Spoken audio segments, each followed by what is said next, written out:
Nice. Well, other than the animation, I tried to, combine good old Senua with Kate.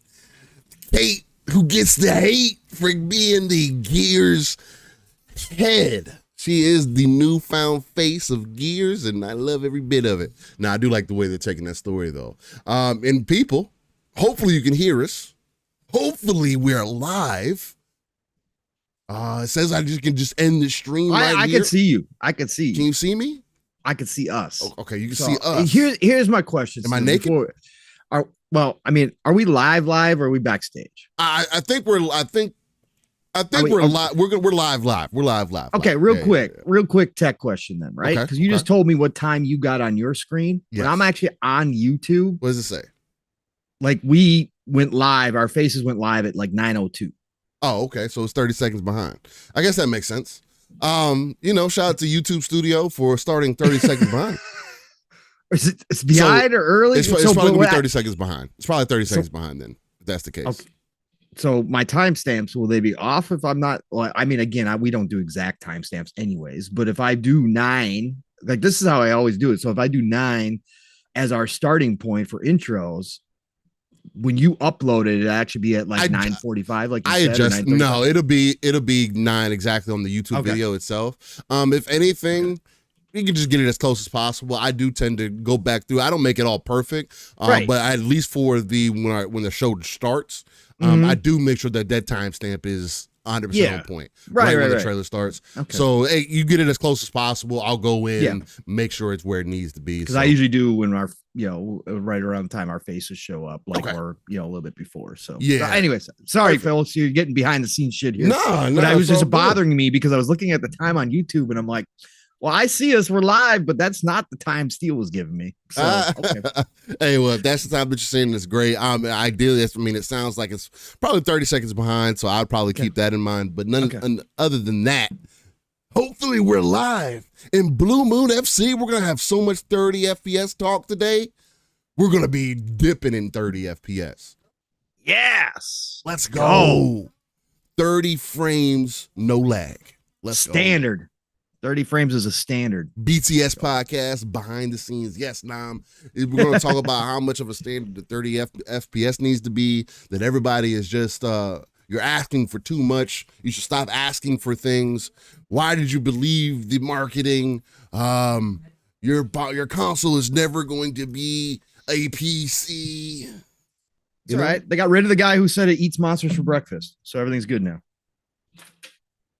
That is true. They did give he was quite removed. Well, I guess this is a better time than any to start the show. And I saw my guy Decado in here talking about he needed some energy to get his day started. And let me see if I can give it to you real quick, Decado. I said it, the name of all that is living split screen. I want to give Decado some of that live, raw, and uncut action. Oh, look at what Decado does. Goodness gracious. That's not the energy I was looking for, Decado. Listen, everybody. You know what? Let me bring the real energy. Attention, ladies and gentlemen. Attention, splitters aboard the Splitter hype train on a Saturday morning or Saturday afternoon, depending on where you are. That's how big this hype train is. It's across the globe, everybody. That's right. The Splitter hype train always starts out at a Mach 2.0, but we've had a couple of individuals who've come through early.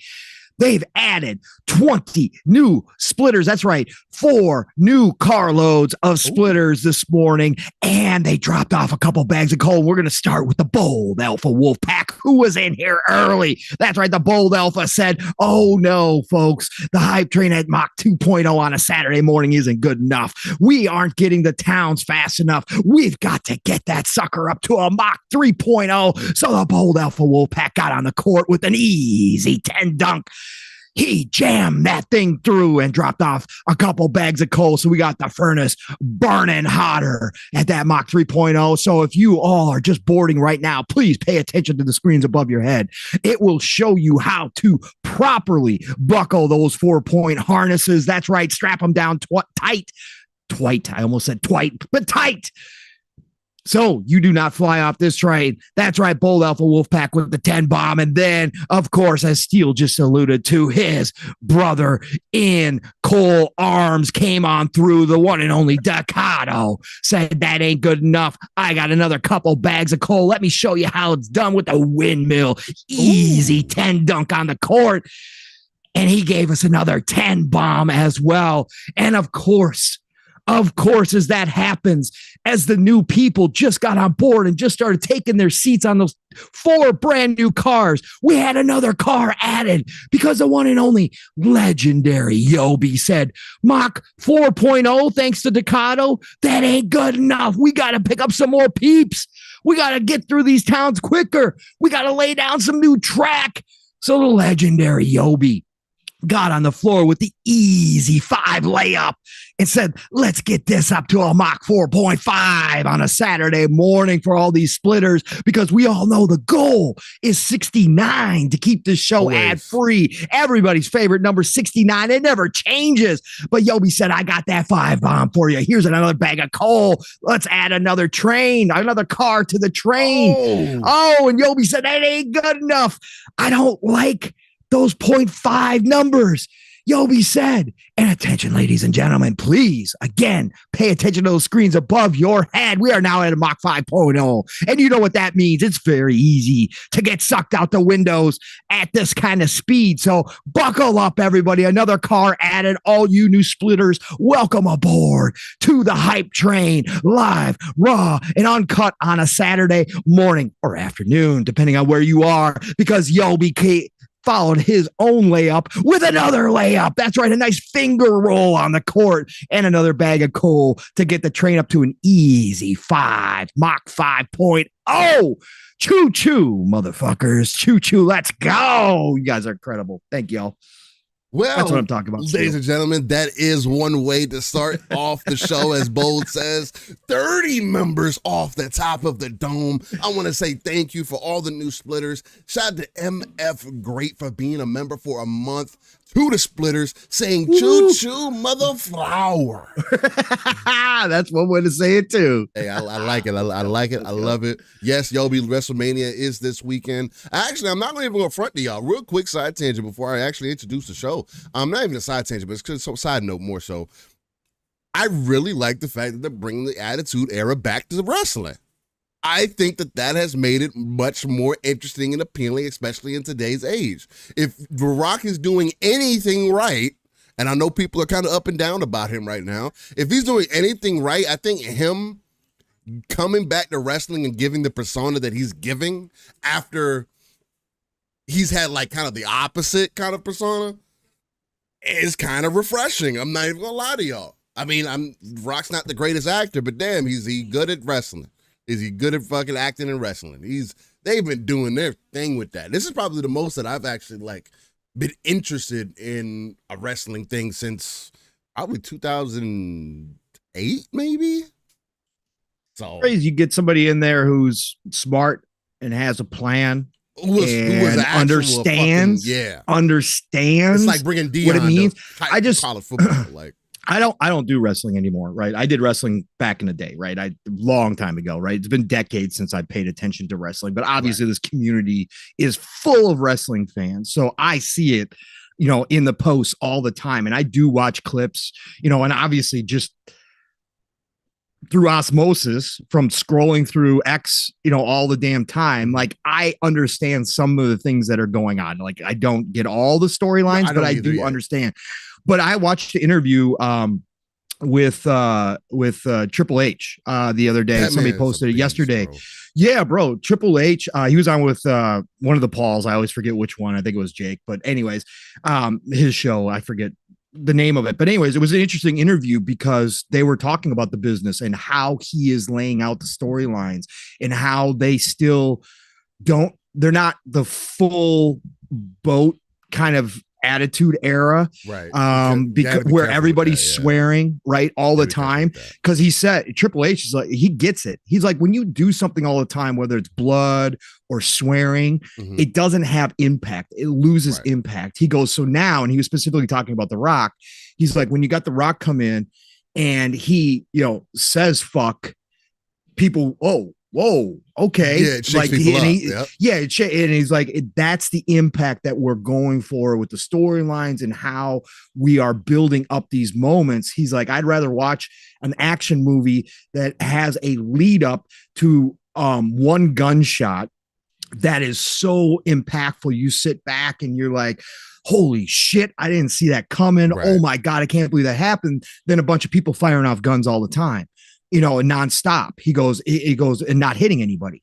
He goes, that's not what we're going for. And again, I just thought it was cool because again, as the dude in me who likes to know and understand the business side of these industries, like when you see somebody who is talking like that, like that's impressive. Triple H knows what the hell he's doing. He's a fucking monster too, bro. Triple H. Just got that whole ship back on track again. Yeah. It seems like people are loving it. I know AEW was gaining ground for a while, but then they've now fumbled the entire bag and they can't get crowds in the stadiums, and AEW is kind of a joke because they're just doing shit to do shit. It's not Triple H has a plan. Yeah. And so now they are coming back and people are loving the hell out of it. It's great to see. I just thought it was interesting. Yeah, I think that's the most interesting thing that I've kind of, not to have a wrestling side tangent, because Pong, this isn't something that me and Pong are typically into. I don't pay attention anymore. But Yobi brought it up, and I know WrestleMania is coming up this Sunday.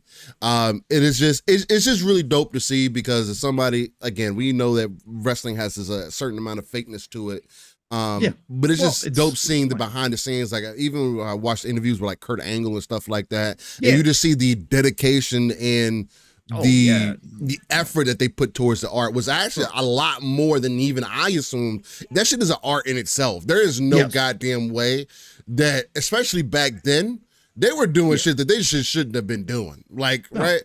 And you can feel how there's a lot of that stuff that just that isn't fake.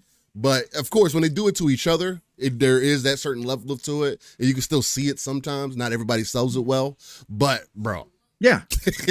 Why there's good matches and there's bad matches, right? And that's why people call it out. But the good matches, like, there is a big art to it. Again, I've never one of those. Sure, I've always said, okay, of course, wrestling's, fake, whatever else. It doesn't matter. It's soap operas for people, right? That's basically what it is. It's soap operas. But that's the thing. But I've never said that those guys and girls don't work hard on their craft, and that they don't there's so much time and effort putting in to all of it. Just the working out alone when you're on steroids. Again, everybody thinks steroids just automatically makes you big. It don't. It makes you fat. Okay. You got to put in the effort. So from the time that they are in the gym, then to the time that they work on all the moves and coming up with special moves and how they interact with each other, the choreography that goes into it, knowing what each other are going to do during the match and all that kind of stuff, and playing off of each other, like, pretty much a lot of times unscripted. Some of it is scripted. Yeah. Bro, that's incredible, man. That's absolutely incredible. So again, shout out to everybody who watches wrestling. I did not expect to have a wrestling conversation. Yeah, shout out to WrestleMania. Hey, again, I did just watch that interview with Triple H yesterday. I just thought it was fascinating, him kind of going through his mindset of what he's bringing back. I thought it was awesome, man. I thought it was awesome. Yeah, I think it's badass. I think it's badass as well for what they got going on. But to bring it back to living split screen, it's Saturday morning. We're live, raw, and uncut. You are tuned into the only place that's giving you that golden age of gaming conversation. And it's right here on a non-console centric platform known as Living Split Screen. I'm one of your hosts, Steel Rain. That's Steel Rain That's he is a 7 everywhere. Google's easiest place to find me. And we're gonna get into some things today, guys. We've been getting some games in. There's been some rumors floating about. There's been Hellblade that's been put out there again, and it's gonna be 30 frames. Should everybody be mad, or are you guys upset? I will. I'm gonna bring some heat to the table. Don't you worry. I'm consistent, if anything. So just I'll say some passionate things when that comes up. But nonetheless, again, I do think it's worth at least a conversation. Again, especially we move further into the future. Heard your points on it, Pong. On Thursday on PM to PM, when you come back to Creative Decision, it's something we talked about during Starfield as well. And again, it's a wide, varying conversation. A lot of moving pieces when it comes to that. Does Hellblade 2 being 30 deter me? No, I have options for how I'm going to play it. But if you only had a console, I don't think that this should be a reason for you to be mad. I can also be honest in the fact that Hellblade is not the most fast-paced game. If there was a game that this would actually end up working for, and again, 30 FPS is a bit different on console than it is on PC, to be fair. So that's definitely going to be one part of it. Also, another part of it is Gear 6 rumor swaying around from Jeff Grubb, putting some information out there. And this is not just Jeff Grubb. There's been some others who also put some stuff out there. Shout out to Jez. He's also hinted at some things over months. And so there's supposed to be something happening with Gear 6 this summer. Showcase time, that'd be perfect. I still don't anticipate Gear 6 coming out till 2026, just because it just makes too much sense. Why not just give yourself that extra time? But they'd have to give us something in the meantime. Marcus Phoenix collection would be perfect. 2 years with the Marcus Phoenix collection? It's very similar to what they did with the Ultimate Edition for the first Gears. So between Gears 4 to 5, I believe that was, they gave us that Ultimate Edition, and I think it did pretty well. But nonetheless, so again, we got quite a few things to talk about. But I'm going to pass it off to my brother from another so he can get into his bag and also talk about what he's playing before I get back to what I have been jumping into. And it's the one and only uncanny gentleman himself, the X-Men that is not Cyclops, but he is my brother from another, the one and only Pong. So, what's going on, Pong? You're muted.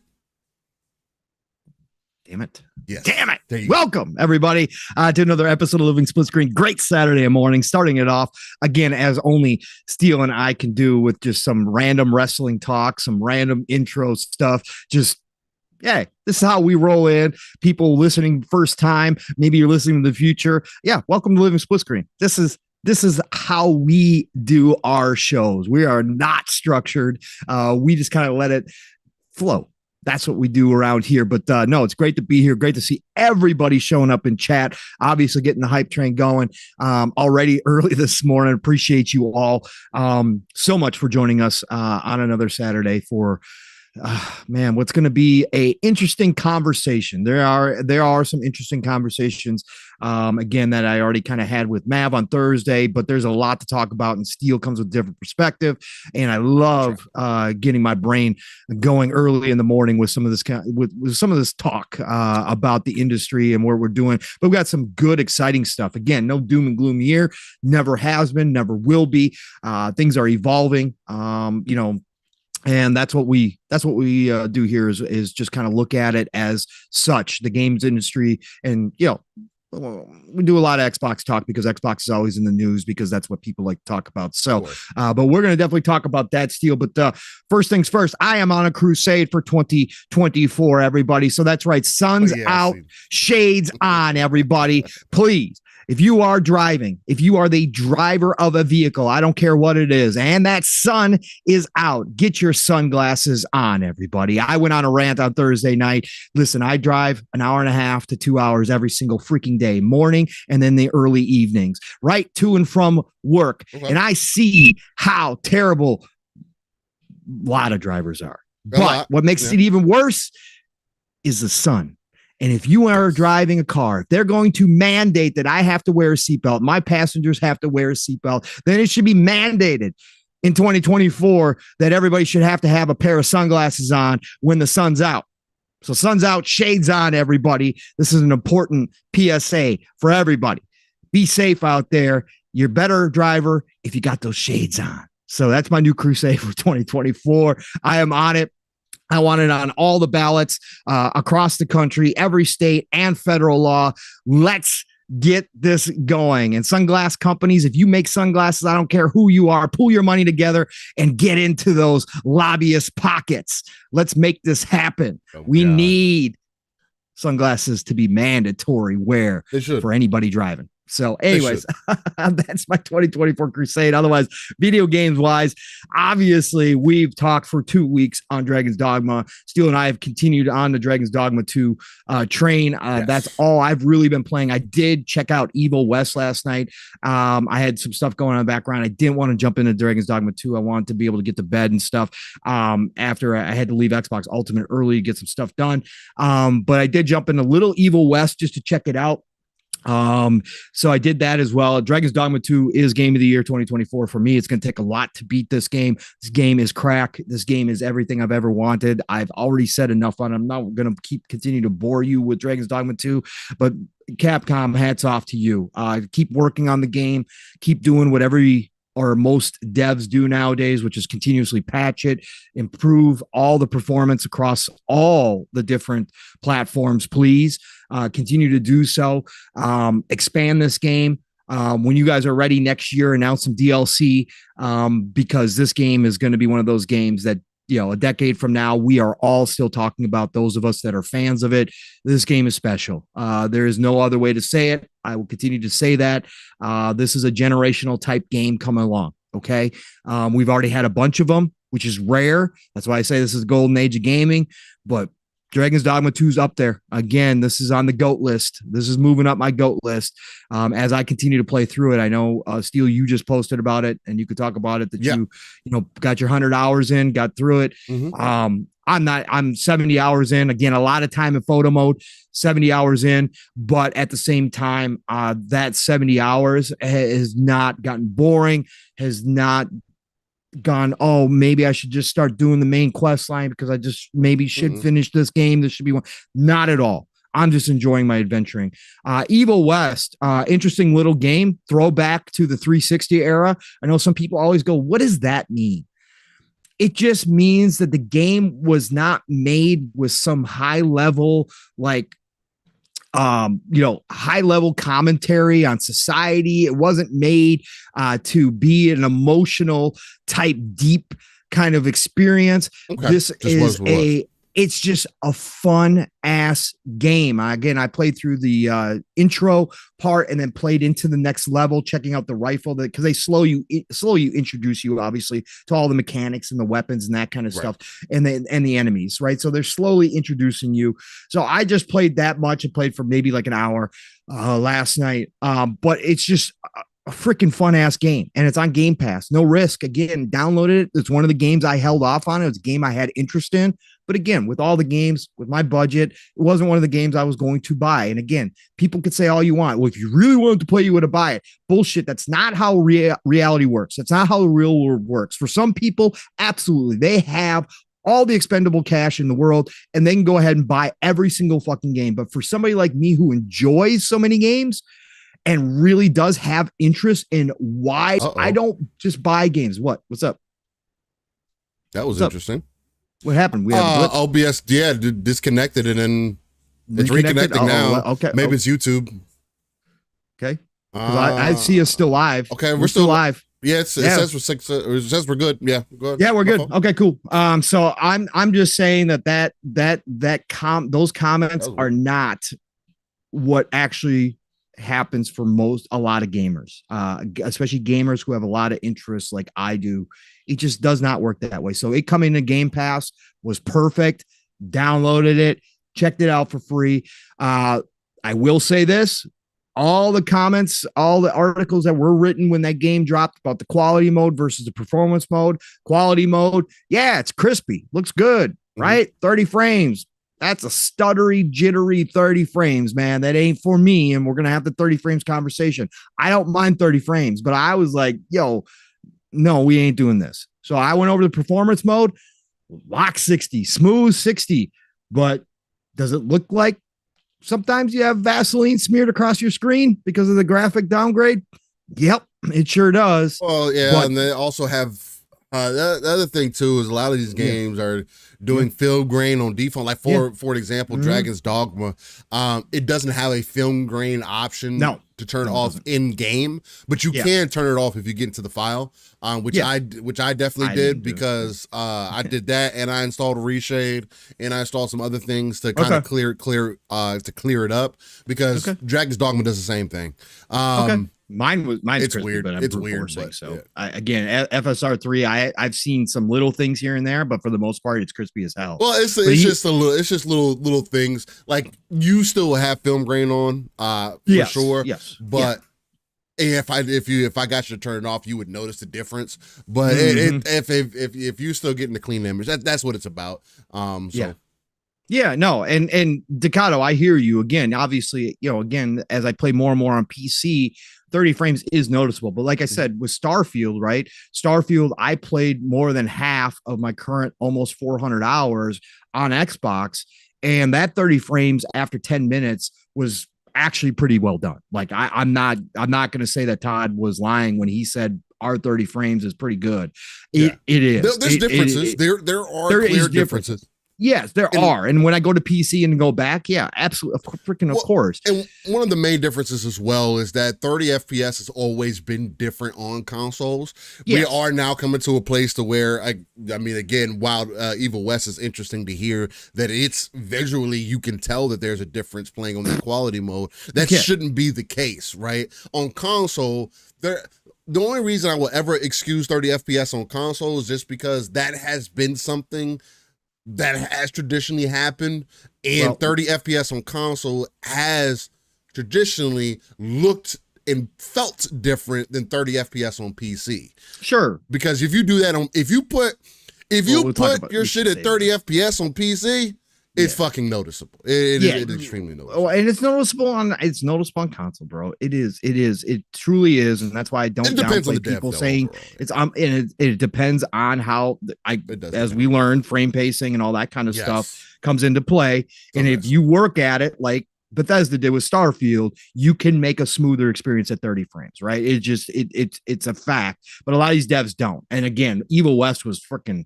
horrible. I was like, no, we aren't even going to try this. So 60 frames felt really good. It's just the graphics are smeared, but fun game. And again, it is co-op, which we haven't tried yet. We haven't played that yet. I was just playing the single player and just checking it out, but it's a fun game, but it's a throwback to the 360 era where it's just about blowing up, killing shit and having a good time. A lot of action, nonstop action, more focused corridor, not open world, right? More focused, like your Gears and that kind of stuff, but it's perfect for what type of game this is, right? The writing is over the top 80s, 90s action movie type writing where some of it's corny as hell. And then other parts of it, you kind of smile and laugh because it's like, okay, again, no nonsense bullshit. Like we're just doing this. I thought Evil West was pretty damn good from what I played so far. It's something that I'll keep playing and try it out. So I was having a good time with that, but otherwise, that's all it's been is Dragon's Dogma 2 up until last night. I'm going to try out some golf as well because EA Road to the Masters just dropped as well into Game Pass through EA Play. So I'm going to check that out because I'm always down for cool golf games. And so I'm going to check that one out too. And I think, did I download something else or something else that dropped in Game Pass recently too that I was like, oh shit, I forgot about that. I got to download that too. But anyways, I'll talk about it when I play it. That's been my gaming, man. Again, Dragon's Dogma 2 is it, man. It's crack. Nice. Delroy, you bring up a good point. He says in chat, he brought up the point that he does not understand the pocket watching. Let people partake how they want, subservice or otherwise. I'm 1,000% with you. I don't get why the point of people doing. I know why people do it. People do it to one, justify themselves, and also to try to put themselves on a higher pedestal than you are. That's, to me, I think that's extremely weird energy, especially to be in gaming. That's not what this is about. Shouldn't be about. And again, if we're not playing games together, then how you feel about whatever game that I'm playing or how I feel about your game that you're playing is completely irrelevant.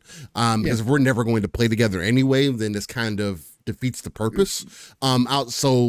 Outside of that, it just comes to conversation. And if our conversations only go back to, oh, well, you use a subservice and you don't buy your games, I'm sorry, like, hey, you're still paying $17 a month. You're still paying for something. Like, that's the weird thing. It's like all of a sudden, we won't talk about the price of Game Pass. Like, you aren't still paying for something. We'll just could treat it like you're just getting all these things for completely free. Like, I get that that's how we're supposed to feel, and that's how it does feel. But I get that it's supposed to feel like that, but it's not the only option that you have. You can still buy them. You can still partake however you choose. I don't know. I just don't know how the hell that works, or why the conversation has to kind of go that way. Because we're creating classes. We've talked about this too. We're creating classes within this industry and in this community. People want to do this. Remind me too, Steele, when we get to Hellblade, I want to talk about what else happened yesterday. Again, on that same level with this community that gets weird. It started couple days ago, right? Hellblade 2 stuff. Like, why can't people be excited for Hellblade 2 without playing it? Or why do they have to have beat it? We stared that again. Show me your achievements for all you people excited about Hellblade 2. I will say that. I almost partaked in that. But again, it goes. I almost partaked in it just because it was one of those things while I was scrolling down my timeline. And shout out to you, Slow-Mo, because I saw that you put it up there. And again, nothing against you or nothing against people who see value in that. I don't care. But we're not doing for me, I don't care enough because what I found myself doing is like I pulled up my Xbox app and I didn't even know how to get to my achievement. That's how real for you. That's how real it is for me that I don't give a damn about achievements like that. I just don't. Never have, never will, just because of how I've traditionally played games. If you're a multiplayer gamer, you're not thinking about that anyway. So that carries over into everything that I play. But I found myself looking up on Google, hey, Google, how do I find my Xbox achievements? Trying to find that Hellblade, my Hellblade stuff, because I mean, I did beat it, but I just found myself in this thought process, like, what am I doing this for? For what? What is this proving? Just because you asked me for it, like if anybody cared enough, you can go check it. But if that's what you need to validate who I am or my opinions, I don't know what else to tell you. I don't think that that's necessary. I don't think that that's needed. I mean, the farthest I will ever go is 1v1ing somebody. But I think that's more in the sake of competition than achievements are, right? You 1v or facing somebody else in some form of battle can tell you more about somebody's gaming style and how much of a gamer that they could possibly be or whatever else the case. Again, I only use this reference because that's how I used to kind of treat people when they said they play Gears, right? Because a lot of the times, when I'm finding out even more so now, that there's a lot more Gears casuals out there than there are hardcore. And all that means is that there's a distinct difference between people who actively play Gears multiplayer and people who more so play Gears for its story or play it for the single player, which is fine. But when somebody says, oh, Steel, yeah, I play Gears multiplayer, and I get online with you and you don't know the movement, you don't know how to shoot like that, you're at the bottom of the list. Okay, obviously we're not talking about the same thing. But I would never use, at least for me, achievements to prove a thing. But I think the main reason why that happened, at least with the Hellblade thing, is because, to your point, Pong, and this is something we could definitely get into, I don't know why people have to justify themselves about certain games or whatever the case might be, or to justify their excitement. I think the more so thing is that people weren't excited about Hellblade previously, and now that it is the Xbox ecosystem, that people are all of a sudden more excited than they were previously. And there were people who were lying about liking Hellblade that I've heard, that I've listened to, or that they lied about playing the game in their anticipation for the next game. And that's what kind of started this again, is people lying about games that they are or are not playing. But you're lumping, I get... It is. Here's my problem. This is all, but it's all bullshit. I haven't owned a Nintendo since the Super Nintendo myself, but I can still get excited for their games. There are still games like Fire Emblem that I can get excited for, that maybe one day I'll go play. This idea that you can't be excited for something that you haven't played, or because it's a sequel, you didn't play the original, so how can you be excited for Hellblade 2 is bullshit, man. It is bullshit. I don't own a PlayStation. I still get excited for PlayStation games. Yeah. That is garbage. Expressing, again, if there are some people out there that are fake hyping the game because it's an Xbox game now, and because the Xbox fanboys want to have one, right? And they want to do that. Okay, what's the difference all these fucking years on this social media platform that people have been doing this on both sides? What's the difference now? But to say you got to show your achievements to prove that you can be hyped for the second game, well, that's garbage too. No, man. Maybe some people didn't find the first one looking interesting, but find the sequel and what Ninja Theory is showing off to be exciting. Well, the only thing that I'll fight back with on that is that this game seems to be a lot more of this, although... But another thing that I want to add on to that as well is people are like downplaying it more, although it's supposed to be more than what the first one was. Oh, it's just going to be more of the same. That is not what they showed at all. I mean, sure. I mean, if you want to make it easy to understand, but jumping into this shit. I just have a problem with anybody who tries to classify this community and make classes of different types of gamers. It's weird. Rich versus poor. It's weird. All that bullshit, right? Finish games, don't finish games, like all that bullshit. Achievements, trophies versus people who don't chase them. It's something that's always existed. PC gamers have been doing it to console gamers for forever. And console sure, but I just think it's garbage, man. I just think it's garbage. I agree. I just think it limits again. You lump everybody together in one category or another. That's where you go wrong when you start doing that, because not everybody's the same. It goes with any type of classification or tribalism. When you just lump a group of people together and don't understand that there is a whole lot of individuals within that group that think totally differently, that is where we all go wrong in society. And that's where we're at. And I just hate seeing it about fucking video games, man. Like, again, just let people, again, and then some of these same people are the people still that say you can't talk about console warriors. It's just like sports. So you guys shouldn't be upset when console warring happens. It's all fun. It's just all jokes. It's all for entertainment. Well, okay. Right. Well, it's not jokes and entertainment when it becomes personal. But that's what happens every But I'm time. saying some of the same people that do this shit are the same people that turn around and say nobody should talk about that. Like, I got you. Like, I just, like I said, this community doesn't shock me anymore with the clownery. But every week there is something where I just scratch my head and go, really? That's what we're doing now? Okay. Anyways. I mean, again, like I say all the time, I don't see where people find that kind of time to do. Even if I had the time, I just don't do that. Like, but again, I mean, if I say, oh, well, I don't do this, I'd rather spend my time gaming, then maybe that's a problem for some all as well. But to get back on gaming, and of course the Hellblade conversation to be part of it. We'll have it. It's super dope to see that Pawn was on the passionate side of that as well. Real quick, Deathlord says, because Pawn Soul is social media, we have been slowly declining since the invention of social media. We're just getting old, brother. I mean, sure, that's part of it, but there's a toxic thing that's been there always. I mean, again, you're social media just gives voices to everybody. For those who are involved in Tekken currently, you can. It's the easiest thing for me to portray how toxic online gaming can be, because again, it's also, I mean, again, you get into these 1v1 competitions and for the sake of sport, people talking smack to each other and all that stuff. But if you're not of a certain level, you know, people are going to talk smack about you. Or if you present yourself a certain way, people are going to talk smack about you. It is part of one of those things, but nonetheless, we'll get into that conversation because I think that's a very interesting and passionate conversation today. Well, for this week, and I think it's a little bit different than how some of the other angles people have been taking. But for me, I have beaten Dragon's Dogma 2. I got the true ending and everything.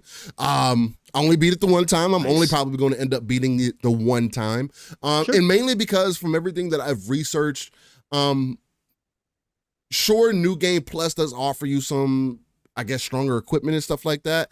But outside of that, if you've already gotten the ending that you wanted, if you've already done the majority of the stuff in the world, there's not necessarily a reason to go back, because the second time the map's unlocked and you can see more and kind of all that good stuff, which is cool. But I did literally everything that you could possibly do in the game. I completed the Sphinx quest. I did everything, essentially. Not all quests were done perfectly, which is perfectly fine. I did completely perfect the Sphinx quest, though. That wasn't too bad. But yeah, essentially what I'm saying is I literally did everything that I wanted to do in the game, how I wanted to do. I didn't feel pressured to move one way or the other. And I do want to also preface that with the fact that I wasn't trying to necessarily quote unquote beat the game.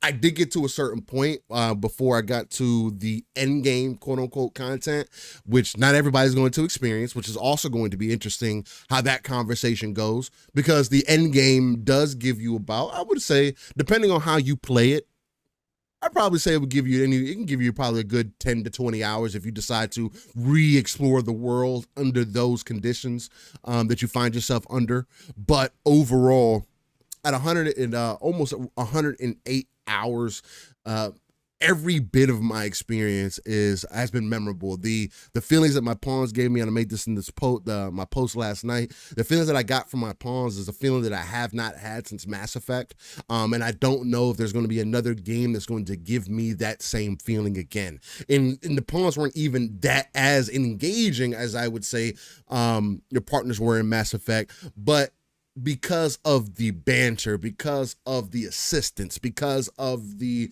life that they breathe into the party, and it was for everybody. It wouldn't matter which pawns that I brought in, because typically what I would do is I would typically get pawns that were 5 levels above me. So what would end up happening is I end up being with these pawns for quite some time, right? So I'll end up, because I won't replace them until I'm 5 levels above them, and then boom, I do the same thing again. And with doing that experience, I probably had 4 different sets of pawns throughout my entire playthrough.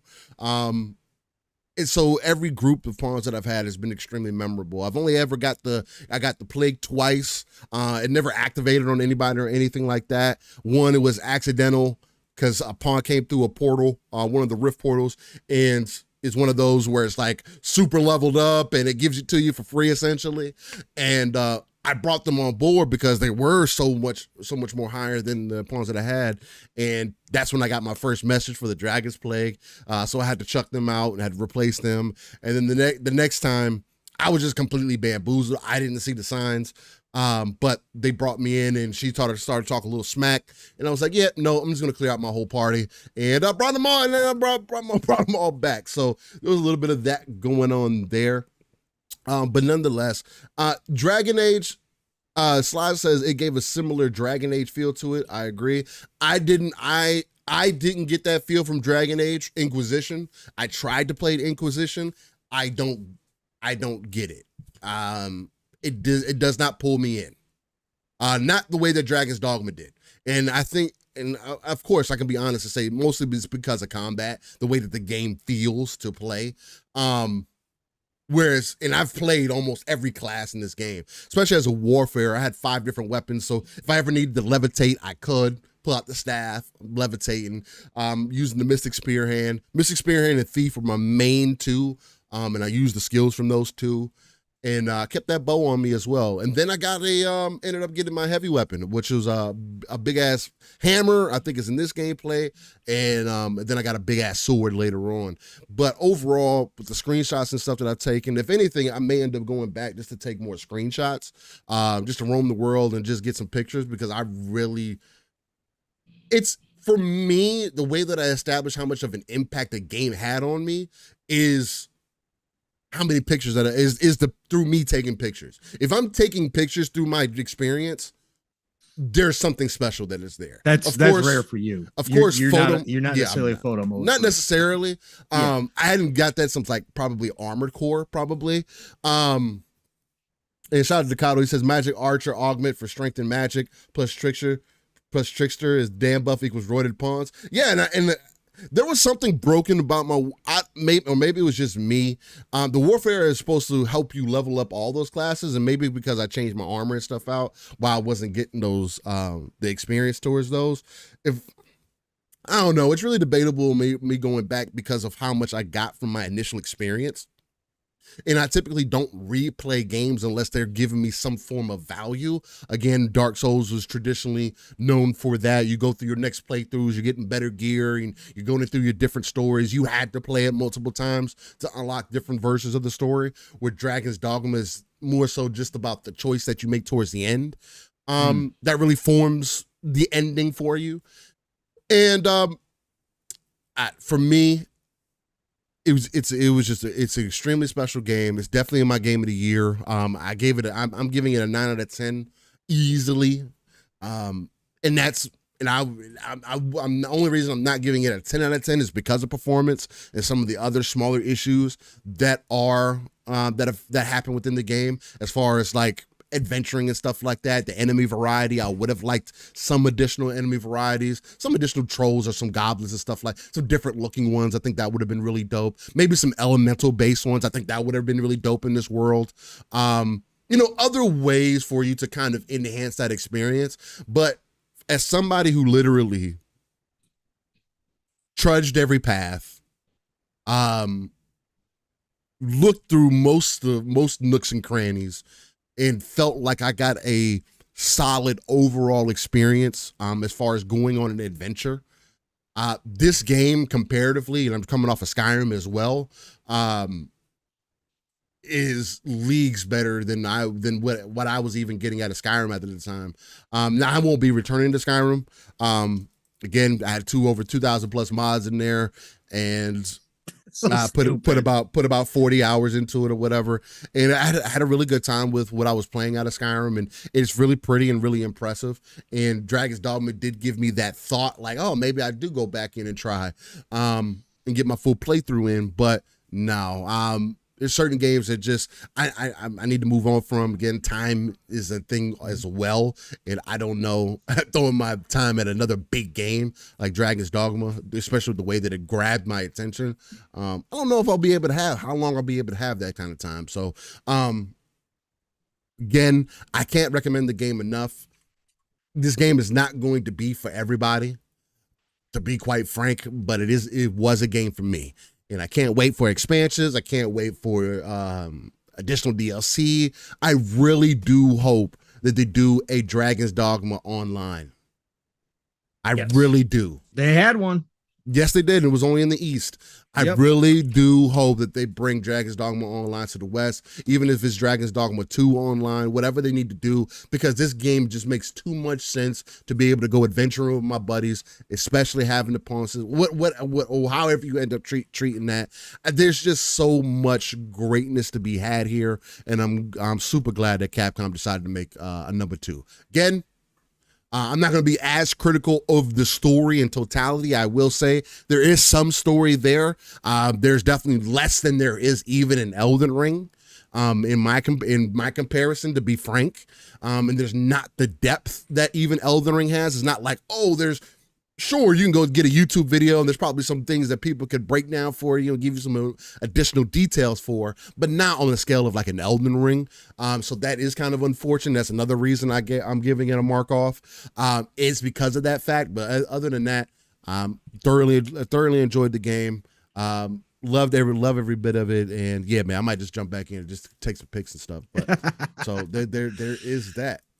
I love hearing it when you get into photo mode, bro. It's awesome. Good, man. I like it. I like it. Yobi says that the Ultimate mod is so damn insane. When I build my PC, that's the first modded game I'm trying. Hey, I shout out to that. Hey, Yobi, they got nowadays, I've heard people talking about, you got to spend months and months to download mods, and no, you don't. It's very easy. Vortex is through Nexus Mods. They have their own kind of app that you can use, and people already have it pre-set up for you. You tap one button. I'm sure you can pay for like a month of Nexus, which is like probably like $4.99 or $9.99 or something like that. But when you do that, it literally allows you to press one button, essentially, maybe a couple, and it downloads everything for you. You don't have to do nothing else. You don't have to move things around. All you have to do is, after it gets done downloading, is start the game. That's it. I use Novus, Yobi. I would recommend Novus over all the other ones that are out there, because Novus is the one that I had the best experience with across the board.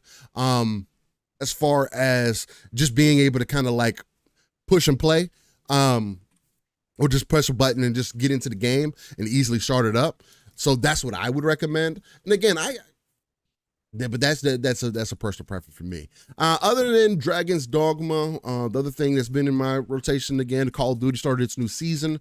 So I'm back, and so I've been off and on with Modern Warfare 3, jumping into the ranked Warzone Resurgence, and just catching some bodies when I can, man. It's one of those things where I can easily hop into a match, get done, drop off, go do some things, get back on, run another match, and kind of just carry on. It's been a good time.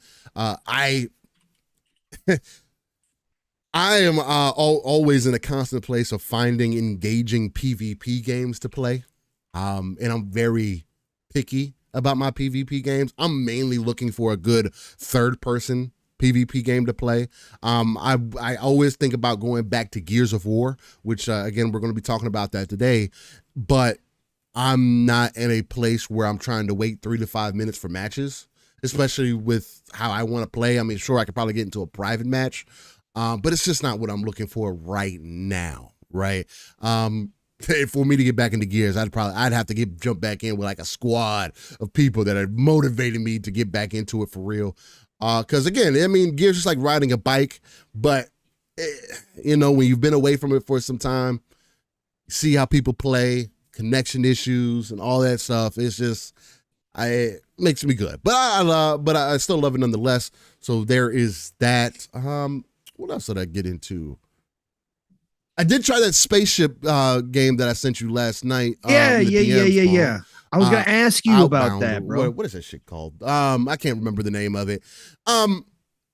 I deleted it because the controller support didn't feel native. That's what I was gonna ask you about, bro. Because I was reading up on it last night, and I was like, they said it's not good. They said they're going to continue to supposedly the full controller support's coming, but they said right now it's kind of janky.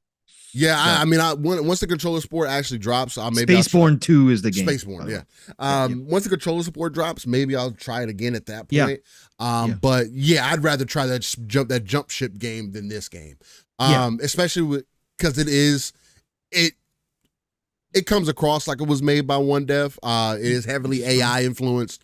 It has some jank to it. I could see it potentially having some magic, maybe to be a dollar general form of Starfield. Well, you know me, double A space is cool. I'm cool with it, but when I saw the controller support, I was like, oh, yeah, that's what killed it for me because I'm not going to play mouse and keyboard. I'm good. I'm not doing that. We are having a connection issue right now, which is interesting to see. Oh, we're back to this again? Why? Really? Let's see. Hold on. Let me see. Let me check something real quick, ladies and gentlemen, see what's going on here. Because I wonder. Everything looks good on YouTube. Everything looking good on YouTube? Yeah, everything's looking great. My network isn't. Oh no, everybody else is saying it was scrolling, but right now it's looking good. I don't know. Oh, I see it. Okay. Everybody else is saying it's dropping. Yeah, I mean, my network isn't. There's nothing else holding up my network. Let's say, maybe it's my daughter downloaded something. Again, I mean, there's no. It's in 2024. There's no reason why I should have a gig down and my upload speed is as trash as it is. It's right around 30, but even at 30, I shouldn't be having the issues that I'm having. When these issues come up, and see the Xbox was even off all the way. I was wanting to see if the Xbox had its auto install on, because I know sometimes that can cause an issue, but the Xbox was off. And I purposely put it in full off power down mode so that it doesn't try to install anything behind the scenes or cause any issues. So it says 240p works fine. Yeah, that's stupid and unfortunate. I'm gonna have to look into see why that is happening. And again, it seems like we get these moments where this happens. I'm not even connected to my Wi-Fi right now. This is crazy. Definitely a deterring factor sometimes, you know. Scorpio says you gotta go into performance mode. Drop that resolution, baby. There you go. Drop it down to 30 frames. I think you'll start hearing me. There we go. We're smoothing out. You guys must have dropped down to 30 frames. I think we're smoothing out now. Yeah, I don't know what's up with that. I don't even have it on a high bit rate or anything crazy. 144p at fuck the world. That's what I'm talking about.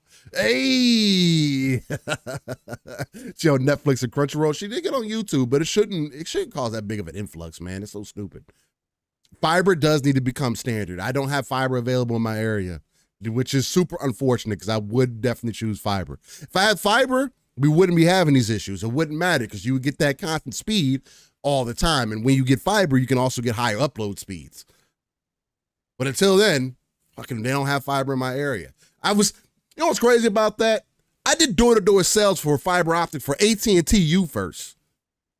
And that was fucking 10 years ago. And fiber optic still isn't available everywhere? Come on, man. You're muted, by the way, bro. Yeah, I don't know why Google stopped their fiber initiative. Oh yeah, because they could have dominated. They could have dominated, man. Absolutely. Well, yeah, it's been my kind of week in gaming. Pong, if you want to shout out some folks while I check to see what I can do to kind of even out this network. Yeah, see why this is happening. But we might have some live news coming up here too. Jez says he's got another little Xbox exclusive coming up. We'll see what it is. Okay. Sometimes his stuff is very small. Sometimes it's good stuff like his Chowdhury leaving Xbox this week, which we'll talk about a little bit coming up here. But Jez is saying he's got another little exclusive coming up, so we'll see. Anyways, chat, you guys are all Bald Man Gaming coming through with the $4.99 super chat. Says LSS crew, best way to start off the weekend with these awesome dudes. Bro, thank you so much, brother, for the kind words. Appreciate you being here. And again, sorry about the tech issues, everybody. I am going to read off names. So if you don't hear me because we're blipping, I am sorry, but I am still going to do that while Steele messes with the background. So thank you all for being here on a Living Split Screen episode on Saturday morning. We're going to start off with the East Side Vandal joining us this morning. What's going on, East Side? We got the Andrew Cullinane in the house. What's going on, Andrew? Always great to see you. We got the Blue Moon FC, of course, joining us.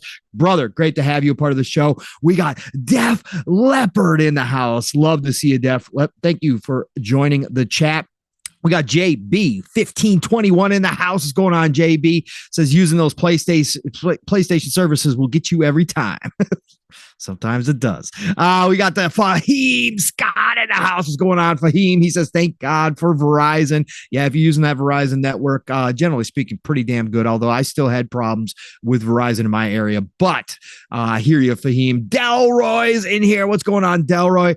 Great to see you. Thank you for joining us. We got the one and only, of course, Dakato in the house. Thank you, Dakato. We got Tubabu Kumi in the house. What's going on, Tubabu Kumi? Great to see you joining us. Says it's common business sense. If you don't turn profit out of it, all the costs will have a trickle down effect. Maybe it affects their gaming divisions, which would hurt them competitively. Yeah, it's a good high level thought. Again, that's stuff that we talk about all the time, but appreciate you joining us, Tubabu. Thank you for being here. Who else we got in the house? We got the one and only Nixie in the house. What's going on, Nixie? Great to see you. We got Scorpio, of course, joining us this morning. Thank you, Scorpio, for being here and being a part of the show. We got the Masshole 1977 dropping in here. What's going on, Masshole? We got the Sly Crow. What's going on, Sly Crow? Thank you for being a part of the show. As always, we got M. Gene in the house. What's going on, M. Gene? Great to see you, brother, as always. Who else? We got Why So Serious in here. What's going on, Why So Serious? Thank you for being here. We got the legendary Yobi in the house, of course, making his impact earlier too. Thank you, Yobi, always, brother, for being here. One of the brightest spots in the community, man. Absolutely. Just always a light, man. Great to have you here. Who else we got in here? Let me keep scrolling, see how far I can go back. We talked a lot this morning already. We got the Death Lord in the house. What's going on, Death Lord? Thank you for joining the show this morning. We got the brother from another Psychonauts who's at GameStop. He just got a promotion, which means he gets to drive an hour, but he did get a promotion. He is working those front lines. Shout out to brother Psychonauts joining us this morning. Thank you, Psycho. Appreciate you, brother. We got the bold Alpha Wolf Pack, of course, in here. Made his presence felt along with the Kato earlier. We got the Jason Max in the house. What's going on, Jason Max? Thank you for joining us this morning as well. I don't know if we're still live or not, still, because YouTube just flipped over to the Xbox 2. Okay, that's great. I mean, it says we're still live, but okay. All right, I'm going to keep reading then. But it ended the stream for me, and it's flipping over to some Xbox 2. Let me see if I refresh, if it brings it back. Yeah, no, I mean, yeah, I guess we were still live. Nope. I got nothing over here. Chad, if you can still hear me, if we're still live, let us know. On my side, we're not. Steam closed on me, but I'm back. Okay, Steam acting wild. Okay, Stream acting wild. Okay. All right. Well, let's hope it's coming back for everybody. M. Gene's name is the broke the LSS, so that must have been the last one that everybody heard was M. Gene. Okay. It's all good. It's all good. I mean, YouTube will fix it on the back end. So if anybody got messed up on the shout out, I stopped the gameplay real quick just to see if that would Yeah, I see our black screen. Right? I see us back again. Yeah, okay. Joe Dunmore, I see you in here. Dan, the man Cunningham, what's going on, brother? I see you in here as well. Let's see if I can go back any further. Yeah, that screwed up my whole read off too. All right. So appreciate you guys working through. God Emperor, Sofa King's in here. Sin's in here. What's going on? Who else we got in here? Anybody else? MF Great, of course, was in here. The one and only Nam Omar. Great to see you, brother, in here. Psycho does say we're live, so we are back. So yes, that is all good. Again, General Spartan 27. What's going on? Yeah, General, we don't know what's happened. Again, it's been a while since we've had anything like this. So maybe it's a YouTube thing, maybe it's an OBS thing, whatever the hell it is. We're still showing live, Bold Alpha. So I am looking at my screen right now and we are looking good. So I see Steel started up the game stuff again in the background. So did you just do that, Steel? Yeah, I don't know. Okay, cool. I don't know what's causing the dips. I'm not seeing anything on my side that caused the dips, and I just locked myself out of my router. So I'm waiting for 5 minutes so I can get back into there to see if there's anybody else around me that maybe got access or something like that is causing issues. So that's the only other thing that I can check. Outside of my kids using the internet, I mean, again, this is something that should not be happening for me paying $150 a month for internet. Especially for the speeds that I'm getting. Again, it makes no sense for me to have a gig down and not to have a gig up or 500 up at least. Something of that nature is more like 30. And I can guarantee it, because of the influx of her playing the game, it has something to do with the ports and all. I'm just going to have to fucking go get, I've been fighting against it for some time and because I still have the standard gateway. I'm just going to have to fucking just break the camel's back and just get my own modem and router again. That's the only other thing that I can think of to resolve the issue, because that's going to give me more control than I have now. And I just keep trying to see if Cox will give me hardware that'll be decent. And Cox ain't giving you anything decent, bro. Pause. And crazy thing is, it'll work and be perfect for weeks. And then we get to a day like today, like we want to get to some passionate conversation, we're having a good time, and it's like, yep, we're gonna chug today. Nothing good you're gonna get from Cox. Delroy says, does streaming the game video impact your stream? Some people says that it does because there's more things going on screen. Yes, and Cox still does exist. Cox is like very prevalent in the South. Matter of fact, the only other choice that I really have is AT&T because COX Nam, not COCKS. God damn. Cox Communications. It's about cable. The same. They should change their name to COCKS. Ballman, one gig up, one down in the UK for only $40 a month, 40 pounds. I fucking wish, bro. That comes out to what, about $60 here? Jesus. Bro, it's $149.99 for me to have a gig up and a gig down and 30 up. 30 megs up. Max 45 on a good day. And people wonder why cloud isn't taking off the way that it is. Come on, guys. Right. Exactly. And I'm in the fucking part of the hardcore, quote unquote. But that's what we have that's available. That's the best that we have. Even AT&T doesn't even have speeds that are available like that unless you go fiber. And if AT&T offered fiber in my area, I definitely would fucking do that. And they still do data caps, and I had to pay. Well, that's part of the reason why another reason why I raised my bill up, because between me live streaming and doing this and gameplay and all the other stuff and downloading stuff, and I was hitting my limit every month. So that was another $29.99 that I had to add on to my bill. Yeah, no. Not good. Just to get out my data cap. So it's like, bro, I'm already getting hit over the head along with power. But nonetheless, let's get back to this gaming because it looks like things have smoothed out. So that's good to see how things have moved. So hopefully we can keep the gameplay up there. If it does mess up again, and I end up pulling the gameplay down, that's probably why. I want to see if that'll adjust it, but it's smooth right now.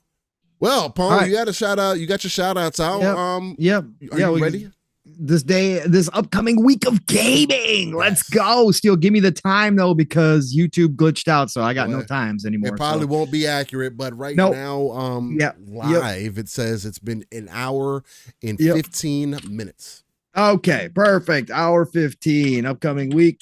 So we're gonna try to keep it. All right, cool. All right, so let's do this, Steel. So this week we are on what? The week of April the 8th. Let's go, April the 8th.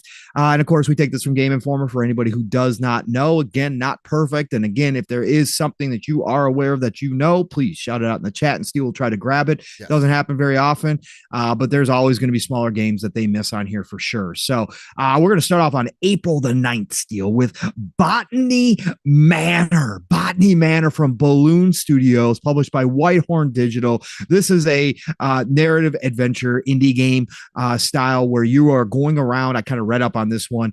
You're going around the this huge kind of manor, obviously big estate, and you are collecting different plants and trying to grow them and stuff. So that's what Botany Manor is all about. Plus there's a story behind it, a narrative behind it. So go check out Botany Manor. And I believe that one is coming to Game Pass. It is coming to Xbox Series, Xbox One, Switch, and PC on April the 9th. But I believe that is one of the ones that was announced for Game Pass as well. We got Children of the Sun coming to PC from Renee Rother. Single indie dev, published by Devolver Digital. This is a shooter puzzle game. So go check out Children of the Sun. I saw Devolver starting to advertise this on X this week.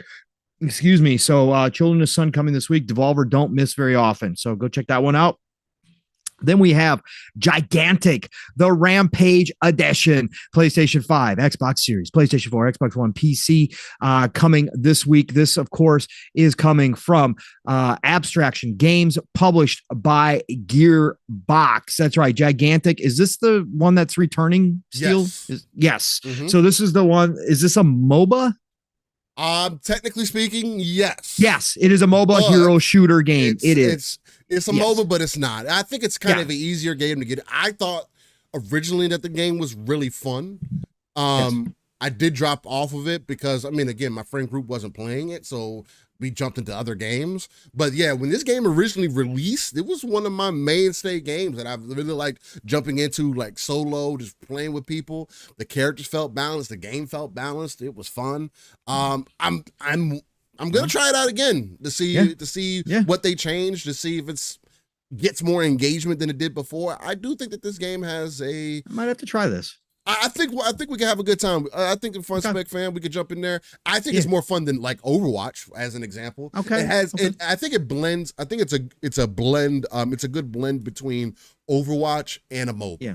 Because it's not like super hardcore like a MOBA can be sometimes, and it's not super hardcore like Overwatch either. With the heroes, I've heard some people talking about it that they enjoyed it, including yourself, and that there was a good game. I never played it when it originally launched, so I don't have any experience. So I definitely will be downloading and trying it out. Yeah, so that's relaunching this week. I know, like I said, I saw some people in the community really excited. Jez was talking about it. He liked it. So something to check out. So this is kind of cool relaunch of a game that was dead. That kind of sweet, man. So we'll see. We'll see what they do with it. And then on April 9th as well, we got Inkbound coming from Shiny Shoe, developed and published by another strategy game coming. That's right. Inkbound is coming in, and this one actually looks kind of cool. I've seen it. Inkbound borrows from tactics games, MOBAs, and isometric RPGs to create a new twist on a roguelike exploration. This one does have me interested, Steel. I did check this one out. Up to 4 players as well, co-op. So kind of looks like a cool game coming to PC. Again, not console right now, but definitely go check that out if you got the PC. And then of course, we got the one and only Miss Caitlin, the beautiful Miss Caitlin from Fun Speculation, the better half of the Mav. That's right. She is going to be all about this. House Flipper 2 officially launches PlayStation 5, Xbox Series on April the 10th from Frozen District. I know she's ready for this one.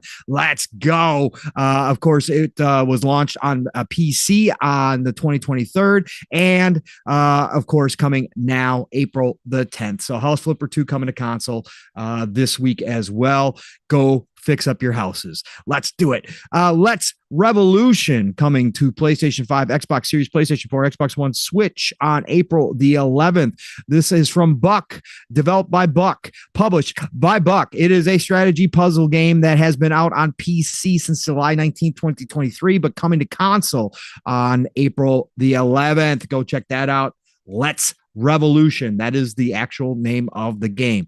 Then Steel. We got Slave Zero X. Did you wind up jumping into this, Steel, by chance? I do. I do have some time in it. Yes. Yeah. I played the demo of this through the ID at Xbox program when the demo was out. So I kind of know about this game as well. This is developed by Poppyworks, published by Ziggurat.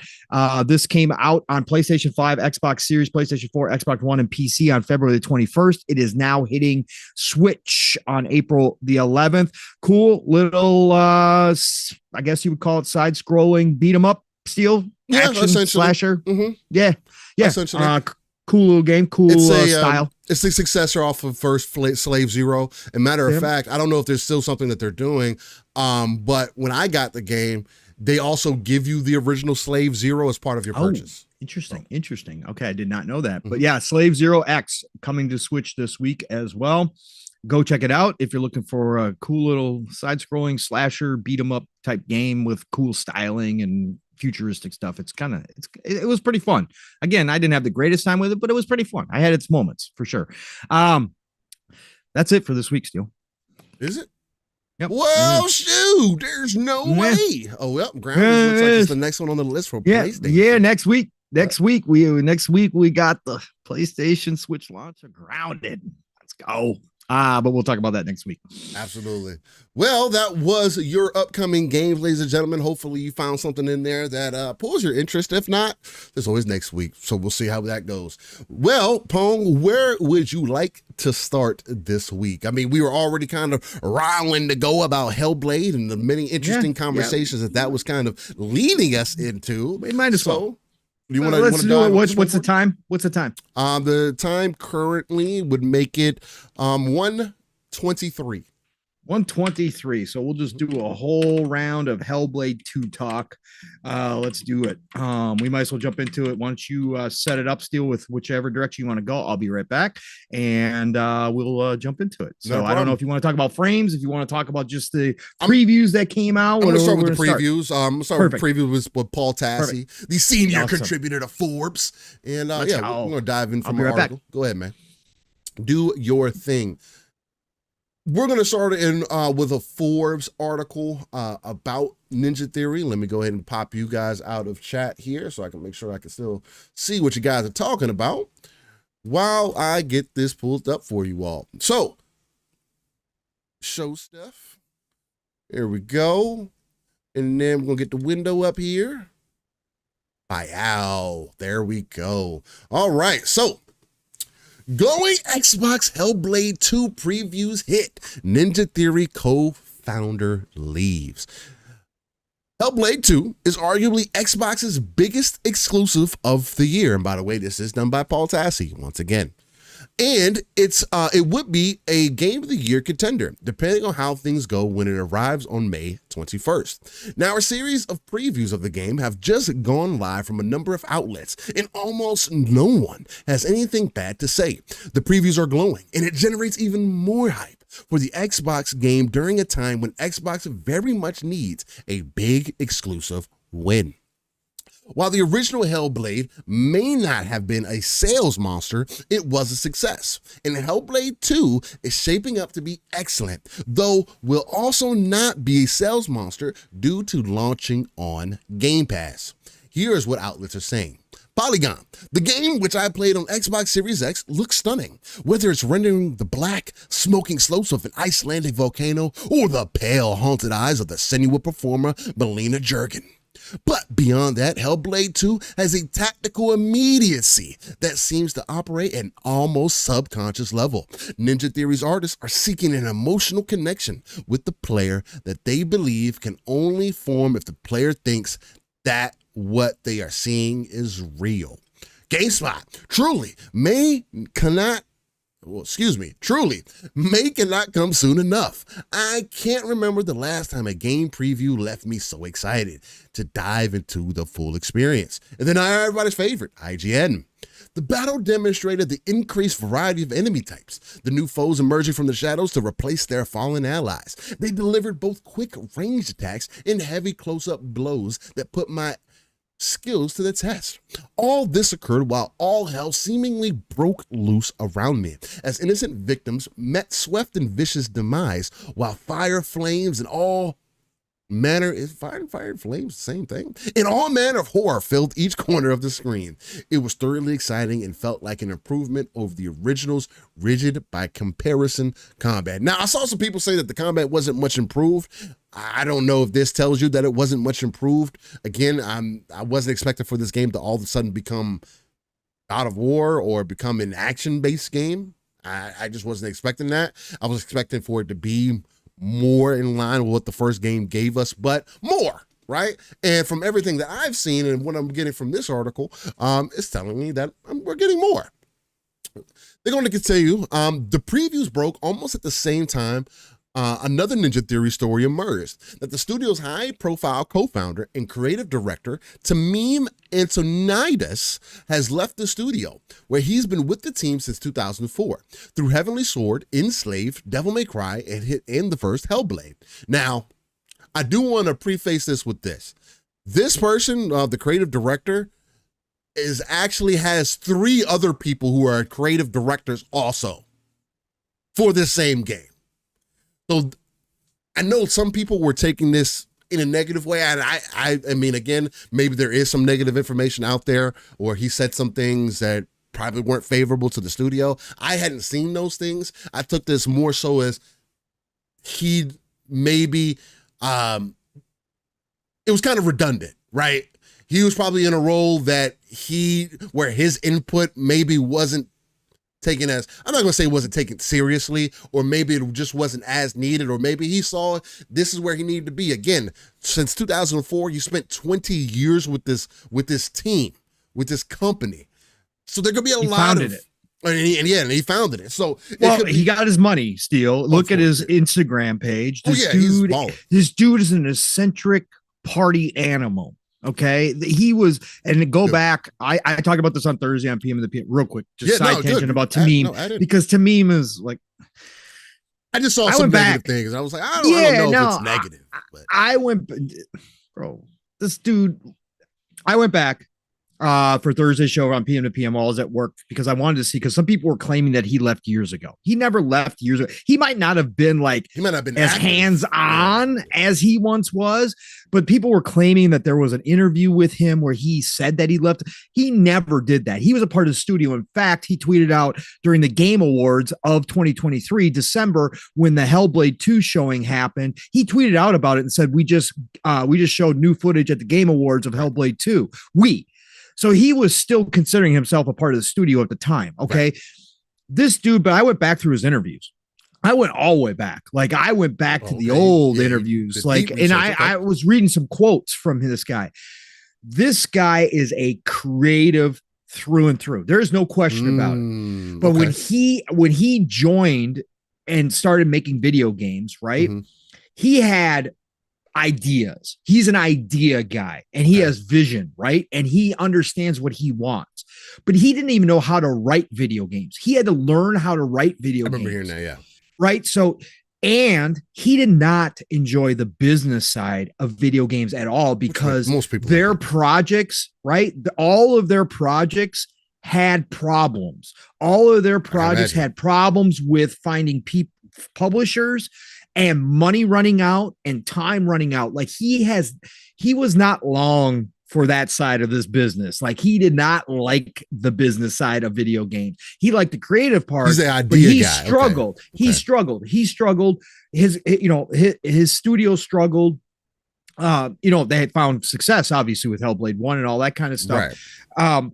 And obviously, they made good games. They're very not the good same games. That's the other thing. They've made very good games, and a lot of them were critically right. So I'm just saying that all of those struggles and the fact that the dude is an eccentric party dude, like he just wants to party. Like it was time. He got his bag. Microsoft purchased his studio for $120 million. He got his bag. Success. Yeah, he's going to live his best life. And he made another Instagram post, Steele, that I put in our DMs this morning. After the word got out about this, and I'll read it real quick too, because it kind of gives context. It gives context. Cat's out of the bag. Yes, I've left Ninja Theory, the company I founded and led creatively for 20 years. Exhausted, proud, and satisfied. I was ready to step off after Hellblade, but stayed on for 2 more years to make sure the foundations were in place to fulfill our mission to craft life-changing art with game-changing tech you'll see in Hellblade 2 very soon. I am forever proud and grateful to the ninjas, and I want the world to know Ninja Theory is safe and sound in the best hands possible. Huge shout out to Microsoft for taking care of our baby and letting us grow to become who we are. As for me, whatever I do next, I will always be a ninja. Bro, he's ready, man. To me, that's the way that it comes across. Again, you put 20 years in, and with that additional information that you just dropped, being a creative, that's more so the dude. Especially, I would consider getting Ninja Theory to the point where they can be acquired when they had these issues, and he probably knew about these things too, behind the scenes. I think them getting acquired is probably is going to go down as one of his biggest success stories, because if he was part of the founding of this, then seeing your baby finally get the support that you maybe have wanted this entire time, or seeing somebody actually see the true value of your studio, and taking care of it. Again, I'm taking everything at face value, and we'll see when Hellblade 2 comes out how much love was really poured into this game, which I think is going to be a ton, especially going off the first game. But yeah, to me, that just I don't read this as a negative thing. Again, 20 years is a long time to be in the gaming industry. These people who stay in the industry this long, when the industry is extremely volatile already, especially as a creative, if anything, I'm pretty sure he may stay in gaming at some. He might still be a consultant for Ninja Theory if he wanted to be, where he's at home, they call him up or whatever the case, or he might just go live his life and enjoy himself for the rest for the rest of the time. He's going to raves. He's got boats full of women. Like, dudes, he's go on his Instagram page. He's an eccentric. He's an eccentric. And you got to look at the history too here, Steele. Again, they started out with Kung Fu Chaos, couldn't find a publisher, finally partnered with Xbox, right? So that was a close relationship. Xbox got Ninja Theory off the ground with Kung Fu Chaos, right? Then they went to Heavenly Sword, which is underrated. Right? Had so many problems though, right? Finally got Sony on board. Sony, right? They had limited resources, limited time. They got the game out. The game didn't sell well enough. Sony wasn't interested in a sequel, wanted them to go do other things, which Sony does, right? We know this. A lot of companies do this. It didn't sell well enough to get the sequel, right? So he was upset about that. So they went back to their drawing board, come out with Enslaved Odyssey to the West, right? Have problems yet again finding a publisher, right, for that game. Finally get a publisher for that game, put it out on everything. A lot of people love it. It's a cult classic to a lot of people. I've played it. It's a fun game. It's a really good game. But did it do well enough? No, it didn't do well enough, right? It didn't sell massive amounts. It wasn't the critical success, right? So what do they do? In order to continue to have his studio live on, right? They go out and they work on a IP from Square Enix, which is, or I should say, Capcom, excuse me, Devil May Cry, right? And so they and they, but he, as the creative, Steele, now this is where things went a little sideways. He, as the creative, does interviews back then and says the old Dante is over with, that the old Dante isn't cool. Oh, okay. Yeah, you can't do that. No. Then he self-inserts himself as the main character. A lot of people is that believe what it's based on? If you go look at that Devil May Cry, right? And you go look at the style, it matches his hair. It he made it in his own way, and I liked that Devil May Cry. I liked it too. I thought it was a good game. I really thought it was a good game. I really do, but he pissed off the entire fan base with his comments, right? So you can't do that, right? So I liked it being a prequel to Dante and him in his younger year. I really like that concept because nobody else trudged that. I mean, of course, you had the first Devil May Cry, but even that was like, you know what I'm saying? So for him to even go further back and tell, I thought that shit was dope as fuck. It was dope. It was one of my favorites. So. It was dope, and it played really well. I mean, they did a great job with the combat mechanics. It played extremely well. It played like Devil May Cry. It was Devil May Cry. Again, he burned bridges with the fan base. It didn't sell well. There was a lot of disagreement from amongst whether or not that was a good game, whether that was a good Devil May Cry game, I should say.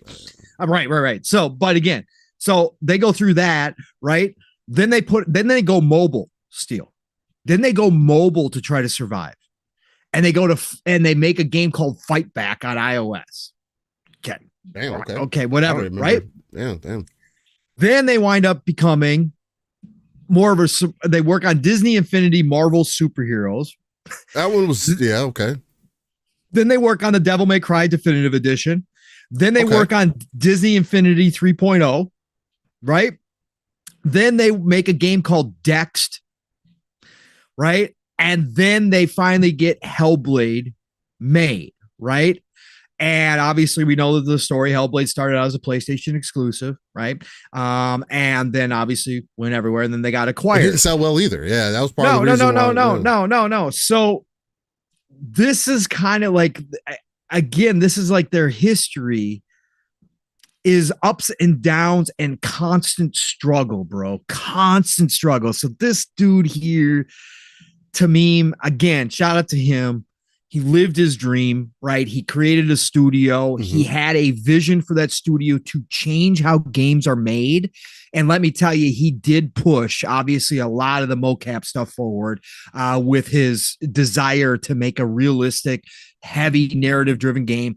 Won awards for Hellblade for their portrayal of mental illness, of psychosis. He brought in experts from the outside to make sure they were representing properly, right? Before representation was being talked about the way it is nowadays in all aspects. Like, he wanted to make sure that they did this right.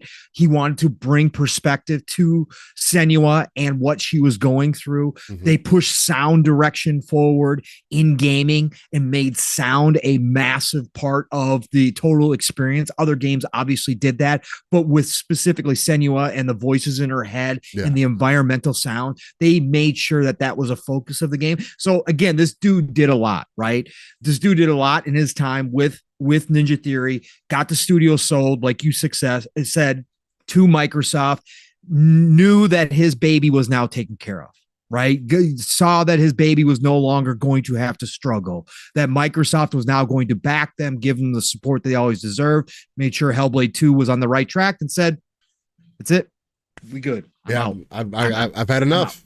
Yep. I mean, that's fine. And I don't think there's anything wrong with that per se. And they do get into a little bit here. There's also an update because here they say it's not exactly clear what happened. While it may make sense for a figure like Encinitas to leave after 20 years and the conclusion of a major project, his departure was never announced. And only when Polygon noticed he was not at the preview event did Ninja Theory confirm he had left. No reason was given by Ninja Theory or Encinitas himself. He did indeed work on Hellblade 2, so you might imagine he would at least stay through the launch to help promote it, but he's gone. And again, Pong just pretty much covered why that was the case and a lot of that backtrack. And they do give an update here from Microsoft themselves that says Tamim was involved in the early stages of development in Senua's Saga Hellblade 2, and after a period of transition to the Senua Saga's leadership team, he has moved on from being an employee of Ninja Theory. And again, take this for what you want.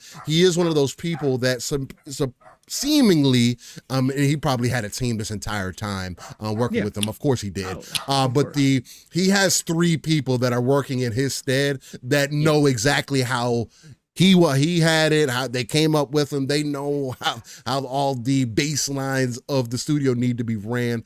But they also go on to say, but the top line is certainly that Hellblade 2 is shaping up nicely and will likely be at the very least a critical hit when it arrives in May. The final product may differ from the preview somewhat, but it sounds like it's all green lights for the time being. So for me, Hellblade 2 is one of those games that I'm extremely excited for, mainly because I just played the first game last year, I believe that was. And as somebody who's not a scary game dude, it was one of the biggest reasons why I was deterred from it for such a long time as well. I've heard all the little nuances about the game, but honestly, on the scary side of things, I did have some moments, especially towards the end with like the bigger beast and whatnot, ghostly beast, where I was like under pressure, where I was moving through this area, and I was like, oh my God, I don't want to get caught, because the way this game is making me feel, along with the voices that are like talking to you while you're moving through this space. And I'm like, bro, what is happening right now? This is a lot for me to handle. But even taking that into, taking those things into consideration, that's what gets me excited about this next game. Knowing that, again, we were talking about combat for such a long time, and it did take them some time to show us combat, what it's really going to look like. And I still don't think that we've gotten a good enough presentation on it. I do want to see how in depth. They said that there was a lot of additional added animations to the combat this time around. So I'm not just going to write that off as, oh, it's going to be exactly the same. No, because that was one of my complaints about the first game, is I don't think the combat didn't bother me. What bothered me more was the lack of animations for the combat, right? It's one thing for you to have simplified combat. It's another thing for you to have extremely simplified animations. It's this swing, it's this swing. It becomes extremely predictable. Whereas if you have combat that's maybe, it's very straight on, it's one-on-one, however, I call it more so that Souls-like style where you're paying attention to the enemy, you're moving around, it's all about timing, right? For me, that's extremely enticing. They're talking my language as far as that stuff goes. To also know that they've not only doubled, but I would say quadrupled down on the audio side of things, dove even deeper into the psychosis. And speaking of the combat as well, Julia Jernigan, I believe his name. I could be wrong. Sorry. I always get her name wrong. But the main actress for Senua, she also went through actual combat training this time around. So I automatically feel it's going to come across a bit different, right? Melina Juergens. Melina, there you go. Thank you. Melina Juergens. No problem. I always forget too. I just call her Senua. But Melina Juergens, she also went through actual combat training. So that's going to add on to the combat feeling more visceral. Again, for somebody to not have had that training or very minimal before, to now be given support, so much to the fact that you're given your own studio, you're able to develop your own mocap studio as well. That is theirs. People have to come to Ninja Theory and say, hey, Ninja Theory, can we use your mocap studio? Of course, it's Microsoft's, but nonetheless, it is still something that they did not have before, as far as resources and tools go, and now they will this time around. So that's going to be extremely interesting to see how that plays out. And then also just the graphics as well. Hellblade looks like it's going to be the first game, what I thought was impressive. Yes. What? Oh, my wife was just standing over me. Okay. The first game I thought was graphically impressive. So I don't see why I would doubt that the second game wouldn't be what they have showed us. And if the biggest hit is going to be the 30 frames, again, I'm going to be consistent in the fact that we should be asking for 60. Point blank, period.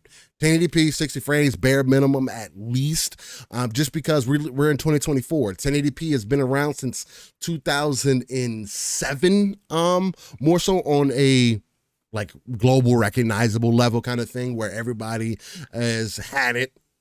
And with that being the case, I mean, again, almost 2 decades later, and we're still having issues hitting or getting to that 1080p. And again, if it is a design choice, I can hear that. It is fair. I know Pong disagrees with some of that. And the only reason I say that is fair is because PC and the console base hardware are two very different things. There's so much more variance in PC hardware that allows you to play with things to get the performance that you're looking for, where that has not ever been traditional thing to the console.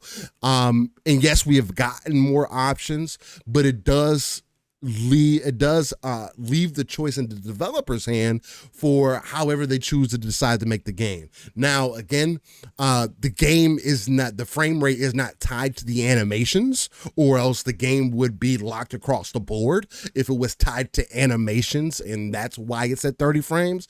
No, this is a performance target.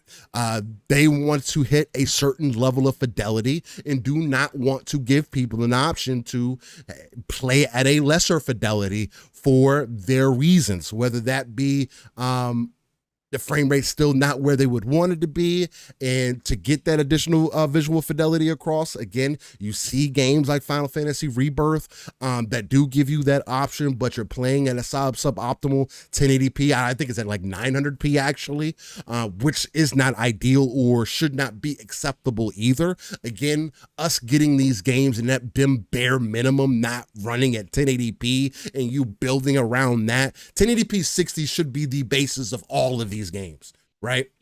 That should be your baseline, and then you build on or add on to whatever from there. Now, Hellblade, there are certain games that do fit into a different that do kind of fit into a category. Whether it be filmic or not, again, I don't think that's a good enough excuse for it to be the way that it is. But Hellblade is a slower paced game. Even the first game was a slower paced game. I don't think that 30 is going to make or break this game. Not as much as I felt that it did in Starfield. In Starfield, I think that 30 to 60 is a night and day difference, especially with the gunplay and moving around and stuff like that. Maybe it's just how I played Starfield, to why I felt that way. And again, I did play on PC, so I had that option available to me. But Starfield, I will argue up and down about it. Oh man, this is literally feels like a completely different game when you play between the different frame rates. Hellblade, I can see it not being inherently different, but again, for me, it always comes down to feel, right? And I also understand that they're going to the next level with the audio and all that. I don't know what technically what all goes into that. I'm not going to say that I'm not a game dev. So there may be a lot of CPU bound things that we're coming to find out. Again, we see the same thing with Dragon's Dogma, where there's a lot of CPU bound things that are happening, i.e. The pawn system, i.e. the AI being constantly active, making you feel like the game is alive, like the world is alive. But again, in 2024, 1080p 60 frames, it should be the bare minimum, and then you upscaling from there. Upscale to 1440, upscale to 4K, whatever we need. All the things that you sold to us in the beginning are the things and the technologies that I would like to see to start being used. Unfortunately, AMD on the FSR side of things, that may be part of the reason why we're not seeing the gains that maybe we should, whereas with if they had a DLSS option available on console, I think that this game would probably be able to hit that 60 at that 10 at a 1440 or so. But I would not be able to speak to that well enough to say it is A or B or C thing. The only thing that I will say is that I'm excited for Hellblade 2. I don't think that we should excuse the 30 FPS. You should speak out on it and say, hey, expect better. As a consumer, always expect better. But You have to decide whether this game is for you or not. If you don't have the option and you're playing on console, I would say still play the game and find out whether it's for you. Put the headphones on, turn the audio up, but do not play this game if you're not going to play it the way that it was intended. The audio, visual, and just overall experience that they bring into you are such a astronomical part to this game. I do still think it's going to be a standout and a demonstration, especially fidelity-wise, of what next gen should look like, or what we have been expecting from next gen. So it is a negative mark to Xbox because, again, when you lead the marketing with, again, Aaron Greenberg, people are running with, are bringing up those tweets again, 60 being the baseline and 120 is going to be what we're shooting for and whatnot, and us not getting those numbers. But Pong, how are you seeing things with Hellblade? Is this something that you can excuse Xbox for, or are you going to continue to be consistent in how you feel as far as options go? And then we might springboard off of there and go some different directions. But from what you've seen from the community and how you feel about Hellblade and what we just kind of went through, how are you feeling about this now that it's next month, right around the corner? It's next month. Yeah. It's let's start with the previews. First of all, great to see glowing reports from all the previews. Again, was it unexpected? No, but you never know, especially with the mainstream journalism, how they're going to react to certain things, and what they're going to think of it. And obviously some of them did get hands-on time, whether it was, 30 minutes or 45 minutes with the game, got to try the combat, which is a big deal too. This is a great showing for Ninja Theory. And again, from my perspective, I didn't expect anything less. Again, we do have seen games get, hammered for not, updating their mechanics lately, seemingly, getting taken down a peg or two because it's not what the media expected when they got hands-on time with it. They expected more. They expected the game to be something different.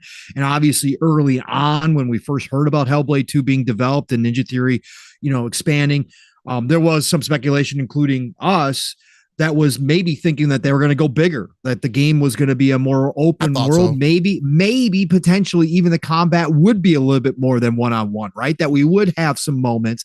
I was hoping for that. I want to, cool. I want to see Ninja Theory open up, right? I wanted to see Ninja Theory do a little bit more. But again, when we found out that it wasn't going to be that it was probably going to be more like Hellblade 1, okay, no big deal. Like, that's their expertise.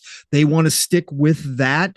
They do want to, go a little bit beyond just Senua and her experience and kind of what's happening in the greater world this time, right, which I think is awesome. So that story is going to be a little bit bigger. Senua's impact on the world and kind of events that are happening is going to be a little bit bigger. Again, I thought that was cool. You can go back and listen to shows we did a couple years ago when we talked about Hellblade 2. My thoughts on the idea that maybe she's actually kind of getting control of the voices and finding out that she's got some, power to her, that these voices are actually helping her. We'll see where this goes. So there was a lot of expectations. They were all over the board for Hellblade 2, but now that we've kind of honed in on exactly what this is going to be, now that people have gotten their hands on and they're coming out with glowing reviews, again, obviously a lot of emphasis was put on in these previews was put on the graphical fidelity and the animations, which rightfully so. They obviously were shooting for the moon, and it sounds like they've hit that moon. Generally speaking, most of the previewers said this may be the best looking game I've ever played, right? That's exactly what we thought this was going to be, outside of the clowns in the circus who decided that, oh no, this doesn't look good. Right. Okay. All of us who saw all the different showings that Ninja Theory has done over the past year and a half, we were all like, yeah, this is upper echelon. This is stuff that we don't see.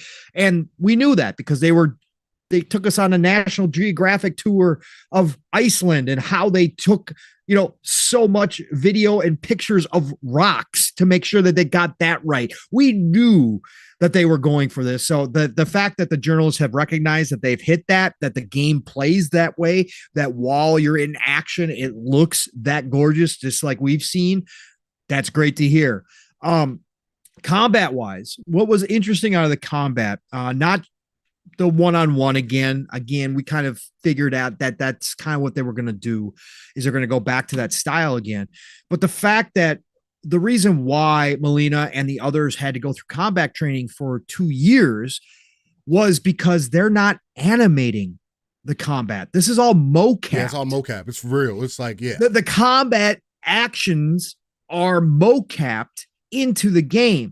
Now, one previewer said, think of like Dragon's Lair back in the day at the arcade. I was like, oh God, don't do that, because Dragon's Lair, you weren't controlling the action. You were hitting buttons to prompt the action on the screen, right? Yeah, no. You weren't actually feeling like you were controlling the action. It was like Dragon's Lair was a cartoon. It was it was amazing. I spent so much money at the arcade on Dragon's Lair trying to play through that game, because it was like you were in control of a cartoon, but action wise, it was like more like a QTE than anything else. And I was like, oh, don't say that. But I get what they're saying. I think what they were trying to say was the fluidity of the actual action on screen, because that was all Dragon's Lair was all hand-drawn animation, so it looked like a cartoon. So there was no, like, it didn't look like a video game, right? I think that's what they're saying. The mocapped combat, when you are fighting, that's what it looks like and feels like, is so fluid that you kind of forget that you're actually playing a game, right? So that to me is where I'm taking it. Now we'll see, but I think that explains too, Steel, why when we saw them at the different shows, when they finally did show combat, right, we were like, oh, that is brutal. Like that is, you could, even though we weren't playing it, not every game does this, but even though we weren't playing it, you could feel the combat. Like it was like, oh God, that is freaking gruesome. That is heavy. That is everything that you would expect from a realistic type combat if Senua was swinging a big sword, right? Or not, or you know, sinking a axe into somebody's skull, right? That's what it would feel like. This all makes sense now that they mocapped everything for the combat as well. I thought that was super dope. I can't wait to try that out. Some people aren't going to be happy. Previewers did talk about that the puzzles are going to be very similar to the first one. People were hoping they changed it up. A lot of people hated searching for it wasn't that bad. Hieroglyphics and stuff. It wasn't hard. It wasn't, but it was annoying at times. Hopefully they make it more clear. Yeah, make it more clear. I agree with that.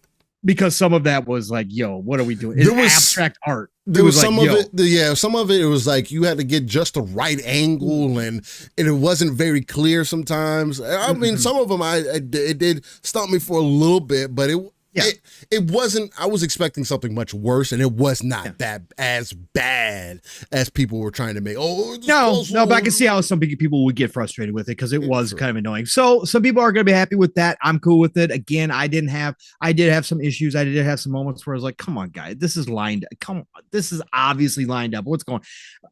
So hopefully they just do a better job this time around with it, but I'm fine with that. They did say that the parrying seems to be less forgiving than the first one, which scares me. Again, does scare me a little bit. We'll see how it goes. They're introducing a mirror that can slow down time while you fight the enemy, so you can pull off combos. That is a new mechanic they're introducing. That's something like that in the first game too.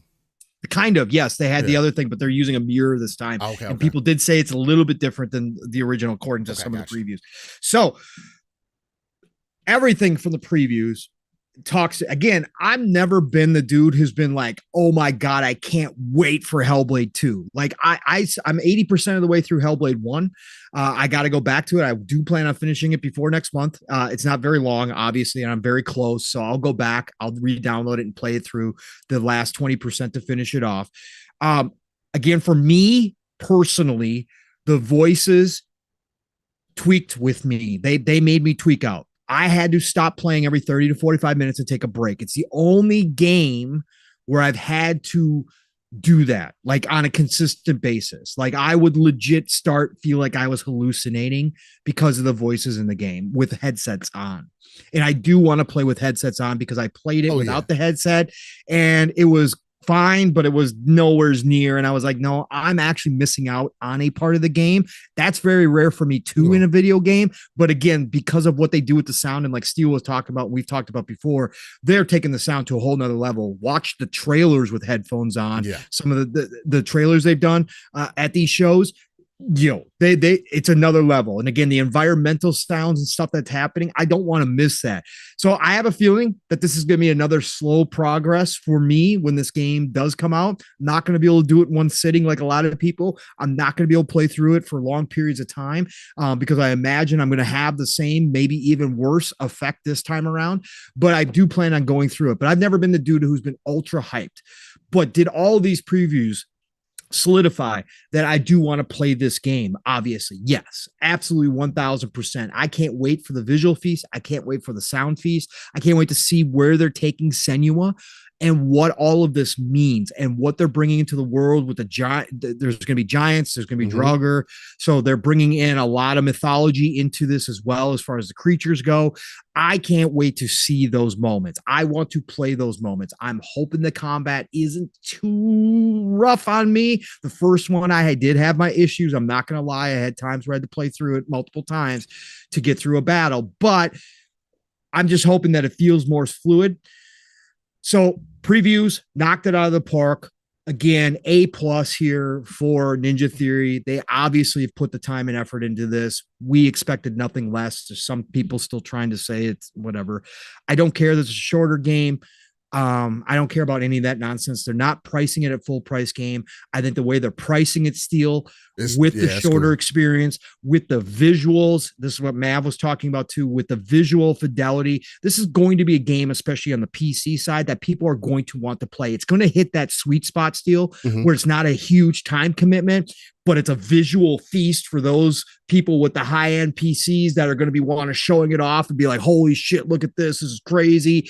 And I think that the price point is right where people are just going to jump in and try it out. Like, this is going to be a win-win situation all around. I think Ninja Theory is doing everything right leading up.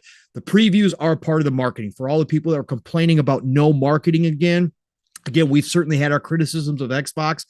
I certainly think there's other things they could do, but people were really starting in on Xbox, and lo and behold, here comes the previews. Previews are a part of the marketing. Obviously, this was the kickoff. This is what they were waiting for, because now Xbox can start rolling out their marketing for Hellblade 2.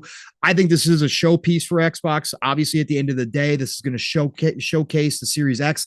Yes, even at 30 frames, it's going to showcase what they were talking about. It's going to showcase their investment into a small studio that people have questioned why they ever purchased. It's going to show everybody the reasons behind that. This is going to be a standout title that people do talk about for a very long time. People still talk about Hellblade 1.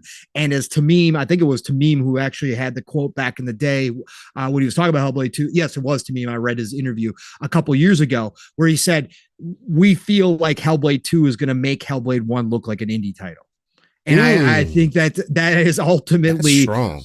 Yeah, that is strong. That is very strong. And I think that's what we're going to wind up with here. People are going to look back and go, wow, we were blown away by Hellblade 1 and some of the stuff they did in there, but look at Hellblade 2. Holy shit. Talk about a leap, right? I saw some of the previews also reference like this is like maybe potentially like the real first next gen experience. Like, yo, this is like, okay, this is kind of what we were expecting when we got these new consoles.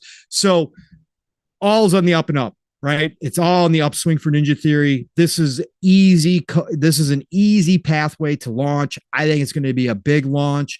I think a lot of people are going to be jumping into this game again. Game Pass, PC Game Pass is all going to be there day one, plus low price point. If you want to purchase it instead, everything is good to go there. So love the previews. 30 frames. Listen, I've said it. I will stay consistent. Consoles in 2024, these current gen consoles should have two options. I'm not asking for the plethora of options on PC. I'm not looking for the dev control level of, graphical options that PC sometimes gives us, right? I'm not looking for that. Now that I've messed with PC, now that I have a PC, now that I've done that, like I get it even more, like how in depth and how much PC players fool around to get the right frames or to get the right fidelity or to get the right balance. It's annoying. It's annoying. I'm still not there. Again, Dragon's Dogma 2, I was starting to fool around with it, trying to hone it in because I was dipping into the high 30s, low 40s with everything turned on. I started fooling around with it. I got annoyed. I'm like, you know what? Let's try FSR 3. Everybody complains about FSR, but let's try FSR 3 and just see for the heck of it. Turned it on, the first game I've ever turned it on for, and left it on. I was like, you know what? I started playing with it. I'm like, oh, I can see some minor things, but overall, picture's crispy, looks 4K. I got everything on ultra and high. We got ray tracing on. I'm like, it's running at 60 frames locked almost. There's a couple dips here and there, minor dips. I'm like, let's just keep it on. I'm the convenience guy. So I don't want that for console players. I understand that most console players wouldn't do that. So just, again, to stay consistent, all I would say is that Ninja Theory should have offered 2 modes. Let the gamers decide. Again, I just downloaded and started playing Evil West, and I've got Vaseline smearing looking graphics on 60 frames, or I can play a stuttery 30 frames that's really crispy 4K. Me, I'm choosing the 60 frames with the Vaseline smear. A lot of people say that's ridiculous. Don't care. That's not your choice. We as gamers should have choice. There is no reason why, with these consoles being closer to PC than ever before with x86 architecture, all the stuff that all the devs have talked about, how great it is that they move closer this time around, that this gen, blah, blah, blah, all the tools, everything else, that we can't get just 2 options and let the gamer decide. And the other thing I will say, Steele, and this is where you and I, we've had this discussion before. As a developer, do not piss on me and tell me it's raining. Just don't. Gamers nowadays are more educated than they ever have before. Will they still truly understand what it takes to develop a game? No, of course not. Will we know all the ins and outs? Of course not. But do not, as a developer, come out and tell me the reason why you only have 30 frames is because it's your vision when you don't have that on the PC. And Steele's response to this has been, yeah, but Pong, PC players will just mod it out. It'll be unlocked anyways. They'll just unlock it. That's why they don't do it over there. I don't care. If it's your true vision that 30 frames is the best way to play your game, you lock the damn thing across the board and you go ahead and let those people mod it out and go ahead and let the PC players do what they do over there on the PC side. But you don't do that because it's not truly your vision. Your vision is to create a game that more people want to play and that want to play it how they want to play it.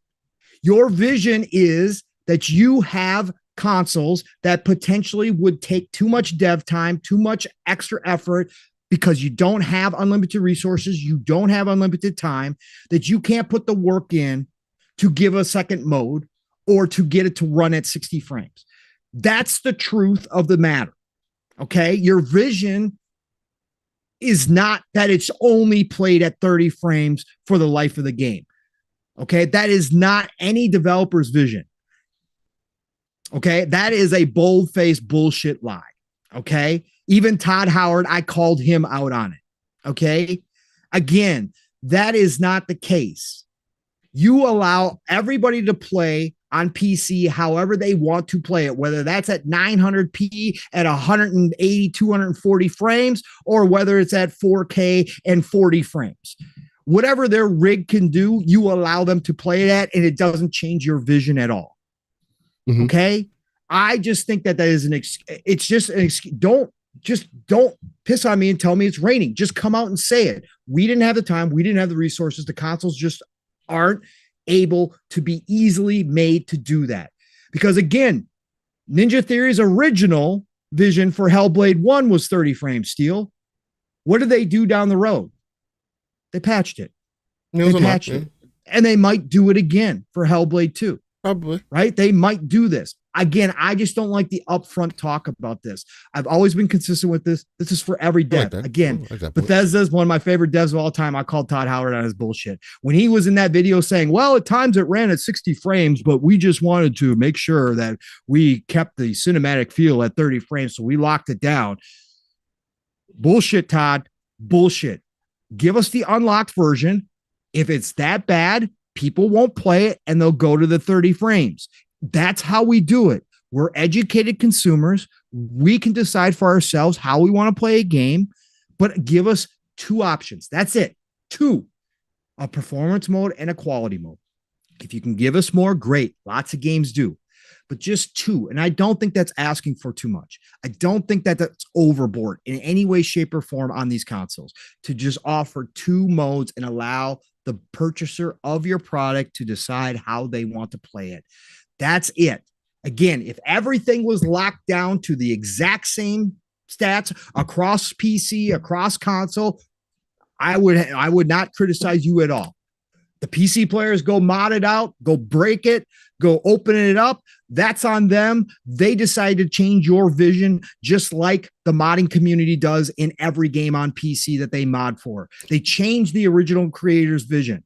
They add characters. Steel was playing with Master Chief in Final Fantasy, for God's sakes. Okay, man, that's not Square Enix's original vision. But the modding community allowed that to happen. But that's the modding community. But if your original vision is set, lock it down across the board. That's all I want to say about it. As far as 30 frames goes, I'm going to play it both on my PC, obviously, and I'm going to also download an Xbox for Hellblade 2. I'm going to try it out on Xbox, just like I did with Starfield. Starfield, I want to play it again. Over half my time, almost 400 hours, over half that time is on the Series X because of convenience and because the 30 frames was good. And it didn't bother me. Again, I'm one of those dudes who is not a snob. I don't need 60 frames all the time, everywhere. I can play 30 frames. So I will be checking it out on both places so that I know the difference, right? Obviously, now that I have my PC hooked up to my big screen, chances are I'll probably play it more on PC, but I'm still going to try it both places. 30 frames is fine. This is a slower paced game. As long as the frame pacing is done right, like it was in Starfield, it's going to be good. It's going to feel fine. People are going to play it. People are going to enjoy the hell out of it, as they should. 30 frames should not deter anybody from trying a game out. I played Gotham Knights at 30 frames. It sucked. It sucked, right? And that's fine. Still, you can have that. It's a choice. Right? It's a choice. Yeah. You can have that too. I'm not saying for the people who say that 60 frames is the only thing they can do. I'm not saying that they're wrong either. I'm just saying that people shouldn't be out here going, oh, 30 frames, trash. I'm not playing this. If it absolutely is something that you cannot play, that's fine. I'm not going to sit here and call you a liar for the people that come out here and say, oh, there's no difference between 36. You can't tell. The human eye can't tell the difference between 30. No, they can't. Bullshit. It can't. GTA 6. That's all garbage. Right. That's all garbage. Right. GTA 6 is going to come out. If it's at 30 frames, everybody's going to be playing and loving it. I'm not playing it. But yeah. Right. 100%. And I understand that, Steel, and that's fine. That's a choice. But I'm just saying that as far as a lot of people are still going to enjoy it, there's absolutely nothing wrong with that. If that's what they could get out of the console and the time allotted, that's what they locked it down to, so be it. I just wish they would offer us either an unlocked mode or 60 frames mode out the gate. One other option for the console players on every game. Again, I'll say this about every dev, but 30 frames, again, I said on Thursday night, if you looked at what they were doing with Hellblade 2, if you honestly looked at it and you understood that this was going to be Unreal Engine 5, and we've seen the Unreal Engine 5 on current consoles, if you thought for 1 minute that this game was going to be a lock 60 out the gate, you were fooling yourself. Okay. That was being intellectually dishonest. All of us knew that this game was going to come out at 30 frames. Yeah, like I said, I'd hope for an unlocked version. I hoped for a performance mode, but we all knew it was going to have a 30 frames. Well, that's why you pull yourself back and just you look more so at the marketing side of it, because to the wider audience who are probably not going to care either. But if they saw some advertising or anything like that, say, hey, this is going to be a 60 frame console and this is what you should be expecting. And then you see games that come out and you hear that, oh, well, it's not 60 frames. What happened? It does at least leave room for conversation, right? Right. Of course. The main area that I will provide some pushback to, though, Yes, I do agree. You should be giving people options regardless, and I don't disagree with at least having the availability of the multiple options. I think when it comes to your point, also timing or whatever else the case may be, we know as people that have professional experience with customer service sales and all of that, we both know that it's all about how you say things, because if you're more direct, a lot of the times people don't like hearing that shit. Right. And for the sake of marketing, you're going to say things a certain way to make it come across a certain way. And as the enthusiasts, are never going to like that, right? So across the board, I think for me, the biggest reason why I give them some a little bit more leeway, at least console devs, for the console version of their game, a little bit more leeway, is because things are skewed towards visual fidelity over performance. Yes. Every time. Yeah. So, and because of that, I'm always going to put the onus on the publishers as well. But that is the biggest negative that these consoles are coming across, is that you're running into an issue with fidelity versus just performance. Now, you do have your games like Final Fantasy VII Rebirth that are also having its issues that are 900p less and performance mode to get 60 frames. Now, the thing about that, though, is Final Fantasy VII Remake, these games have traditionally also, since Remake came out, have also had an issue with optimization. Final Fantasy VII Remake, when it came to PC, was terrible as far as optimization went. Yep. Def Leppard says, what percentage of games run at 60? I honestly, because I don't mainly play on console, I would not be able to give you an accurate representation of what that may be. But the games that I have played on console were that, right? Again, I'm playing 2K Drive right now. That's 60, I can tell. What's the other last game that I played? Diablo. Diablo was 60. I can't think of others, but there is a good bit of games that are at 60 this generation, as they should be, or at least have the option for 1080p and everything. It doesn't, and Fahim, he says about Final Fantasy Remake was great. I don't care how great the game is. I thought Jedi Survivor was a great game, but the optimization does not get excused. The game is great, but it's still ass as far as performance goes. And I see, and shout out to Indie Gamer, by the way. Indie Gamer, great to see you, brother. It's been a long time, brother. Great to have you in the chat. Thank you. I've got the 7900 XTX with the 7950 X. You got so all AMD. I got all AMD. Indy was asking about that, but great to see you, Indy. I see some other people like Tubabu and Nixie in here. It's about the optics. Square Enix has zero problem doing it.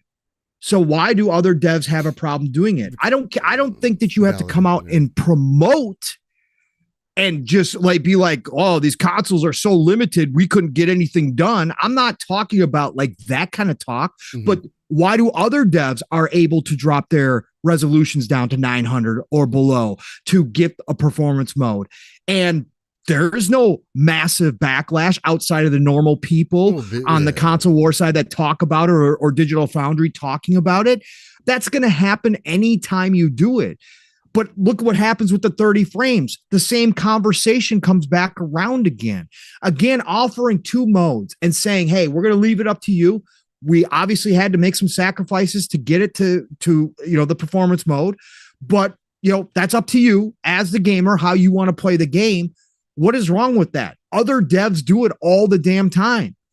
So again, this is not like something I'm asking like Xbox first party only to do, and they're the only ones that are going to be doing this. Other devs make this decision. Other devs do exactly what Ninja Theory is doing and saying, no, we're locking at 30, like Bethesda. That's fine. Again, I'm just saying, don't tell me it's your creative vision. It's not your creative vision. Yeah, I agree. And again, don't lock it behind consumers nowadays are more educated than ever before about how this shit works. So again, to come out and be real about it and say, we offered you a performance mode. Obviously, you guys know what that comes with. That's fine. I have zero problems with it, but you're going to take the hit either way. But just give us the option, because you're going to find more people that are happy with it than are not happy with it being locked to only one option on console. Again, why do console? And again, you can talk to me about, oh, it's a $500 machine. It's a $500 very specific machine that doesn't do what PCs do, that are curated to do one thing, and that is play fucking video games. Yeah. Right. That is the difference between the two sets of hardware. And yes, the price point does make a difference. Of course it does. But two options, I just don't think that's a big ask of these devs. And I don't care if the devs themselves say, well, we really don't like how this looks. Well, you're not the ones buying it, and you're not the ones playing it, right? You're not that. And again, you allow other platforms to play how they want to play. There are legitimately PC people. And again, the difference between monitor and big screen, I get there's a huge difference there, but there are legit PC players who drop their resolutions down below 1080 to make sure they get 120 plus frames because they want to play the game that way. Well, I understand. We also have DLSS. Yeah, DLSS and all that kind of stuff. There's better options. There's FSR. Yeah. There's FSR in Xbox supports FSR. It doesn't matter still. It's there. I'm talking about performance for performance game. Where FSR 3 compared to what DLSS can do performance wise, it's not. No, it's not as good. I'm just saying. I'm not asking for full PC options. I'm not asking for any of that. I'm just asking for two modes. Just give me two modes out the gate. Let us decide, and stop telling me it's your vision, because it's not your vision. And okay. And that's Chad, I mean, you might feel like Pong is giving you fake outrage, and if you want to dip out, you dip out. That's fine, man. Yeah. Because he also mentioned earlier that, well, it's because devs don't develop the same. That's fine. I'm not. There's we know that. We're not devs in the industry, but we're not stupid either. I believe Sony and MS lies. We were just calling it out. That's what I was going to speak to. I think it should be also okay as a consumer. It doesn't matter whether they're lies or not.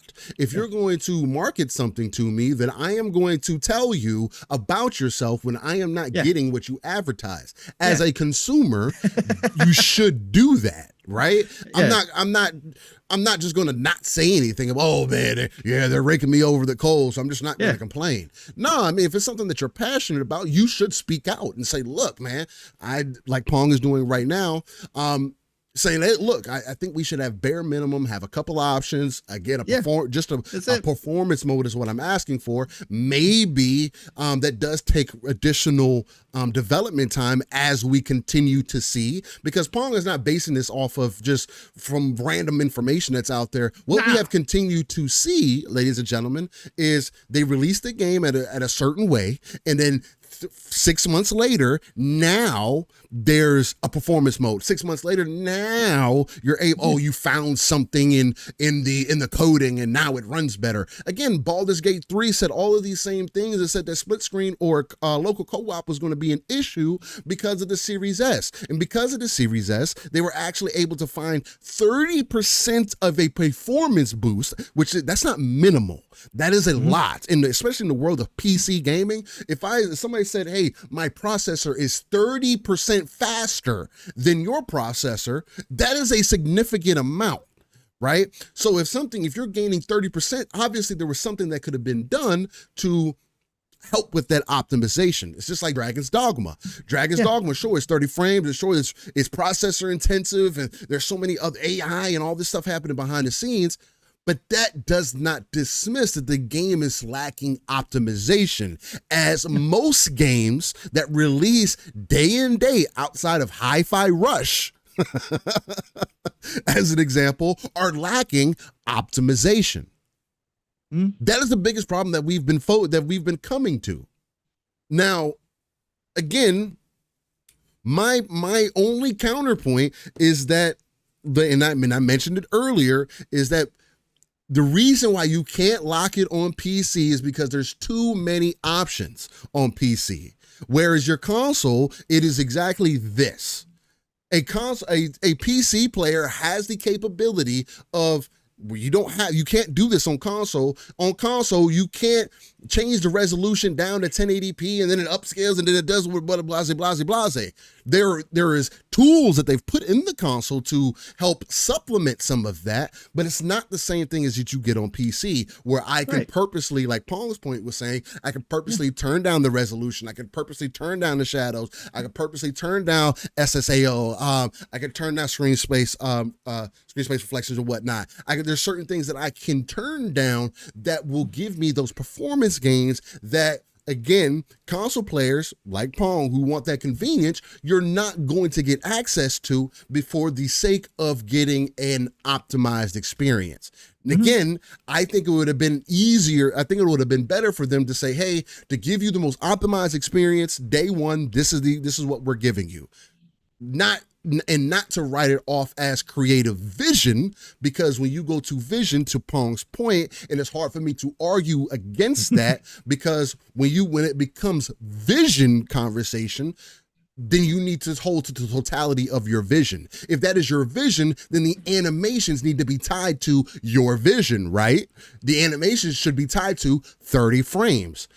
If that's not the case, if the animations aren't tied to, as again, this has been a thing in gaming previously, where there's some games that you cannot upscale or you cannot unlock because the animations are tied to the frame rate. If you doubled the frame rate, the animations would be twice as fast, which would not make sense for the game. If that's not the case in this, I can't fight back on Pong's point of you telling me that, oh, this is my vision. Now, if you came out and said, again, for optimization, this is what we're able to provide. And because on PC, you can tweak your optimization however you want. There's mods, there's backend files that you can get access to change some of these things. You will have more options than it's just more options. And I think, that is what I'm going to hammer down on anybody that's kind of disagreeing with Pong's point. Again, you can disagree, that's fine, but I just want to, again, give you the opposite side, because again, I'm not 100% in agreement with what Pong is saying, but I do understand, as somebody who also owns a console, there is too many times where I get into a game where I would like to see if I have an option for a quality or performance mode. And I would definitely prefer a performance mode, 60 frames, target, whatever the case may be, so that whether it's 900p or not, prefer at least giving the option. And as a consumer, why is it, I don't think it should be a negative, or somebody should say, oh, well, Pong's stupid for expecting more, for expecting such things as an option. Yeah. We're in 2024, ladies and gentlemen. Why is 1080p still a hard target to hit? Why? 2024. So we're never going to get to 1440p, right? We're never going to get to 14. We're not honestly, at 4K. 2160 is not being hit. They're like, oh yeah, it's 1800p. Dynamic, even Hellblade, it's going to probably be 1800p. A dynamic resolution to 4K. Yeah, right. Absolutely. In all reality too. I mean, again, it doesn't matter. If you think I'm stupid for asking for two options, that's fine. I don't care. I've just been consistent in this across the board with all the games, no matter what system it is, right? No matter what system it is, I don't care. I just think you should have options as a console player. And I think nowadays, especially because they talk how much closer it is to PC, like, why is it so difficult to give us two options? Plenty of games do it. And like I said, Final Fantasy VII, remake and rebirth are perfect examples. Like, not everybody's happy with the results, but it's there. But it's there, right? It's there. And again, if I was playing those games on my PS5, I would choose the performance mode, even if the graphics weren't as crispy. Again, because I'm not a graphics whore like that either, right? I play AA games. I play all these games. I don't care. I go back to 360 and still play games from time to time. I don't care.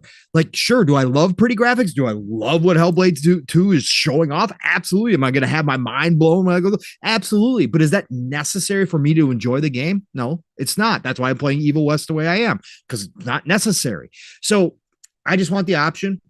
That's all I'm asking for. And again, I've been consistent in this case, and I will be consistent here. Just don't tell me that it's a creative vision choice when it's not. You're not. It's an optimization choice. That's what it is. Yeah, and that's fine. Again, I have zero problem you guys saying you didn't have the time, but when the patch comes out down the road, like you did with Hellblade 1, what's the story then? Oh, well, it's now time. This is our creative. Then it just comes to time. It just becomes a timing thing. Right. Enough people ask for it. I mean, no, you continue to work on your game after. I get it. Skyrim had a patch. I expect Starfield would eventually have a patch. Like, this is where we're at this day and age. So don't tell me you know, again, as a developer, you can say you prefer 30 frames and you like the cinematic experience. You can say that that's your preference in your game, like Todd Howard does. But at the same time, to completely not acknowledge that there is a growing group, a big group, but a growing group, even beyond the PC of gamers who can tell and do appreciate the difference in 60 frames. I'm sorry, you're ignoring that. That there's no way you cannot know that. God Emperor, like, I don't know. Yeah. I didn't realize that maybe I just didn't put two and two together. I just haven't been paying attention enough. I didn't realize that Final Fantasy was using UE4. At least Rebirth is. I think probably both games did. Again, sure. I obviously wasn't paying attention enough. If that's the case, that's even less excusable. Why do you have a UE4 game running at 900p? That's optimization. That is an optimization issue.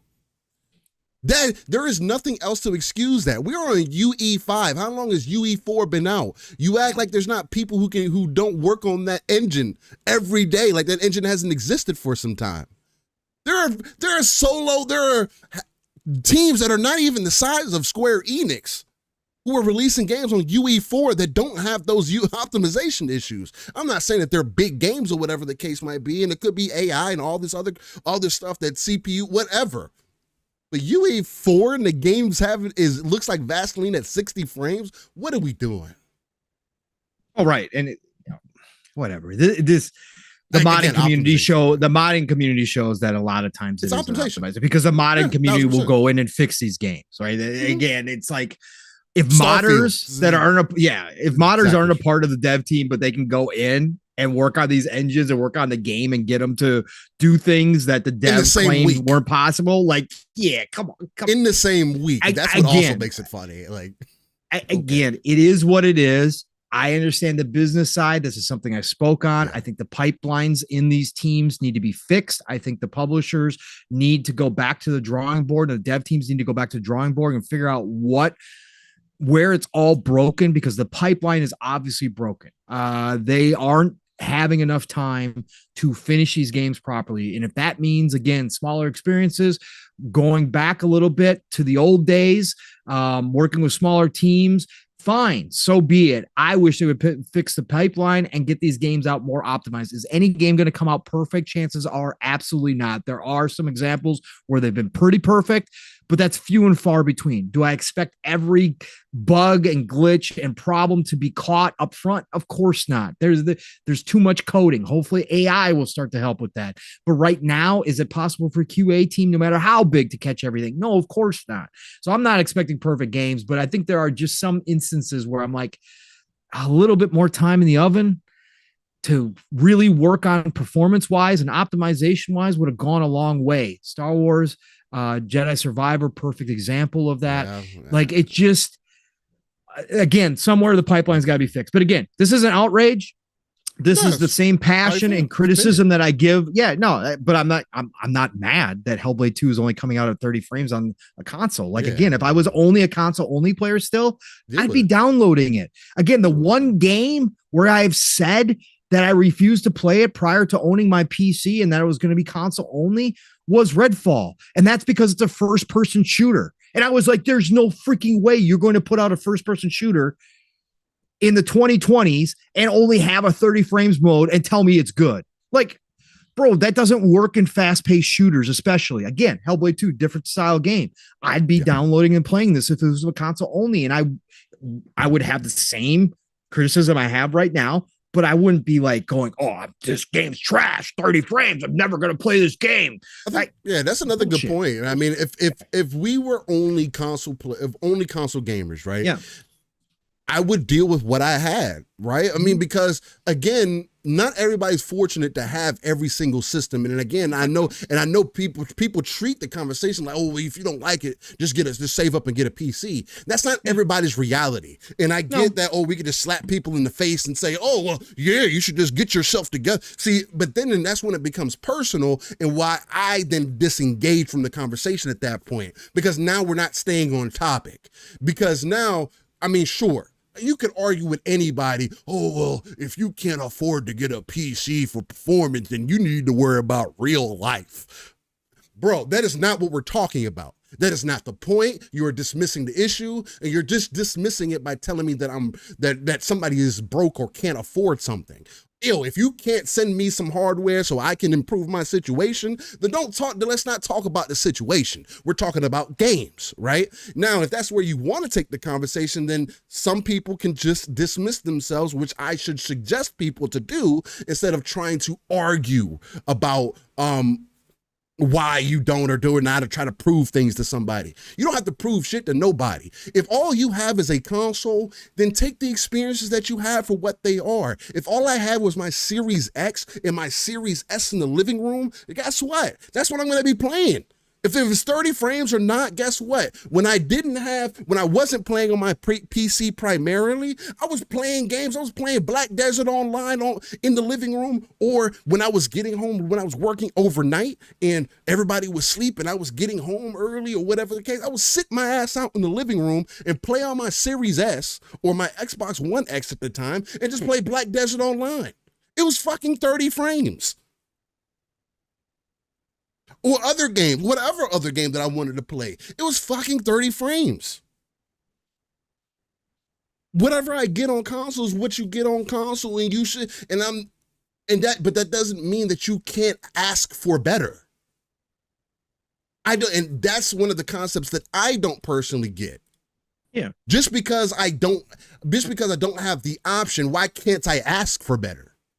Why do I have to be ostracized or criticized for asking for better? I don't need to be a dev for me to ask for something. Hey, I would like to have these things. We are in 2024. Why do I not have the option? I thought hardware was getting better. You said all of these things, and of course, you can write it off and say, oh, well, that's your fault for believing these companies. Why is that the thought process that you go to for this? That is such a backhanded, I'm not really trying to have a conversation with you type of way to handle that. That's not the way that I look at it. And again, I'm not expecting for everybody to take that same approach as me and Pong do. We pull ourselves back and we try to look at the RTS perspective of things, right? It is what it is, which is why I told Paul when he got his PC, and why I tell anybody when they get PC, you have to be careful of you have to be careful of how you have conversation now, which is why you guys hear me talk about it the way that I talk about it. People would consider me to be PCMR, but I always tell people I do not fit within these boxes that y'all have created in these communities. I'm not a console dude. I'm not just a PC dude. I'm a gamer. I like to play games. And I'm going to speak out about what I would like to see in this industry. What my expectation is. What my issues are. We should be able to have a dialogue about that and not hate each other for it. That concept just does not make sense to me. Why are we hating each other for this? Why do we have to judge each other for this? If you're not playing with these folks, then fuck what they think. Play on your console, enjoy it for what it is. Don't let nobody demean you and tell you, oh, it's a $500 box. You should just get over it. No, you're a consumer. That's the number one thing that I've learned in sales across the board. It is my job to get you to buy. That's my job. I have to convince you.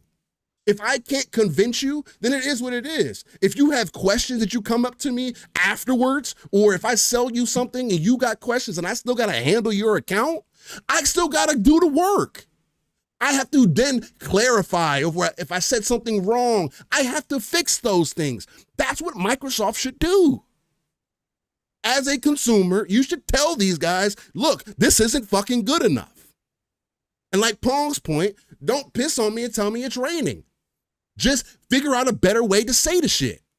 Oh, it's our vision. No, just say optimization. We don't have time. We didn't have time to optimize it the way that we would like to, so we're releasing it this way. At least at that point, that is better to be understood and become so, and that sounds so much more upfront than you locking it behind some other reason or excuse or whatever else. That's it. Guys and everybody in chat, do not let anybody else Remake, I don't know if you're talking to us or anybody or talking about the defensive tone or whatever. I take a defensive tone for gamers across the board because, again, I was one of those dudes who has to defend people who are getting bullied for gaming and shit like that. But everybody in chat, do not let these people in the community try to tell you what you can or cannot enjoy or what you can or cannot talk about. Everything is worthy of a conversation. Whatever your purchase product is, you should be able to talk about that freely, willingly, and also understandably. The only part that I will fight back on that with is don't lie about shit. Don't make shit up. Don't do all the extra shit behind the scenes. Try to make it seem like it's grander or whatever the case. Live in reality and take the things as you are and just enjoy the experiences that you're playing. It is okay to ask for better. At least in my eyes. Shout out to all the gamers across the world because and I only bring that up because that is again, this is just a constant thing that we get in our community, and I see it everywhere. It's not just Twitter, it's YouTube, it's Reddit, it's all these other different places where people are like, oh man, these companies ain't worth shit, and oh, gamers they expect all these things, and oh, if you got a console, you should just shut up and get what you got, and it's okay to be cool with everything too. Like, just don't shit on other people for asking for more, right? Again, like, as long as like somebody's not lying, like Steele said, or just demanding something outrageous, like my Xbox Series X should perform as much as my buddy's 4090, like as long as it's like legit and it's just like, hey, we just like to see some more options, like to get 60 frames. Don't sit there just because you're cool with 30 frames all the time. Don't sit there and say, oh, you shouldn't, like Steele's saying, you shouldn't ask for more. You got a $500 box. What you're expecting? Go get a PC. Talk like, about it. Nah, man. Again, it's not unrealistic, right, to suggest that they possibly, with the right amount of time, right, could optimize the game to get 60 because, again, they did it with the first one. It certainly could be like there's all different things that could happen, and we've seen the tech. And again, people do come from general places of understanding where it's asking for something like 2 modes for console isn't outrageous. Like it's been done. It's been proven to be done. And yes, every game's different. Every engine's different. Every dev's different.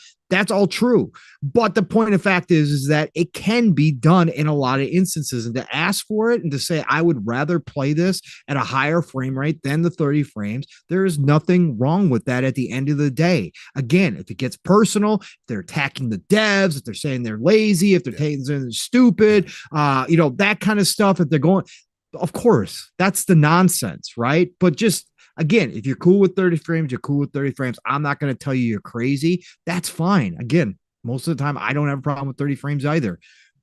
It's just is what it is. But if somebody wants better and somebody would like to have higher frames in these games, that's okay for them to ask. It's okay for them to say, hey, can we get one more mode? Can we get what are you guys doing here? It's okay to ask those questions as well, even as gamers who aren't devs. It's okay. Again, if you get something from a restaurant and it doesn't taste right, just because you're not a professional chef, it's still okay for you to say, this doesn't taste good. This is not the way I was expecting it. This doesn't taste good. Right. Can I take this back? You're allowed to do that at a restaurant. I'm just saying, and you're not a professional chef. The chef doesn't come out and go, you're not a professional chef. Just eat it.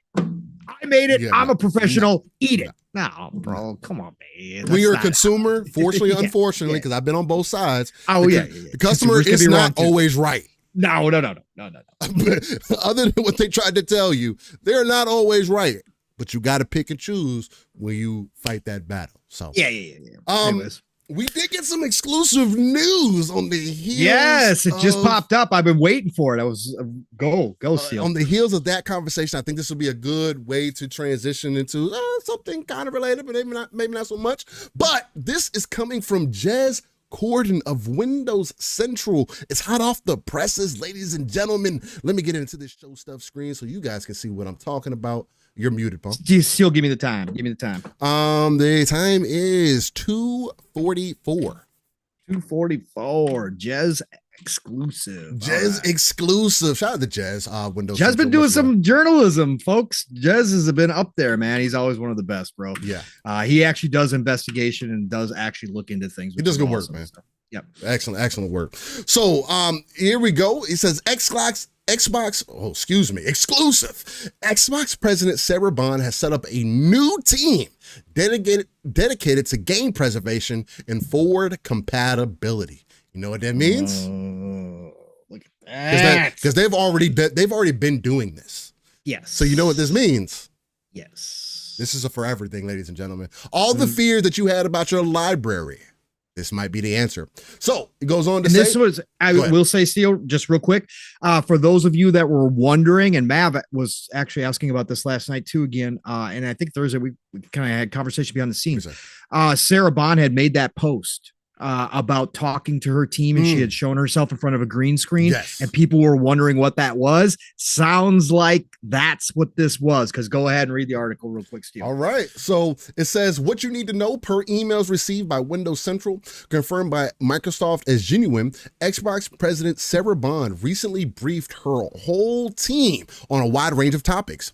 In the emails, Sarah Bond reiterated Microsoft's plans to build a new Xbox hardware focused on delivering the biggest technical leap ever in a generation.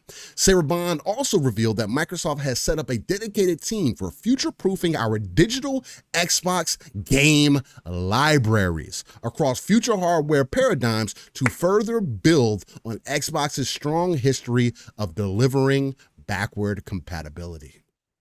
Additionally, it was revealed that Xbox has become Diablo 4's biggest platform since the game's inclusion into Xbox Game Pass. Again, you're getting a lot of people who maybe are not fans of the genre or not familiar with it now have the ability to try. And I will always agree that if out of all of the ARPGs, Diablo is the easiest to play or the easiest to get into and to do something with.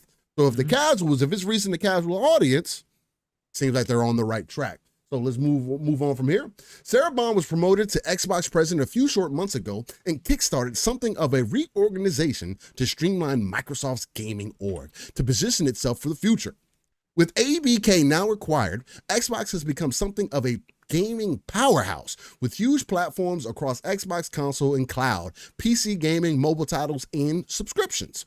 Even when you disregard the millions of Game Pass subscribers, Microsoft counts various other subscription service gaming businesses within that fold, from Fallout First to Minecraft Realms to the World of Warcraft. The complexity of Xbox business is doubtless a huge challenge, but there's similarly huge opportunities ahead of the firm.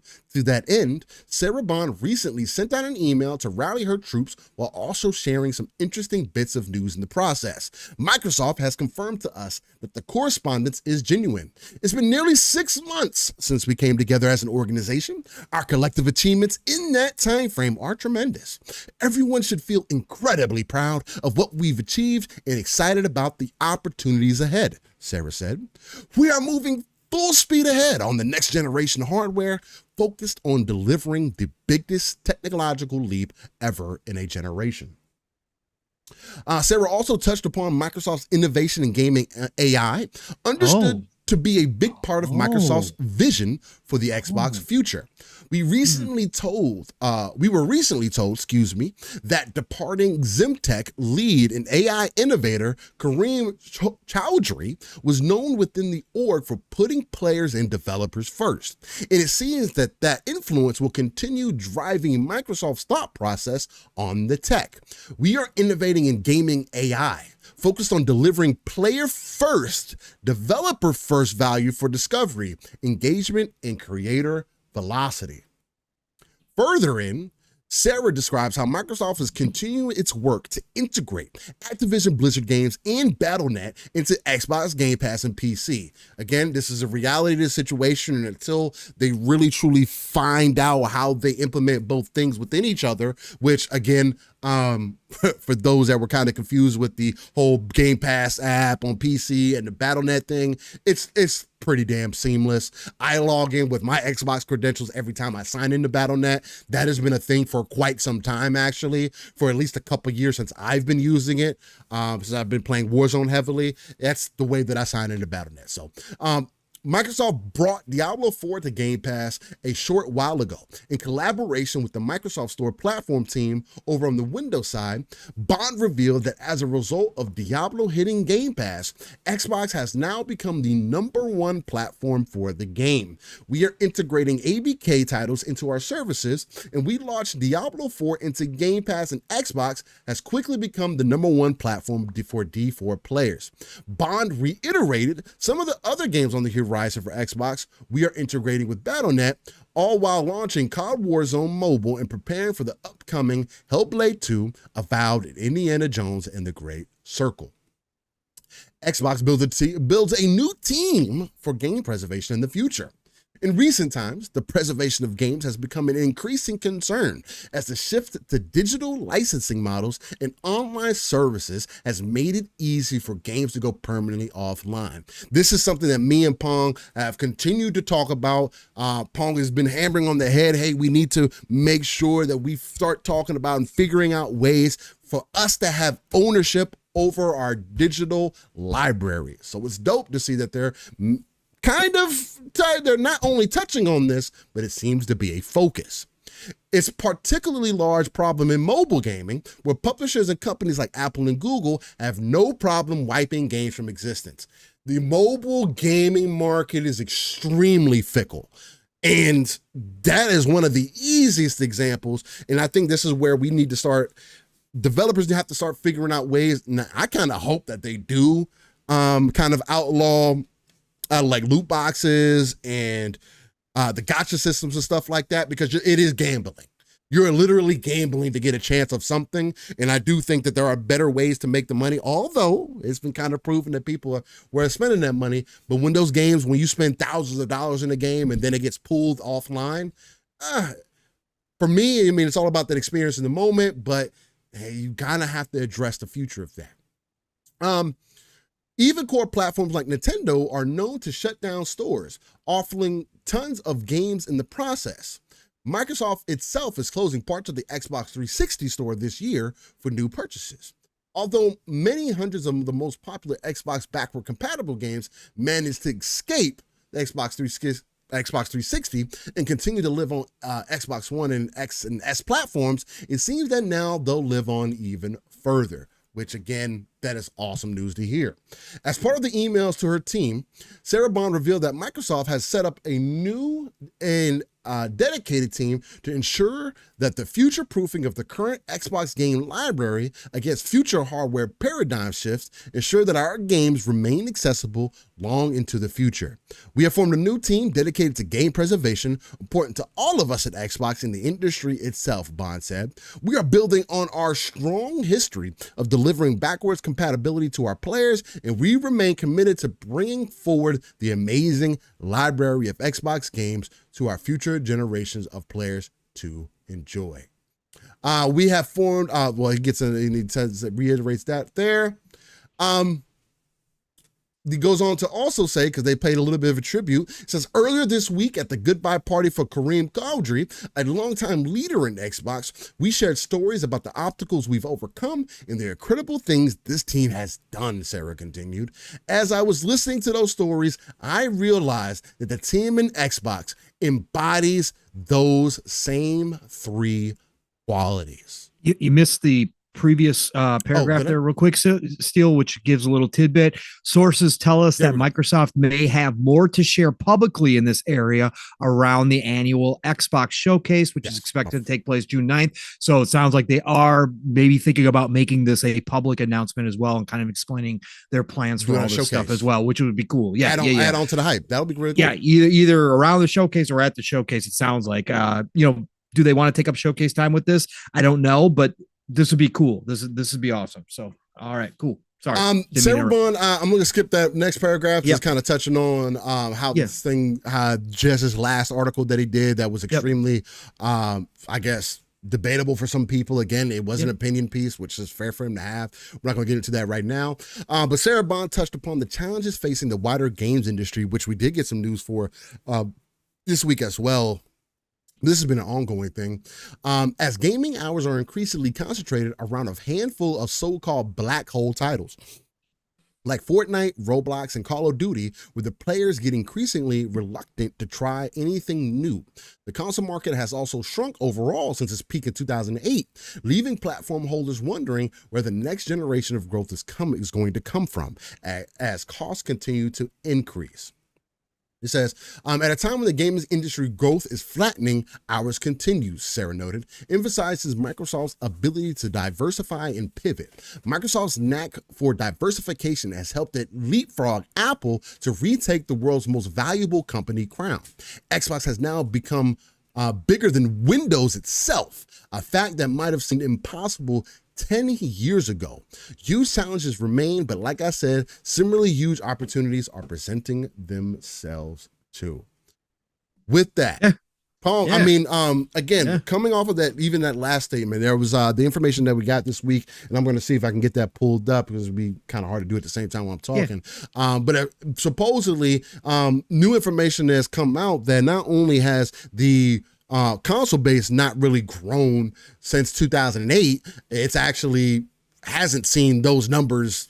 Even if the Nintendo Switch outsells the PlayStation 2, it is still not going. The market is still not going to have expanded for what we got in 2008. But not only that, is also seemingly more gamers than ever are playing games that are 5 years or with our older games. I'm not going to put a time limit on there because I think they said it's about 5 years or older. But most gamers are staying invested in games that they're already comfortable with. They call it black hole titles here, but it does seem as though more gamers are kind of digging back in their backlog, their library, playing games that have already existed. I think it's a large part to the pricing of games. Things are more expensive nowadays. We have global things that are happening. But for you, Pong, seeing some of these statistics get put out there this week, and then also hearing everything that I covered in this article here for Sarah Bond's vision for this new team, what is your take on them setting up a new team and also some of those numbers that we're seemingly getting about the gaming industry and its future? Yeah, I think that this is obviously a lot of corporate speak here. Again, it's to be expected. It's all whether all their visions ever live up to their speak, we will find out. And a lot of times it never does. But the fact that they're keeping the focus, because a lot of the conversation, right, and to our conversations, to Nixie's point, obviously, in the chat as well, like, we still don't own our digital libraries. No. We're still at the whim of these companies, and that includes Microsoft and Xbox. So for me, I always keep that in the back of my skull. Like, that this is still the truth, that we don't have any protections as consumers in a digital age. We don't have a whole lot of protections. The government is so far behind, especially in the United States. I know the EU is trying to catch up quicker. They're doing a lot of things tech side, but the US is so far behind on tech and the industry and where it's gone and what it's doing, that this is where I do believe the focus needs to be. Because again, as a consumer, when I buy a product, I don't care if it's digital or not.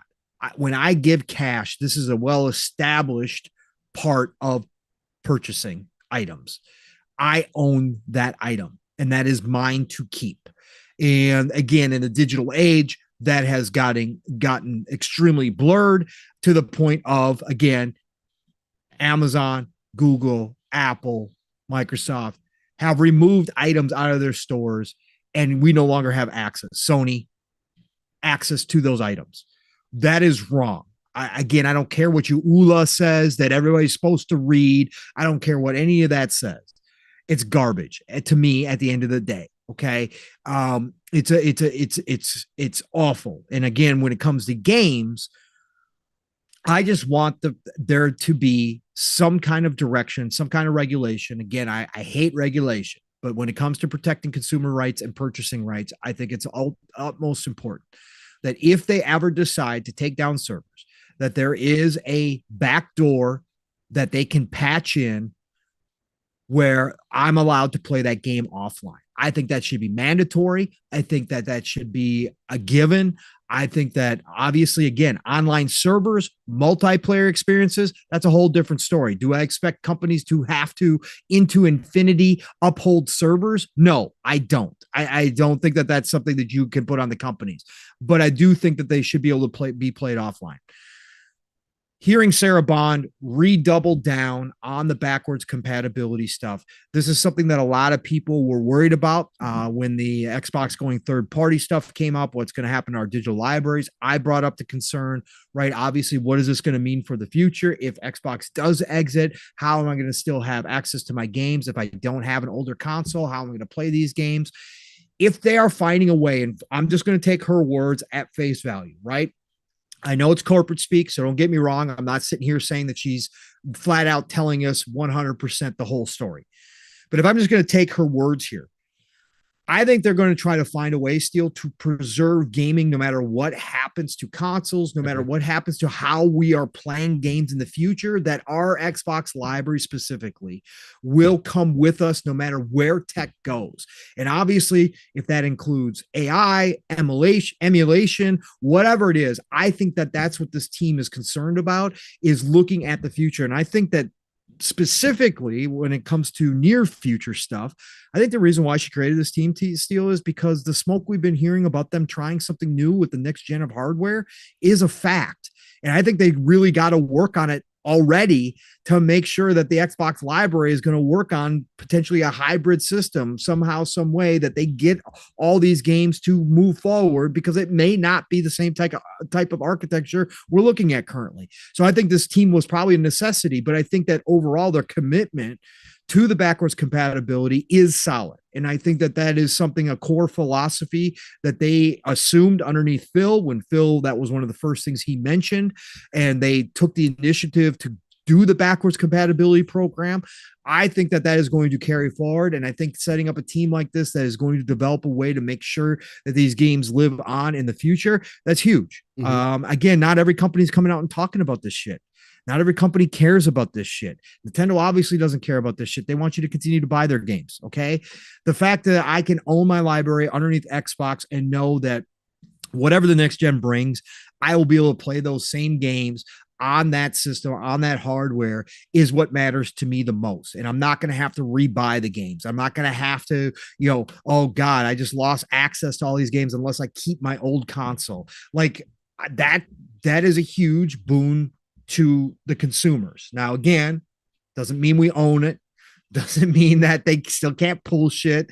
Doesn't mean that any of that might not still happen in the future because we don't have those protections. But if a company's going to come out and tell me that they are dedicating a team to ensuring the viability of my older games into the future, I'm going to applaud it. And I'm going to say, hey, This is more than a lot of companies are doing right now. So I got to give them props for it. I got to give them props that Sarah's doing. This wasn't a public thing. This was obviously internal. They said they're, potentially going to make it public later on, but this is obviously an internal thing. So it's not like this is just some public bullshit nonsense, propaganda. It's something that they're telling their internal teams as well, their employees, that they're going to be doing this. So big moment here, big news. Thanks to Jez for getting the emails and verifying that they were legit. Again, for those people who don't like Jez, I saw some people in there. Hey, that's on you. If you don't think Jez is a good journalist, I'm not here. Again, that's your opinion. Yeah, I'm not going to argue. I'm just going to say Jez does do a lot more work. He's more credible than a lot of journalists do. If you don't like all the stuff he says, if you don't like how he talks all the time or what he does on social media, again, not going to hear an argument from me. That's personal taste. That's personal energy.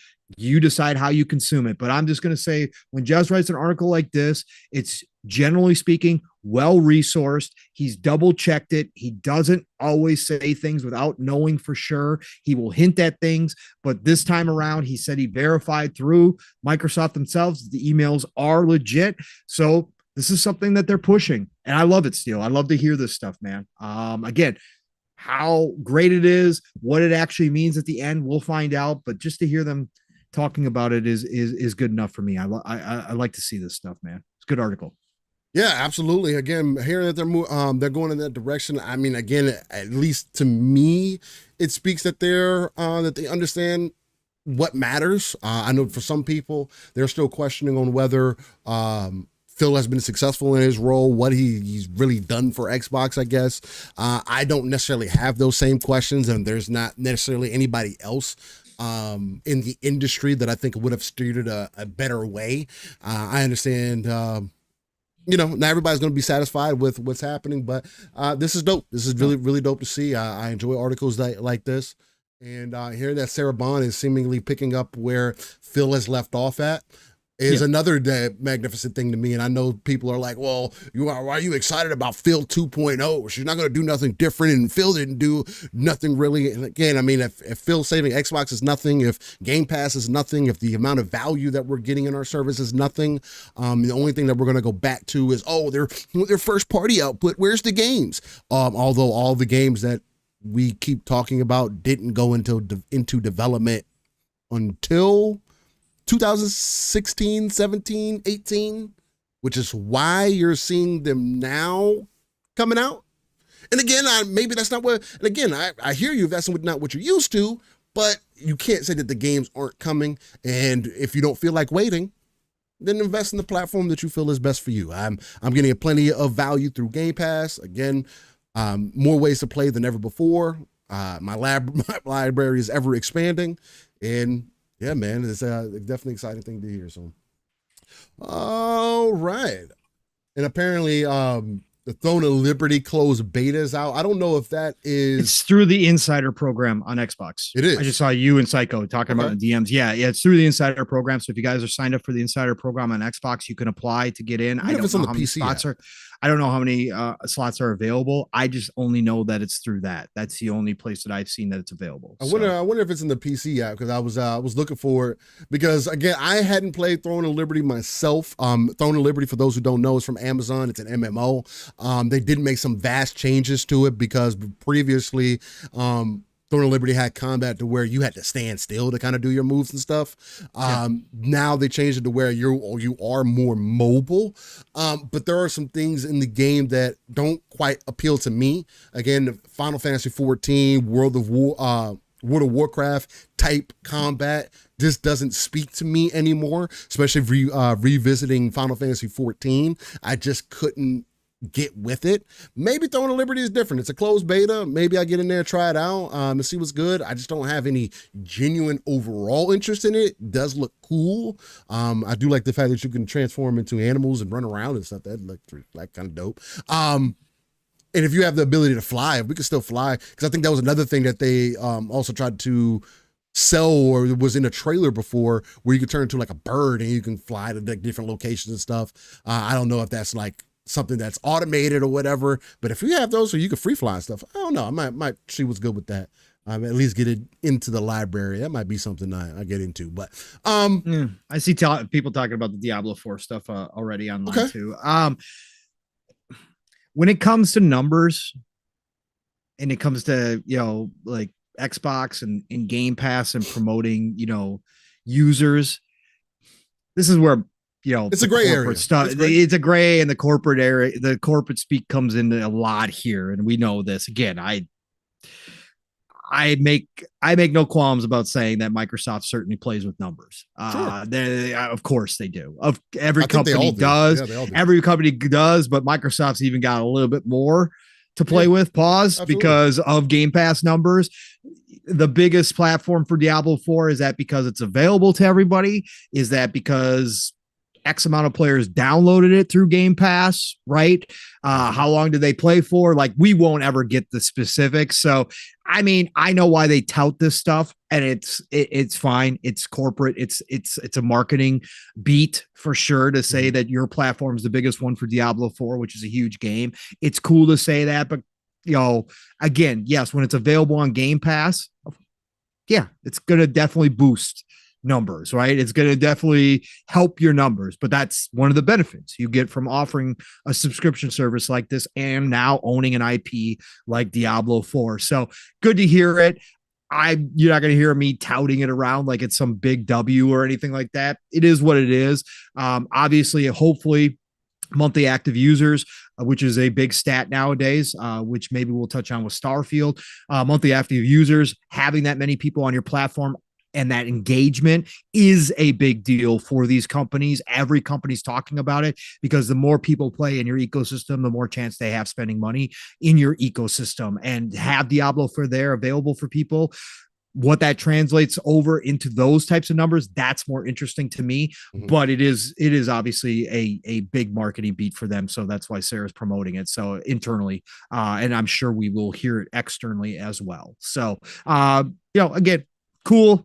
But I'm not going to sit here and like praise it like it's some big freaking massive deal, because it's not, to me at least. Yeah, I'm not going to go. I mean, again, I hope that it would get more engagement from doing that. But again, we'll see. Appreciate everybody hitting that like button. If you're locked in, still make sure go ahead and hit that like button again for us if you can. Real quick too. Shout out to Yobi. Legendary's in there. I don't know if you saw Steel. He tagged us again. Eastside Vandal, go ahead and close your ears for a minute, because you hate hearing about Suicide Squad. But just real quick, real tidbit for those of you that still are enjoying Suicide Squad, and Suicide Squad is now going on sale a lot as well. So if you plan on jumping into it, again, you will not. Steel and I are going to tell you this is the greatest game of all time. Okay, we're not going to sit here and tell you this, but I'm going to tell you that it's a fun ass game. It is, especially if you got somebody to play with. It's a fun ass game. It is well designed. It is well laid out. The action is freaking nonstop. The characters are all interesting. Yeah. Again, if you're going to jump into this, you'll be tagged this because the other people have been data mining the hell out of Rocksteady code. And they've been finding out that the other playable characters on the table for season 6 and beyond, are they going to go beyond season 6? Killer Croc, Katana, Poison Ivy, Black Manta, Scream Queen, and Gorilla Grodd. Pretty damn good lineup, bro. Only Poison Ivy is going to be adult Poison Ivy. I'm not playing Kid Poison. No, I'm not playing Kid Poison Ivy either. But I'm assuming I like her as a character in the story. But yeah. But I'm assuming it would be adult Poison Ivy, which would be dope. It would be a different dimension. I would hope so. Because and you can cosmetics to sell on that one. I'll tell you what. Regardless how you feel about that grass. It would be interesting to see how they take this. And again, if Rocksteady's allowed to continue to work on this game, despite, the Steam numbers that certain people like to continue to tout as if they were the ones who destroyed this game and they won or something. I don't know. It's such a weird energy around Suicide Squad. But it would be cool to see where they can take it. Multiple sources at Rocksteady also told, this is from Miller Ross, by the way, also told him that Kevin Conroy recorded dialogue for Suicide Squad Kill the Justice League's post-launch campaign before his passing as well. So there will be potentially more Batman involved as well. Okay. That's dope. So yeah, that's dope as hell too. So lot of information coming out about Suicide Squad right now. Pretty dope. Pretty cool. Hey, Yobi says, I just beat the story and I'm waiting for all future content. And also Deathstroke as well. Was that a mod? Yes, I did. Yes. We did see that as well. Yeah. Return the Batman, the arrival of Deathstroke, and more. So that was also included. Again, people are data mining the hell out of this code right now. So sounds kind of cool. And real quick, shout out to Stay High Triple F for the 10 bones. He says, just wanted to support, always keep it real and non-biased. Shout out to y'all and continued success, brothers. Hey, stay high. That's awesome. Amazing words. And again, we can't do nothing but be ourselves here, man. So I appreciate that. The fact that it comes through. And Yobi, since you beat the game, man, we got to get to some of that end game content at some point, bro. Yeah, we should. We got to run Mav too. We got to get Mav. We got to run too. Mav. Mav's got to beat the game. He's got to beat Brainiac yet still. So we got to run through and get him there. And I want to obviously grind and get. We not get much of a grind, but I want to get Joker. I want to open up Joker and try him out as well. Get grind for the other gear and stuff. Yeah, there is new gear. content and stuff like that now too. Biggest reason I fell off because I was running into issues again. I think the last time me and Pong played, we were just running into network issues. It kind of made it unfun after a certain point where you're like 30 minutes into a mission and you're no problems, and then 31 minutes in, 35 minutes in, and now it's laggy and choppy, and me and Pong are like shooting at enemies. We're trying to help each other out, and enemies are dying 10 seconds It would later. Degrade over time. Yeah, it was weird. It would start out great, and then like a 45 minutes, hour in, all of a sudden it would degrade further and further and bad. I wonder if Jasper, when he comes back from the future steal, I wonder if he will play Endgame. I wonder if they'll patch It'll finally be unlocked. They finally patched it. For those of you who don't know, that's still an issue, supposedly. Some people are locked out of Endgame unless you join somebody's game who is in Endgame. So like Jasper could join our crew and play Endgame, but he himself could not start Endgame. Stupid stuff like that. That's the stuff that Rocksteady, I'm laughing because out of all the issues and all the problems that Rocksteady had with the marketing around this game and the people just destroying it out the gate like Eastside Vando, they again focus on the little shit, please, and get the game fixed so that all the players who do want to jump in have the same type of experience, please. Like, make that a priority, please. Just fix your games, devs. God damn. Yeah, that's the main thing. If you want me to keep singing, you want me to sing praises about the actual game, it needs to work. Because I like playing in Decado. I'm the same way. Last time I jumped in, I forgot to play too, but I can. I got back to it pretty quick because we beat it. It's just like riding a bike. You get back into it, you start feeling things, you start remembering really quick how to jump back. Decado, you got to be part of that too, man. We got to get us a little crew together and jump into some Suicide Squad, man. Sure. Attention, ladies and gentlemen. Attention, ladies and gentlemen, aboard the Splitters Hype Train. Mav, I saw you just hopped on board. What's up, brother? Hey, listen, everybody, we've got an announcement. Please pay attention to those monitors above your heads. Make sure you double check those 4-point harnesses because we just got to the Mach 5.5, thanks to the one and only Bold Alpha Wolf Pack. That's right. He got on the court. He said, I found another bag of coal. We got to add another car. We got to get some more splitters aboard this couple-mile-long hype train. That's right. He dropped off an easy 5 layup. That's right. A nice little finger roll here on a Saturday with the 5 bomb. Thanks to Bold Alpha Wolf Pack. And again, your goal remains 69, everybody. Everybody's favorite number, 69. Choo-choo, motherfuckers. Choo-choo. Let's go. Choo-choo. Let's go. Appreciate y'all. Appreciate y'all for becoming part of these splitters. Much love. We got to establish something that we can do for y'all, man. Especially for the members and everything. We greatly appreciate y'all. More content. I don't know. I might start doing some member only streams or something like that. I think that'd be kind of cool. No, we are trying to grow. We are trying to grow. So. No. Okay. All right. No feet. Cool. All right. Well. All the support you give us helps support the channel. I will tell you that. It definitely does. All what the creative things. Steel, by the way. We are currently at 3:17. All right, what are we hopping to, brother? Well, if you still got some time, I mean, we can get into About Gears, man. I think it could be a passionate conversation to be had. There was some information put out about Gears this week. Again, this is coming from Jeff Grubb mainly. And I mean, again, it's not really something major. Again, it's just kind of like going on the cuff. Let me see if I can bring this up for you guys here. Give me 1 second. And it's essentially about where we're supposedly going to be hearing something about Gears come this upcoming showcase, or excuse me, this summer. I'm actually, well, I think I was going to play the clip. Nonetheless, I won't need to play the clip. He says, Tom Warren reported on this. I will do that. We'll go ahead and show the post itself so you guys can have some context. But Tom Warren himself, shout out to Tom Warren. Well, one of the better ones out there. He says, I've heard some stuff with Gear 6, and this is coming from Jeff Grubb, that Gear 6 might be happening this summer, says Jeff Grubb. At least get us getting some information and whatnot. So, and then you got some people down in the comments saying, seriously, this is news? You guys are ridiculous for teasing this yesterday and not making a headline of it. Like, of course they're showing it. It's been 5 years, and it's confirmed that they're working on it, shaking my head. And Tom Ward just says, where did I tease this yesterday? I also haven't made a headline out of it either. Jeff Grubb did tease it the day before.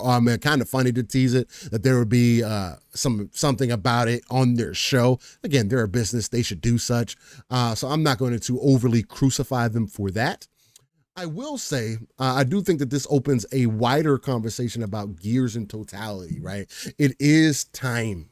As a Gears of War veteran myself, it definitely is time for us to at least get some form of a tease or a direction or whatever the case, especially with the way that they ended Gears 5. I want to see what their approach is going to be Gears 6. Honestly, if you ask me, the only way that you can really take it this time around is going to be a very dark path.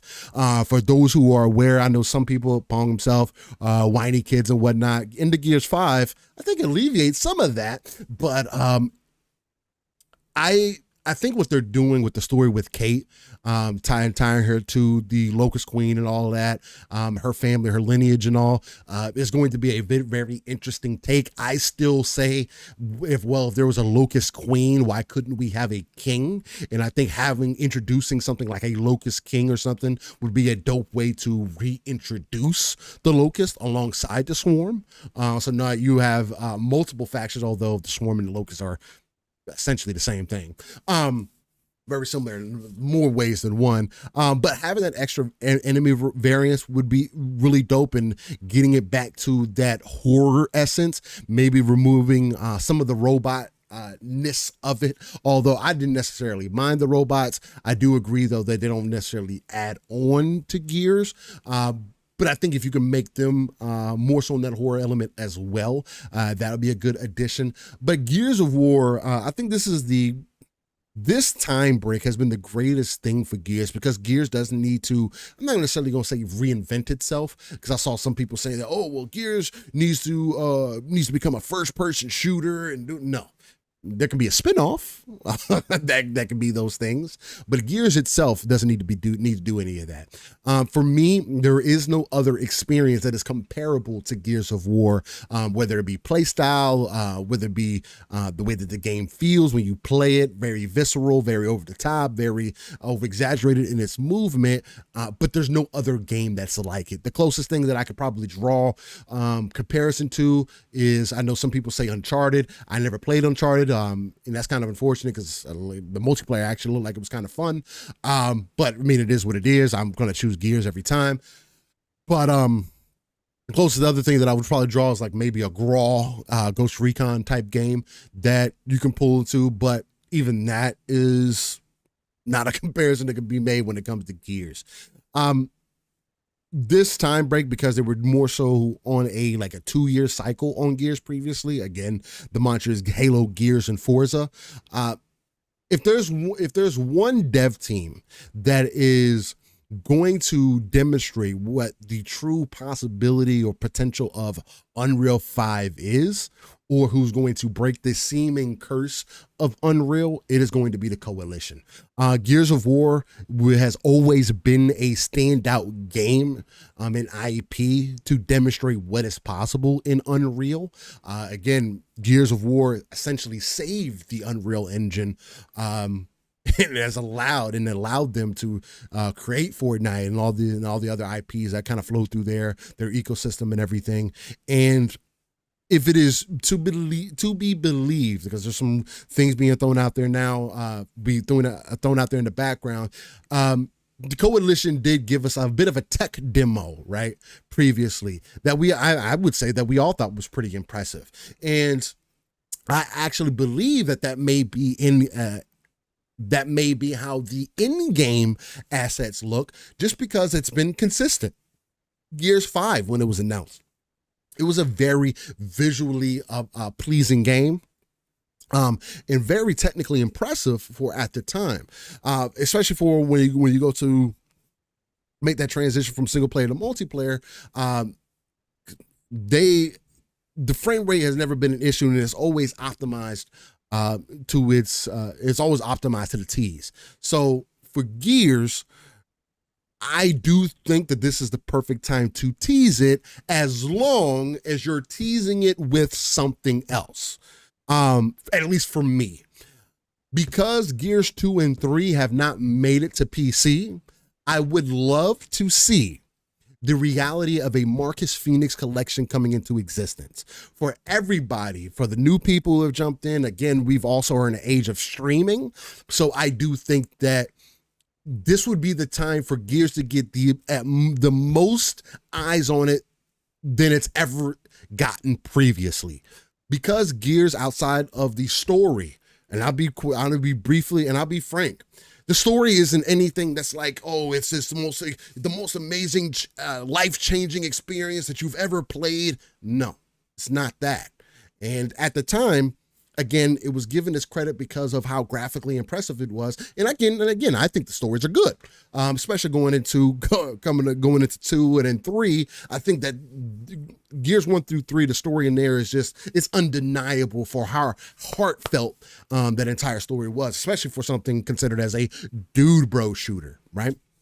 But what I would like to see is people truly understand what made the multiplayer special, right? And I know there's this misunderstanding, like, oh, Gears is just a shotgun game. It's just a Nasher game. I'm here to tell you guys, it hasn't been that since Gears 1. They made changes since Gears 2 to fight back against that. Matter of fact, players like myself, vets like myself, have been speaking on the opposite side, because we feel like the Nasher doesn't have as much relevance as it used to. It doesn't feel the same. The Nasher has become inconsistent over the years in gameplay. All the weapons in Gears are extremely versatile. Matter of fact, what really determined how good of a Gears player were you would not just by you using the shotgun or whether you wall bouncing or not. That became extremely irrelevant very quickly.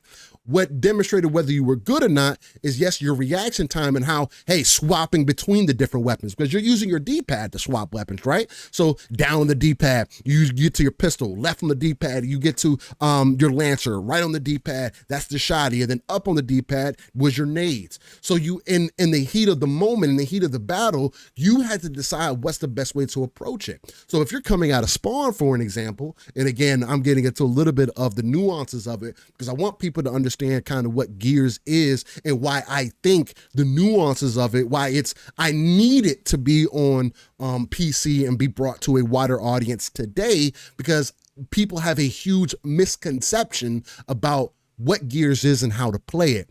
But when you're coming out of spawn or you're getting into these engagements where you're feeling like, oh man, shotgun all over the place, stop pushing. If you're rushing into combat, this is not Call of Duty. And even in Call of Duty, you get blown up for it if you push too hard. But in a game like Gears, If you are overly aggressive, you're going to get blown the fuck up. And especially nowadays, people love using the Lancer, the pistol, any other gun that you can use, because other people are not that great with the Gnasher. And the problem with Gears is it has such a high level of skill expression, because you could be nice with the shotgun in a bit, but you also nice between, shotgun, pistol, get a couple shots off, Lancer, chainsaw, all doing things that are unexpected. And that's what the gameplay is about. And the only way to diversify that or show people other ways is by bringing it to a wider audience. PC is the main way to do that. You want to start that hype train up for Gears 6, you getting back to those roots of what Gears is about. I need to see a Marcus Phoenix collection. And I'm not talking about 6 months later in the fall. No, I need a Marcus Phoenix collection in June. Right after the show, right after you show a trailer for Gears 6, say, and guess what? Marcus Phoenix collection releases right after the showcase. Well, right after the show. Pick it up. You can pick it up now. You know how dope that would be? You know how that is the one more thing that would set the community on fire and would literally have everybody in the community probably trying out or playing Gears for, or revisiting, whatever the case, for the next 3 months at least, in my eyes, because there is no other game like it.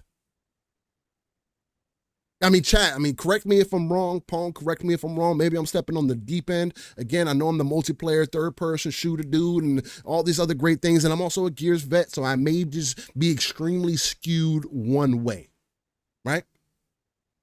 But chat, Pong, is there another game that has done or presents itself the way that Gears has, not only on the story standpoint, but also on the multiplayer standpoint, and has been another, I believe, title that has been a test of time for being able to do both, especially for the Coalition, being able to do both at a level of success that most other people don't get to see or don't get to build up with their player base. How do you feel about Gears 6 possibly happening, or an announcement for it, or what happening this summer, and some of the details I dropped in there about like a Gears Marcus Phoenix or a Marcus Phoenix collection or something? Yeah. We've talked about this for quite a while. I'm again, Gears. It's time. It's time to get a tease. Again, as some people have been speculating, you said, 2026 seems realistic. If that's the next gen start, launch game.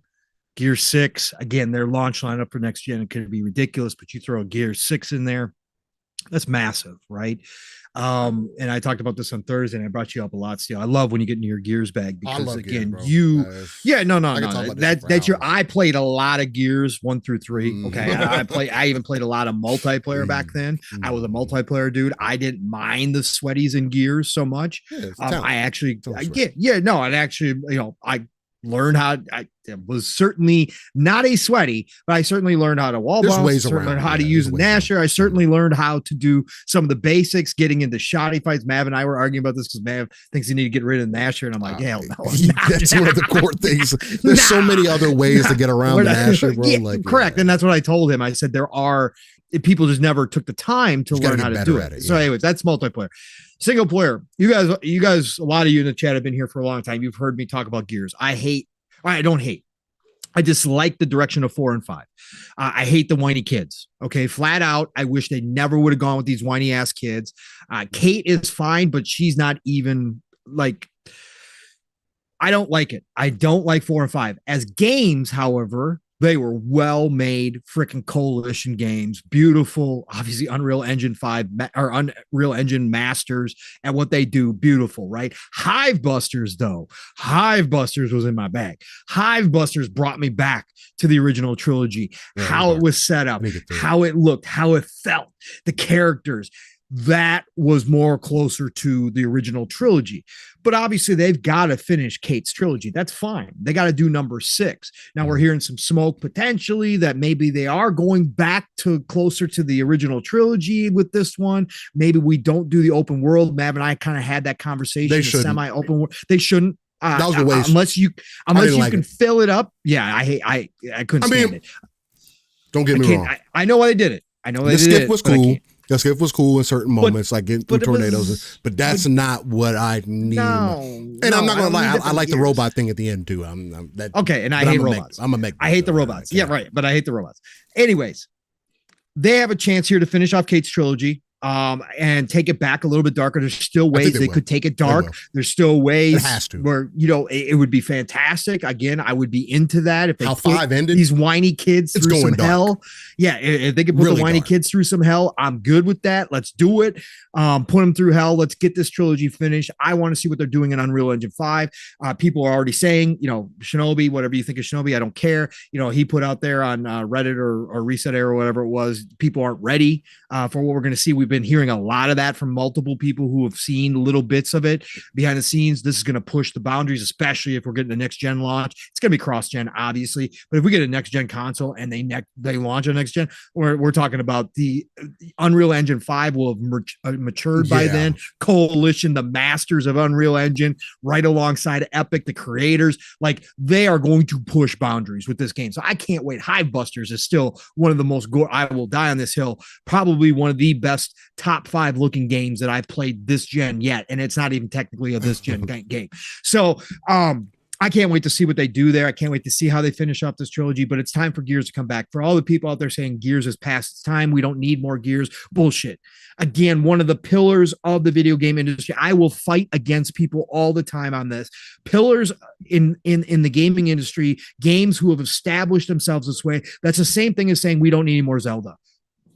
You can all fuck off. We don't need any more Mario. You can all fuck off. Okay, I'm sorry.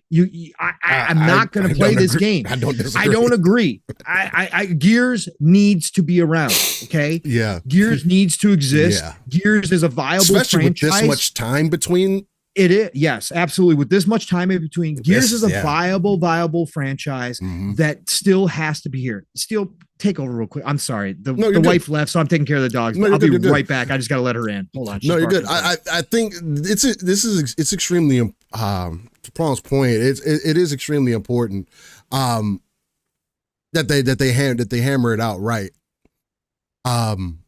Just because of how it feels across the board, man. And I lost my train of thought as soon as Paul, I'm talking to Yobi at the same time. Shout out to Yobi. He said he's getting some LSS merch. He just got him a hoodie. Was telling him, please let me know how you feel about the hoodie. I was gonna type in there that I was very indecisive about the company and everything that I wanted to go with, but that's why you see that the merch is through Etsy instead of like a Shopify or something like that, because I wanted to have a little bit more control over my over the manufacturer, right? The quality of the hoodie and all that good stuff. So Yobi or anybody else in chat that ends up ordering a hoodie, definitely let me know if when you get it, when you receive it, take pictures of it, all that good stuff. Because if it's not good quality or if it's not perfect, and Yobi, I'll tell you this too, if it's not to your satisfaction, just send it back, please. That's why I want to make sure to get that right, because for apparel for us, I just wanted to be right. Living split screen gear. I wanted to feel good. I wanted to look good. So that's the biggest thing. And for anybody that's interested, the link for our Etsy page is in the description below. So definitely check that out. And it is available on the YouTube side and the audio side. Wherever you have the description, all that information is there for those who are interested. So but yeah, I wanted to add on to your point, Paul, but I forgot the last thing you said because I was in chat and then that's right. Anyway. No, I was just talking about Gears existing, right? Gears existing needs to exist. It hasn't been overdone. It's been plenty of time. Coalition know exactly what they're doing. Go ahead. That was my point to the whole time thing. Yeah, there has to be something said about games, and I know we want to get games as quick as possible and everything, but there has to be something said about when the difference between you being forced to release a game every other year to when you're actually given time, because I don't think that Gears of War was never, or Gears in totality was never set up as a game that needed a revision 2 years later. Especially because of how the multiplayer was set up. Man, again, I do think if they were given more time, let's say if they were on like a 3 to 4 year cycle instead, or even if it was 6 years, that there could have been additional DLC in these games to flesh out the game even more, kind of like what they did with 1 and 2. I can't ever remember which one that was. It was such a long fucking time ago. But it was one of the greatest DLCs that Gears had ever gotten. I believe that was 2 actually. I think it was 2. But when you got to dress up as the Locust and just F people up, it was great. Anyway, but I think that would have helped them out so much better than kind of what they were getting, because I mean, I get why people got tired of Gears, because it was just a reiteration of itself. And that's why vets were also frustrated, because you kept making new versions of the game, but you were like changing base mechanics of the game that people cared about, or you were trying to do too much, trying to make it appealing for a certain audience. And like the saying goes, when you try to make a game that's for everybody, it's going to end up being for nobody. Right. Sometimes. And there is that balance there. And I do want to get more of that visceral nature from Gears. Like, I like when you're in close combat, instead of having the shotgun, maybe you give me some additional options where I can grab you and melee you or something more visceral. Add some of those Last of Us elements in there as well to the combat, that I think would be really dope, just to make it a little bit more intrinsic. But anyway, my football. Go ahead. No, that's fine. Like I said, you're in your bag. This is yours. Again, I played a lot of Gears. I have some takes on Gears, but you obviously much more on, especially the multiplayer side, into it. So, I think that this is the right time to tease it. This is this is the perfect moment at this showcase to give us a glimpse. Again, I think it's part of the showcase. We talked about this last night. There is so much content. Again, I made a list last night. It was ridiculous. Gears 6 tease right here is a little bit of parts of Xbox hopes and dreams, right? It's a little bit of a vision of the future. Even if it's a quick tease, even if it's a splash screen, even if there's just one screenshot of one of the characters and how it's looking at Unreal Engine 5. That's all we really need here, but it is time. And the biggest thing for me, and we talked about this, Steel Gears is just the same as Halo. You have a game that does it all, that the expectations are through the roof. And again, as you were just talking about, it's in that area now, after 4 and 5 especially, that the hardcore fan base was never really happy with what you did with the multiplayer, and neither was the people you were trying to go after and seek out, because the hardcore it's not easy to play multiplayer. So I think that's the biggest thing for me, is what do they do with the multiplayer side of things, Steel, to make it relevant in the 2020s? Like, again, if it comes out, we'll just say 2026, what do they do to make it relevant again? Do you just go after the hardcore? Do you just bring it back and go after the hardcore? How many new mechanics do you try to incorporate? Do you go with new modes to try to capture a different audience? Like, we've had this conversation about Gears in the past. I think that's the big challenge for Coalition. I don't have any doubts that they'll be able to finish off the story properly. I don't have any doubts that they certainly may look at going back to a darker, more gritty Gears campaign like they used to. Again, Hivebusters certainly gave us a glimpse that they can do that. I mean, again, that was perfect. So I don't have any thoughts about that, other than I believe that they're going to finish off the trilogy right, even if it still winds up that I get frustrated with the whiny kids and it's just not the Gears I wanted. I'm still going to play through it and finish out the campaign and want to, see what happens. But when it comes to the multiplayer side, that's going to be the key to all of this. And again, whether fair or unfair, it is one of those games that will be judged by its complete package, because it's always offered the complete package. Now, so let me throw this at you. Matt brought this up on Thursday. I don't know if you heard it.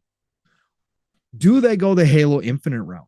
Do they separate the campaign and the multiplayer and make the multiplayer free to play with Gears? Do they offer something like that? I mean, with the assumption, right, that the Coalition looked over at what 343 did and go, well, okay, we're going to have a roadmap of content. We're not just going to drop this sucker and not have anything. Like, we understand we got to support this, but do they turn the multiplayer into a free to play, more games as a service style and just offer it that way, and then offer a paid campaign. I'm gonna go based off of Gears 5 what they did. I'm gonna real quick answer Slack Crow's. Let's see if we can answer Slack Crow's question. He says, "What makes the coalition good at using the tools for Unreal Engine? Do they have Epic devs?" The coalition have been with Gears since almost the beginning. And yes, everybody that's working on Gears are Epic devs. Gears of War is an epic game. You know what I mean? So it's like. These are people who, if anybody in the industry, are going to have more understanding or more know-how or more insight or more ways to gain understanding of the Unreal Engine. It's like taking a Ferrari back to where the Ferrari was made. You would hope that they know how to make Ferraris, right? If you ask them to make another one, you would hope that they could churn you out another Ferrari, and it's a Ferrari. Where if you took it to Lamborghini, Volkswagen, you might not get you're not going to get a Ferrari. You're going to get a Lamborghini, right? They might still be able to make a really fast car, and it might still look good. It may still have all the great things that you were looking for, but it's not a Ferrari, right?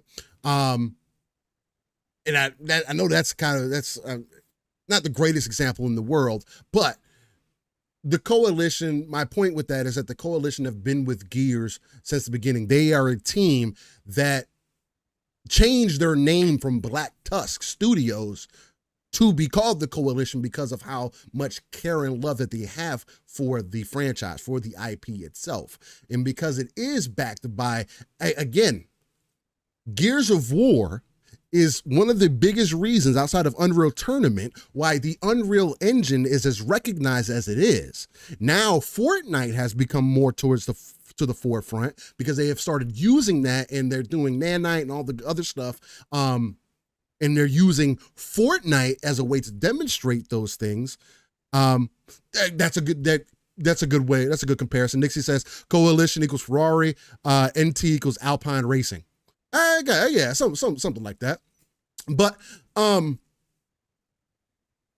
where was I? Got lost in the fucking sauce. God damn it. Shane G says 3 days of Hellblade, FPS talk, Dragon's Dogma at 25 frames, got 15 minutes of discussion as everyone jerked off to it. That's the Xbox tax. You stupid. You stupid, Shane. But God damn, I'm completely off track. Well, but just to get back to your question, yeah, that's the main thing is because the coalition is they're the birth father, and Epic are the birth fathers of this. So if anybody, Epic is going to make sure that this game does what it needs to do, or is at least presented the way that it needs to be presented, because it's one of the most graphically appealing games that's out there. But anyway, because you asked me the question, what was your question again, Paul? My fault. I was asking if you think that they will go the Halo Infinite route. Okay. If they will make the multiplayer free. I'm going to base it off of Gears 5. So Gears 5, the multiplayer is separate from the campaign. You can download them separately. You don't have to have one without the other. So if that is the case, then it can be very similar to Halo Infinite, to where they do break it up, where it is an option, where it is made free to play. Why?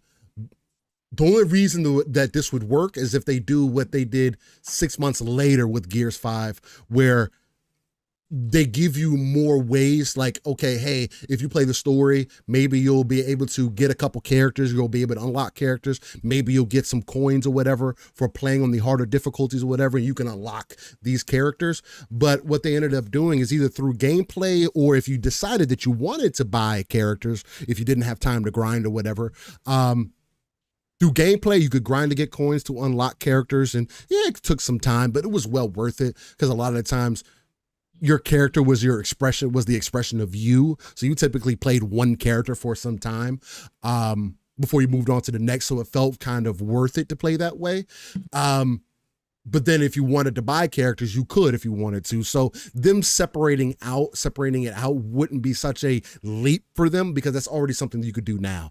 Same thing that you do with Call of Duty, where you can install one and keep the other, or whatever the case. It'll probably be the exact same thing. And Gears going free to play, I think, would be the best opportunity for them to get a wider fan base, because Gears multiplayer does offer if they at least keep it the same. It does offer the private lobbies. You also have your servers, so you can actually jump online ranked, and you also have quick play and stuff like that. So you have a slew of different game modes that people can really be drawn into. Now, again, it just depends on how they decide to release it up front. I don't know. With that being said, approaching it that way, free to play and getting the characters and everything, could be a very appealing way to go about it. But because Gears has never been Halo as far as being a hugely recognized multiplayer game and had millions and millions of people playing it, and I would love for it to be that, but since it has not been that, I don't think going the free to play route would make the most sense. I think it should just be part of the package, and you just have the option to, once you beat the story, you uninstall it to just save some space, right? If anything, that would be the best way to go about it. And not only that, but they also have to correct previous mistakes, because with Gears 5, what they were one of the number one places they went wrong from Gears 4 to 5 is that in Gears 4, we had so many maps and characters and all that stuff. And then we get into 5 and it's like, where the fuck did all that shit go? Where it's like, you gave me a very bottom barrel list of characters to choose from. Give me a little bottom barrel list of maps to choose from. Like, why are we moving? Why are we regressing? For you just 6 months later say, oh no, we're going to change the complete system and now everything is earnable. That was the other thing. It was extremely hard to earn things in game. You had to play like hundreds of hours to unlock another character. It was just like, there was just disingenuous things that were happening when the game released that they had to change, that they need to correct going into Gears 6. So that's kind of my thoughts on where they would probably take it. I would say more so that it's probably going to be released as a complete package that you can uninstall whatever part that you want to keep or not keep. Okay. All right. I'm just, Matt brought it up and I was like, you know what? I'm just thinking, I understand why you're saying what you're saying, and I don't necessarily disagree with you. I'm just trying to think of where Xbox is at right now and what they're pushing, right? And why they did that with Halo. It would make as much sense to do it with Gears. Like, if they maybe to make it a platform again with much better results, right? Obviously, again, lessons learned, which should have been obvious lessons, but wasn't, due to the whatever happened behind the scenes, all the problems. But if Coalition's got their A game on and they came out with a Gears and they made it free to play for the multiplayer and they had the content ready for it, like, that might give them the way to adapt to, what's kind of, what they're chasing after. If they're going for a bigger audience, if they're not going to lean into the hardcore players anymore, it might give them an opportunity to really kind of develop the multiplayer in a much more dynamic way over the long haul with what players are experiencing in there than a standard multiplayer mode. I don't know, if I care either way, as long as the content's there. I don't necessarily care either way. But I think it might be a good way to, it might be a good approach this time around. I'm just curious. Again, that's the biggest question for me, Steele, is how do they do it? And again, I don't have the answers when it comes to multiplayer stuff, especially because, again, there are so many different trends that you can chase that wind up not working out. You got to be thinking kind of future proofing whatever multiplayer you do because of that situation, because what's hot right now might not be hot down the road. Do you just do your own thing? Do you come up with very unique experience for the Gears multiplayer on top of the classic standard mode that everybody came to love and hate at the same time for Gears? Like, I just don't know what you do with that looking at like 2026 or beyond, right? I just don't know how you approach that with Gears, but it's going to be expected. Again, Gears is one of those games. You got to have the full package. However you're going to put it out there, it's got to be the full package. It's going to be judged as the full package. One of the games, like, along with Halo, that just has a different set of standards long ago created by the success that they had, right? That's again kind of a monster you made with your own success in that space. So you're going to have to deal with it. I just have the utmost faith that Coalition, whatever they're going to pull off here, is going to end the trilogy properly. And I do think that, looking at the time they've taken off with looking at the multiplayer space, looking at what they're going to be competing against in that space, I really do think, I do believe that they're going to find a way to bring it back and make it viable in 2026 or beyond. So I'm looking forward to this deal. Now, as far as the Marcus Phoenix collection, we've talked about this. The smoke's been out there for a long ass time that somebody's working on the Marcus Phoenix collection. Obviously, it's not going to be Coalition. It's going to be in conjunction with Coalition. Coalition certainly would be helping whoever it is. People Can Fly just got a new project from Xbox. We know that they cut a deal, but I think was way too late for it to be a Marcus Phoenix collection. I think it's got to be somebody else. I don't know who that is. Maybe I'm wrong here. I was leaning Marcus Phoenix collection this year, Steele. I think that's a part of 2025's lineup. It could be early. I know you want it right away. So I was kind of going back and forth in my head when you were saying that. I'd love to see it this year. Don't get me wrong. If they shadow drop it at the freaking showcase, great. I just don't think that's going to happen. I think this is something that they would look at their lineup this year and say that Gears, a Marcus Phoenix collection early next year, like, February, if it's ready, right? January, February next year, launching the year of 2025 after you just had the tease of Gears 6, getting everybody back in, leading up to the launch of Gears 6 in 2026, if that's the way it rolls out. That would be kind of the perfect layup for me, because I think that would really... Listen, next year's packed. Next year's going to be packed again, especially from Xbox. Again, they have so much in the works, but having that Marcus Phoenix collection to start your year off, oh boy, that would be special, man. This year's already pretty much set. Not to say that wouldn't be huge, it would be, but just saying. Only reason why I would go against that a bit is just because then you'd be even an Ultimate Edition for Gears 1. They had a 2-year time period before they release Gears 5 or the next Gears after that. So that almost would be. So the only reason I would say that is because you would, again, there's 3 games that you're only giving 2 years of life to, and then you'll want everybody to move over to Gears 6 when the game releases, right? Yeah. I mean, it's a difference of 6 months, basically, is what I'm saying. 6-7 months. It'd still almost be 2 years if they launch, let's say new hardware, holiday 2026. Mm-hmm. Right. And Gear 6 is within that first month launch window. Right.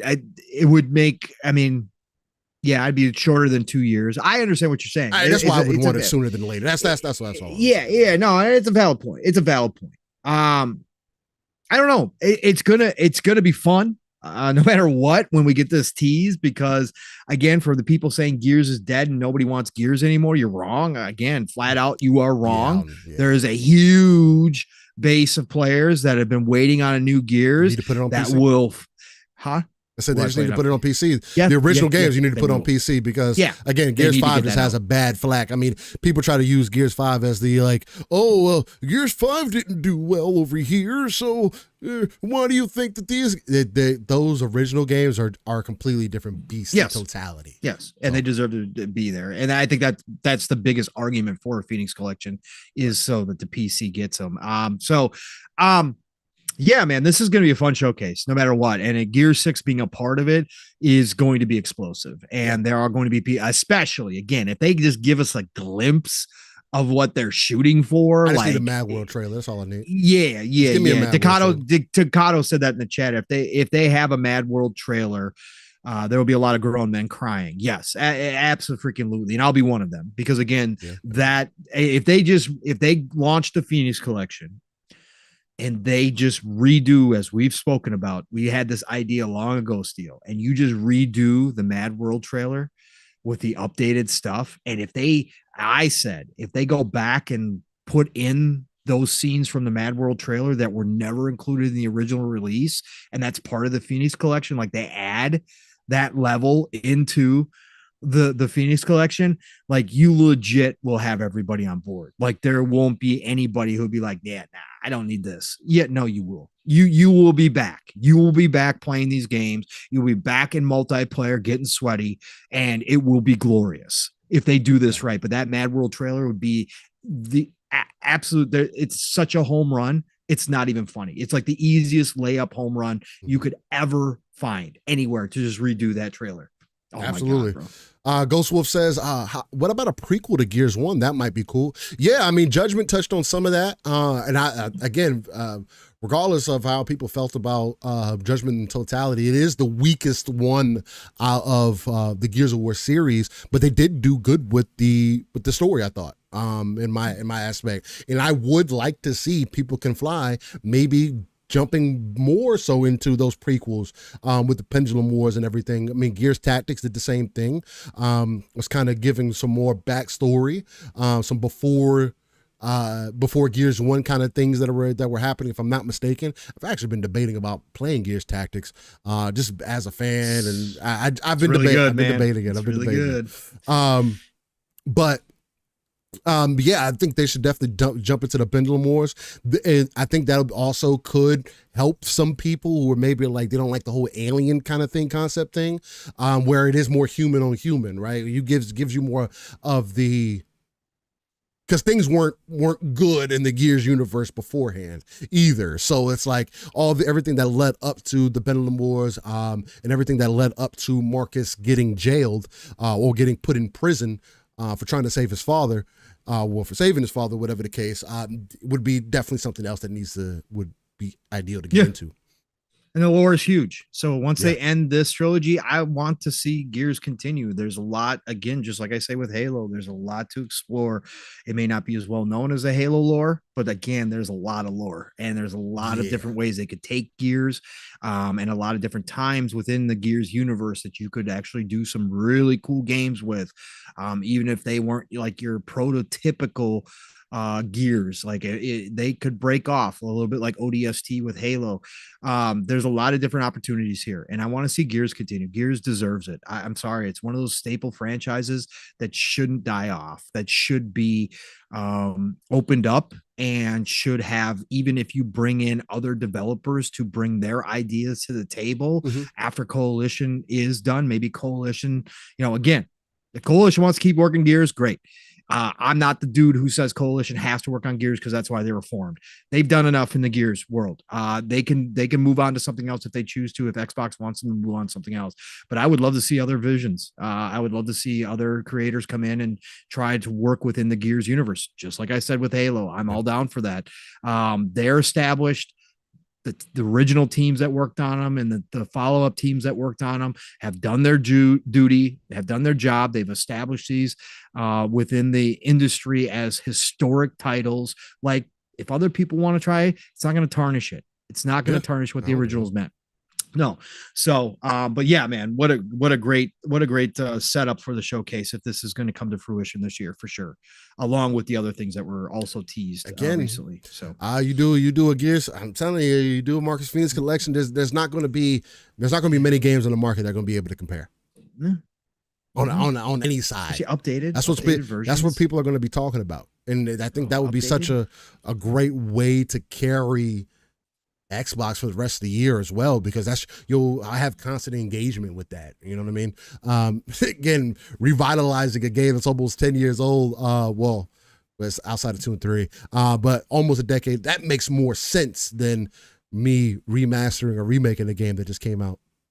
Yeah, of course. Years ago. Absolutely. Especially one that deserve it and one that could use it. Yeah. Again, it would feel great. The gameplay in those games hold up really well today. So it does. And it does. At point blank period.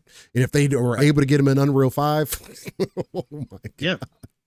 Yeah. Oh man, with the Hive Buster quality Gears 2 and 3, or just the whole trilogy of the guy. Oh yeah. My. With the way that the Krill were, Rom. Oh, going back against Rom again. The Berserkers. That first interaction with the Berserker.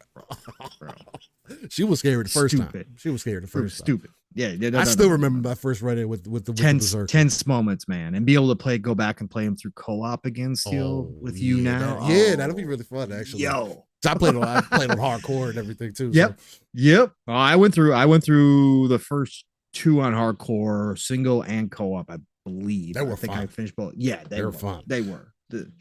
Yep. Well, where do we go into from here, or do you want to go ahead and start winding? What's the time? It is 4:01. 401. There's some little things that she. Yeah, we got some little things. Let's cover some little shit. Yeah, let's touch on some little stuff, man. I'll start off with this. There's going to be a world premiere for Star Wars Outlaw story trailer on April 9th.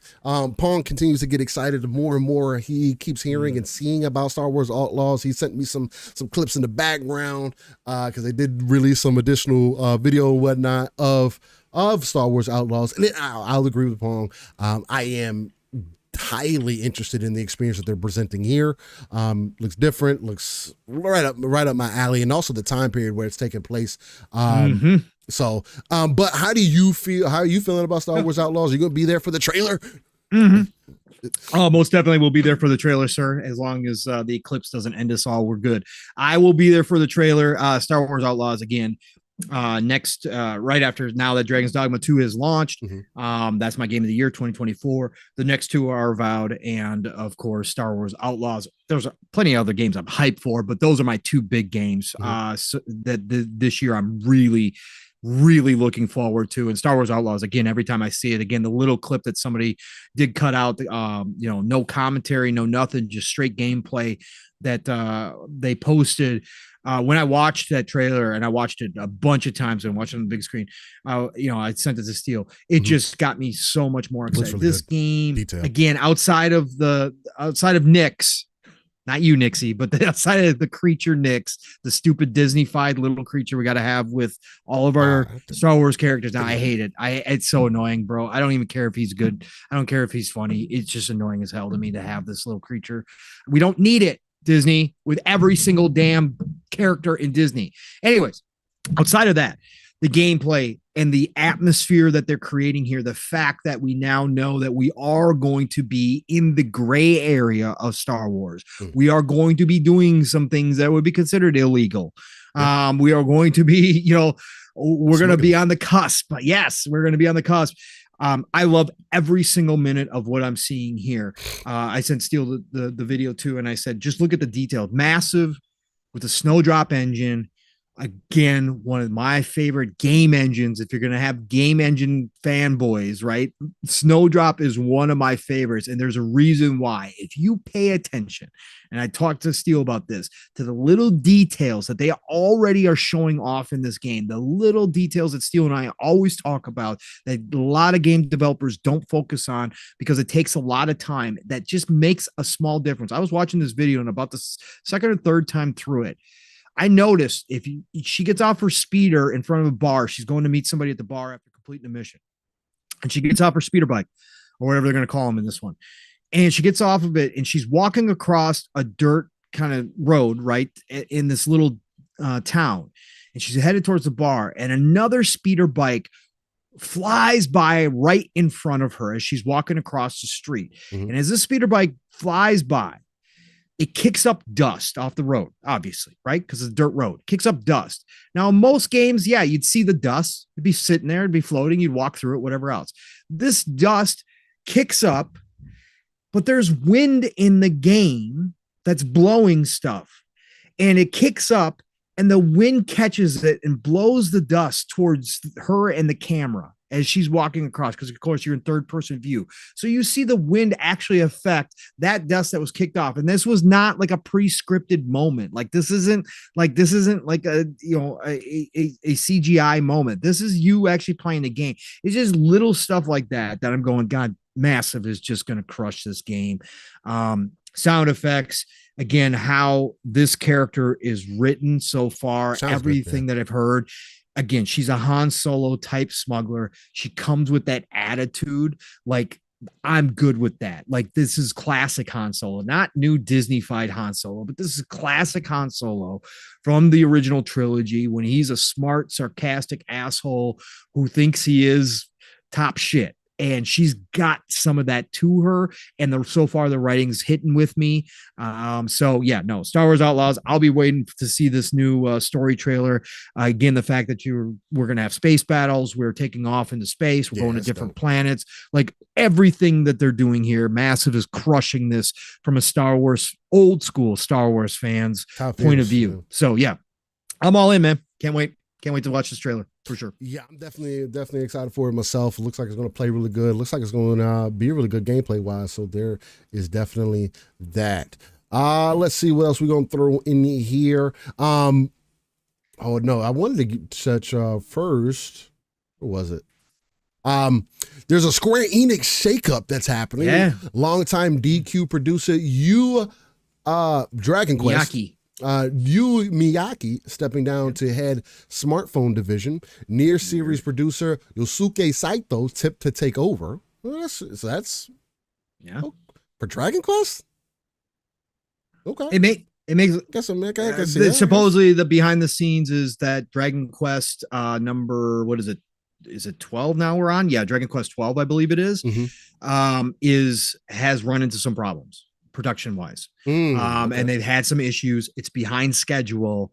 So they moved Yu Miyake, which is sad because again, he's been behind a bunch of great Dragon Quest games.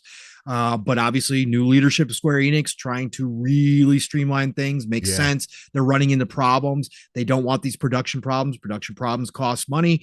Square doesn't have a whole lot of excess money to be fooling around with, especially since they're going to try to do things on their own more, expand out more. Like they got to, make sure things are running tip top. So the Nier series has always produced, always, according to everything we've heard, always been on time, not had these issues. So it makes sense they would tap the Nier guy to take over for Dragon Quest. So, it makes some sense from a business standpoint. Yeah. Then the new Square president wants to focus less on outsourcing and more on in-house AAA production, moving from business units to studios. Finally, stupid business unit names. I hated that weird, shit, bro. Man. Finally, they get their studio names back. Let's go. They want to also streamline development pipelines for future titles. Oh my God, I would have imagined. Wow, shocking. Final Fantasy 16 is coming to PC, guys. Well, we already knew that. More opportunities for younger creators, which that's awesome. Okay. Yep. They definitely need it. Final Fantasy needs it for sure. You need a younger group of creators in there to get that shit back situated, because that shit ain't where it needs to be. And then Final Fantasy Rebirth director Naoki Hamaguchi promoted to executive staff in addition to Tomoya Amano, Octopath, Takeshi Nozue, Foam Stars, and Takayuki Hamada and Takamasa Shiba on Dio Field. Also, decentralized power from producers, such as by limiting the number of games one can oversee at the same time. Wow. Imagine that, Steele. Imagine that. Oh, man, you mean you had too much on your plate? You couldn't see everything? Weird. Man. Almost sounds like we should probably get some more people in here so they can make sure. Company plans to officially announce its new midterm strategy in May. And that's via 6D6. This is Takashi Mochizuki, who's a reporter, game and tech for Bloomberg. Shout out to Takashi Mochizuki. Let me finally, Square Enix.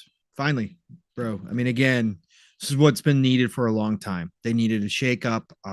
Again, we talked critically about Square Enix and their decision making for a long time. It feels like this new head over Square Enix gets it and understands the problems that they've had, their reliance on outsourcing work, which has led to inconsistency in the quality of their games throughout. He's talking about becoming more, again, focused on the in-house stuff, doing it ourselves, which then generally means that you're going to get that consistent effort, putting the right people in places to head up this stuff. And like, Steele was alluding to, not having these producers over multiple projects at a time, which again, they can't focus on, especially if they're not good at doing multitasking and running multiple big projects at a time. Yeah, you don't need that. You got to have more people in place, right? To make sure that everybody's in line. So again, this is stuff that Square has needed for a long time, on top of his already announced multi-platform strategy going forward, putting their titles more places, cultivating fan bases consistently in other places, much Yeah, stop Xbox. Stop telling me that you're unsatisfied with the production of your games, or how the games come out, or the sales of the game, and you're continuously cutting deals to make sure that you don't get the profit that you're looking for. That just doesn't make sense. And why would everybody take you seriously? No, and again, and if that means less games, that means less games. If that means more focus, that's great. Hey, that's Final what Fantasy it is, 16 needed more focus, focus, obviously. Yeah. It had performance issues as well. Oh, yeah. So I'm happy. I'm happy for Square Enix. We'll see where this goes. Never know. A lot of talk. We'll see what happens with it, but you don't know until it starts showing up. But again, there is word on the street already that Final Fantasy Tactics Remake will be multi-plat, including Xbox, which would be massive W for Square Enix if they go that route going into the future. Octopath Traveler 2 is supposedly still coming to Xbox. They announced that last year. It was supposed to be early 2024. That was announced. That was coming to Game Pass as well. It's April. Just put out a post. Forgot about this. Are we still early 2024? Like, what is this? So I'm sure we'll be hearing about that. That might be a showcase announcement. Yeah. Maybe we see Square up on the Xbox stage announcing, Final Fantasy Tactics Remake and something else coming to Xbox as well to signify what they started at the Final Fantasy 14 stage when Phil was up there with him shaking hands and saying this is a new era. Maybe we see him on the stage. It would be a great showing for the showcase as well. So yeah, definitely would be. Yeah. Then we also had Ubisoft Forward, which is going to be announced for June 10th. You guys talked about it on Thursday a bit. There's rumors now. These are more solidified rumors, I would say. Where did it start from? That added some more solidarity to the rumor of Splinter Cell possibly being. There was some Ubisoft people who changed their backgrounds or their Twitter bios accounts to the night vision goggles. To Sam Fisher's goggles. It is one of those things where it's like it's been hinted at for quite some time now. Hopefully they got the point. I do think because there was some additional information in I don't have that in the DMs either, but there was some additional information that somebody said that spy games are dying or something like that. Yeah, I was talking about that. Yeah, Josh Sawyer, of course, over at Obsidian. He answered. He did that AMA a couple months back where he did a recorded AMA, and you could send him questions on X underneath his post, and he answered them in a recorded video on YouTube. He's got a pretty big YouTube channel, and he was one of mine was included in that video because I had asked him about Alpha Protocol and what he would do with new Alpha Protocol if he had the opportunity to work on Alpha Protocol 2, right?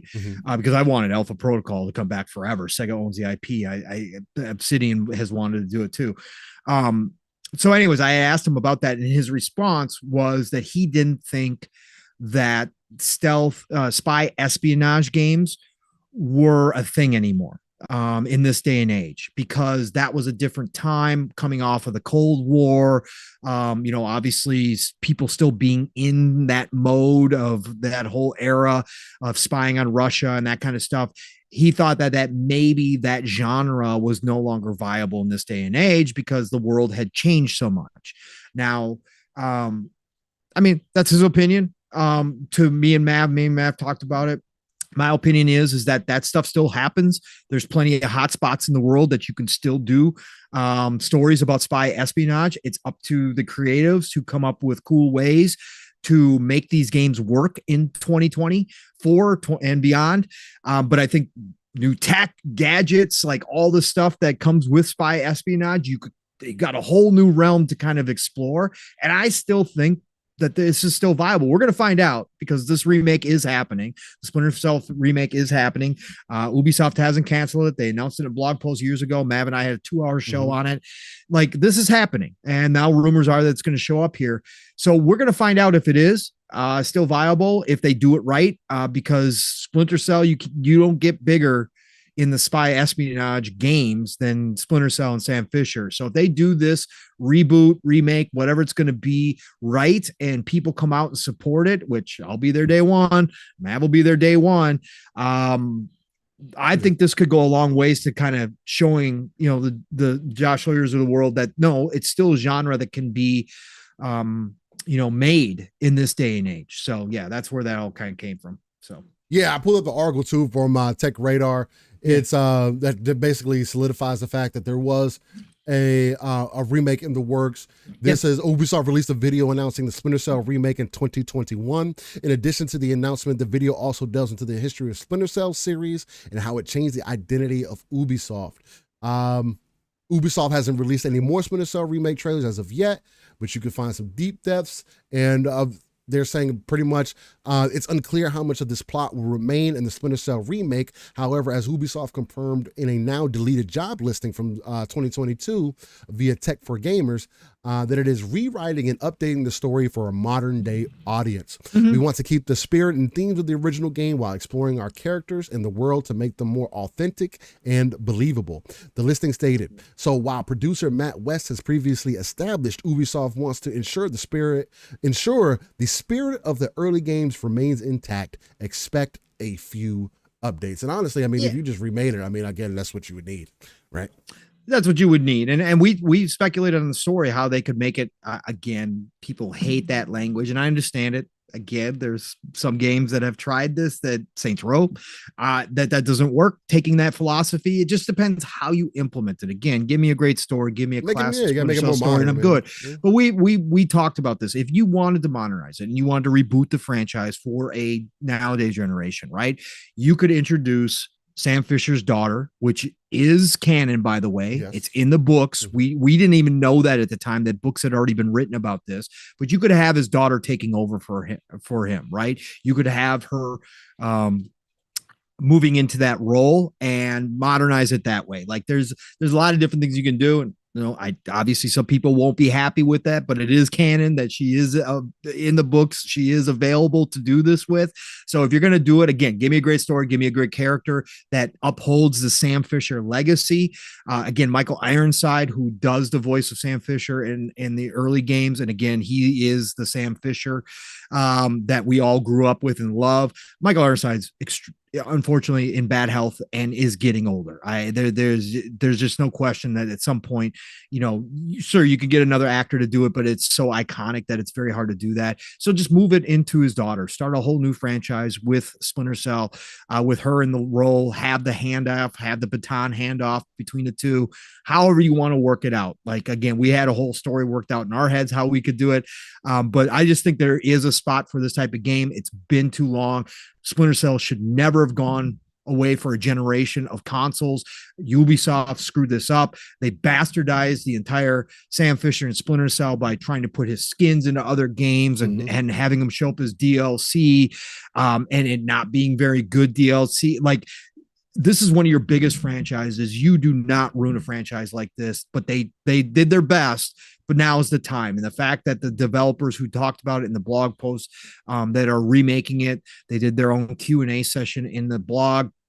Mav and I went through it. Every answer was with as if the fans of Splinter Cell wrote the answers. Like if they are legitimately doing it with their eyes on the old ones and understanding what made those games great, then yes, absolutely, this could be the comeback that we've been waiting for. So I'm excited as hell. And if they're going to show it off the Ubisoft Forward, great. I cannot wait. I had the idea that the day before, at the Xbox showcase, something that we speculated on for a long time because it was an Xbox exclusive. You present the teaser with the night goggles and that sound that everybody knows on the Xbox stage, and then you do a little bit bigger deep dive at the Ubisoft Forward the next day. They've done it before. They did it with Star Wars Outlaws. Why not do it here with Splinter Cell? That would be awesome to see on the Xbox stage as well. Can't wait, man. So pumped. Yeah. And obviously Mav wants Spies versus Mercs to come back, the multiplayer mode. It was fun. Yep. The next thing here, the Embracer CEO says restructuring is over and there's no other studios for sale. Company says it will continuously evaluate options. Lars, Done in a good spot. There was another article from gamesindustry.biz too, from the gentleman who broke the head of Saber. I forget his name offhand. Saber just bought their independence, but the head of Saber also had an interview with gamesindustry.biz, and they asked him about Embracer Group, and they asked him about Lars, and he had nothing but good things to say. He was on the board with Lars at Embracer. He said, "Do not count Lars out." He said, "Do not count Lars out." He understands what he needs to do. Yeah, he made a gamble. He talked about it. He talked about the deal with Saudi and all that kind of stuff. He said, got too big, too fast during a time when the industry was exploding during the pandemic. Everybody was throwing money around. You had to grow. Like, it was just one of those things. Mistakes were made. He said, but do not count Lars out. Lars has got Embracer in a good spot, and he still's got a plan in place, and it's more manageable now. And he thinks that Embracer can, not necessarily it's not like they died, but it's like they can. It was a heavy hit. Move forward. It was a heavy hit, but they can move forward now and do some good things in this industry. So he said, don't count Lars out. So they got knocked down, but they got knocked down, but they're not knocked out. No, they're not knocked out. And so yeah. So maybe some of the things that you said about him previously, or how we felt about him previously, again, his vision, some of that stuff still holds true. His vision. He just, I mean, again, in business, sometimes you do make a bad choice, man. That was, I would say it's not a little bad. You play with people's lives. I mean, again, it is what it is. But I mean, that's the role that you have to put yourself in when you're at the top like that. So it's kind of. And there was another thing. Yeah, there was another thing too. The Saber Interactive had the head of Saber Interactive in the interview said it wasn't just the Saudi deal. He said what really tipped the scales against Embracer was they purchased, and I forget the name, a tabletop game company for big money. And that was the first time when they made that purchase. It was a big purchase. Mm-hmm. They went in debt for the first time.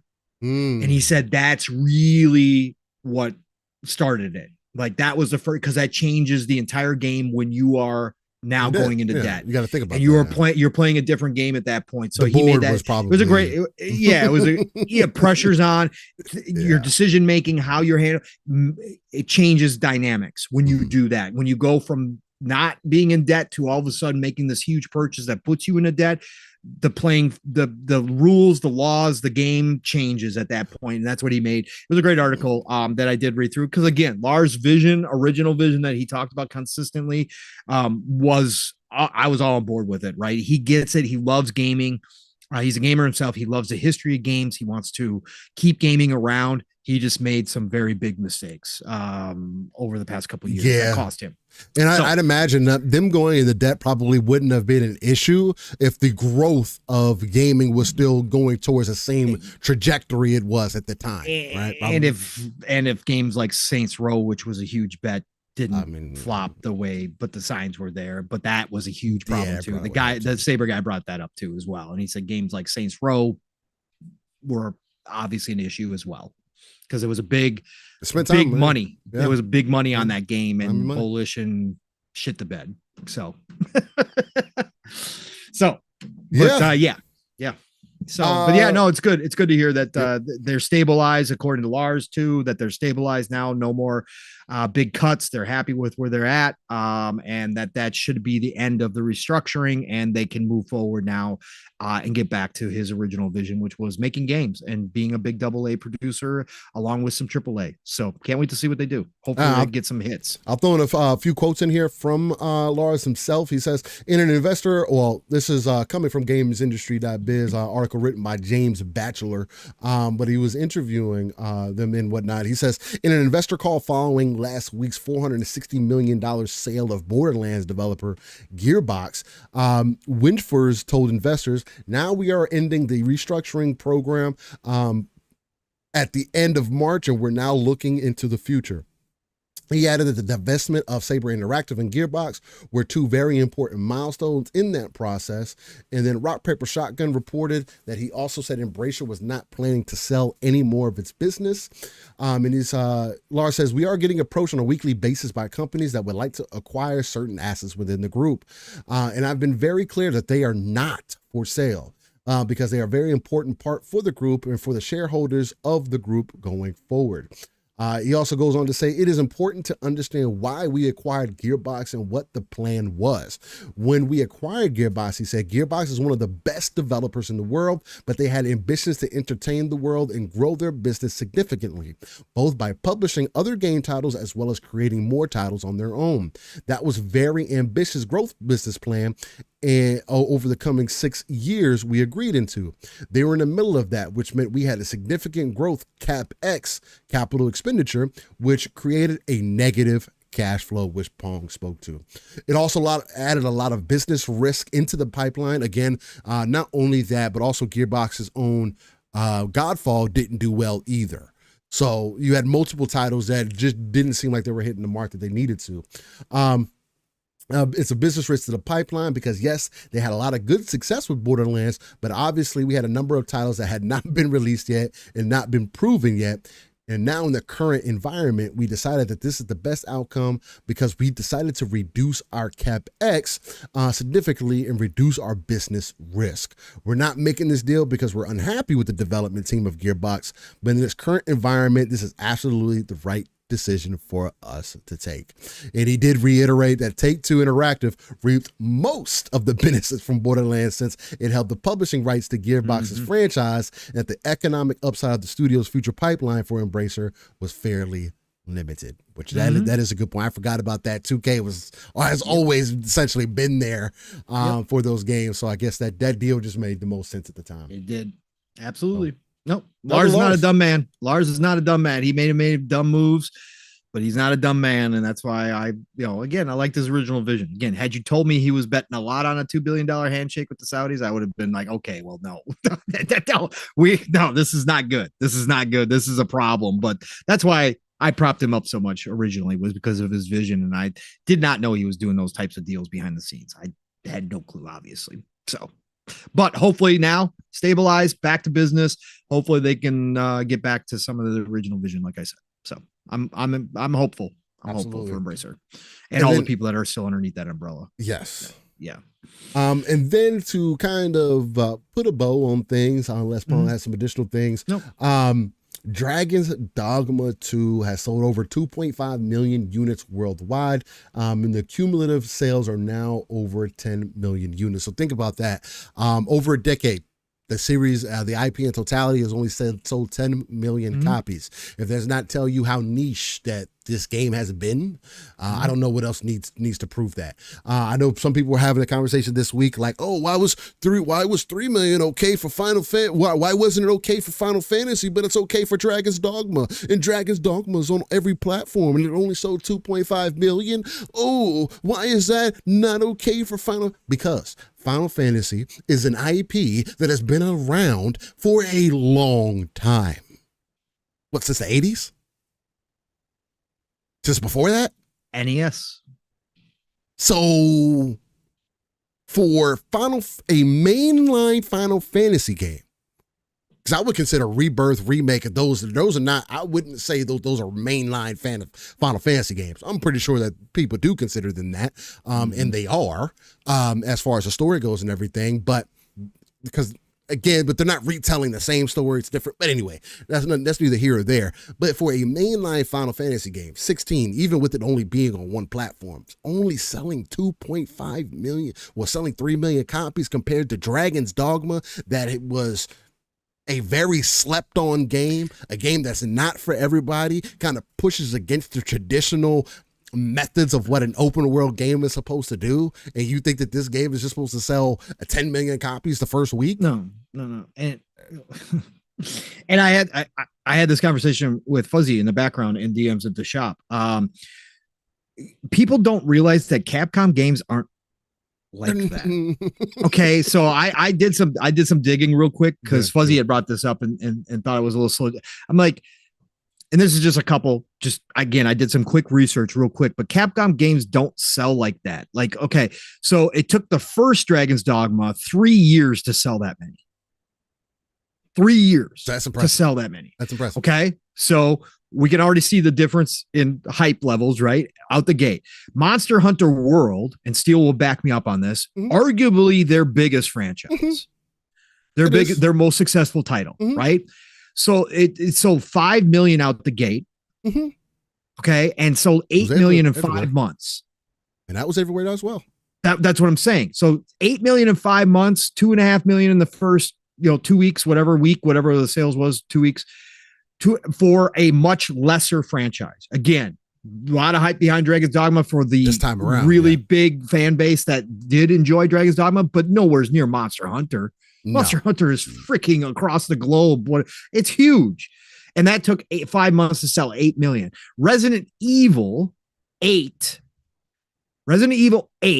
took a year to sell 6 million copies. That's Resident Evil. That's Resident Evil. Bro, Capcom games ain't. This is good. This is good numbers for Dragon's Dogma 2. 2.5 million out the gate. It's going to have legs. More people are going to jump in as sales happen over as time, they patch it over time. Again, that's what Capcom games are a lot of slow burns. They're not these massive 10, 20 million copies out the gate. Like, that's just not what Capcom does. Their games sell over time. And Dragon's Dogma 2 is off to a fantastic start. If you look at it comparatively speaking, it is a really good start. Yeah, and I do agree with you on that remake as well. There was an annoying group of people wanting to bash everything about DD2, pissing me off some gamers these days. And that's the point that I was making about maybe this game isn't for you and it doesn't have to be for you, because there are games that are going to come along that aren't going to resonate with everybody, or people are going to say, it's just like the Souls games. I don't want them to inherently become easier just so, I mean, sure, Elden Ring made it more accessible, but there's I think that's a proving ground for you can do something different and get a wider audience. Dragon's Dogma 2, and I get that because I have been seeing people who are fans of the original game say, Dragon's Dogma 2 is not what I wanted. You also have to understand that the second time around, I mean, and they said it themselves, Capcom said it themselves, is we did everything that we wanted to do in the first game in this game. What does that mean? That means that, why do you think that, honestly, if you ask me, why do you think that it doesn't say Dragon's Dogma 2 when the game starts? Yep. It says Dragon's Dogma. It doesn't say Dragon's Dogma 2 until you get to the end game.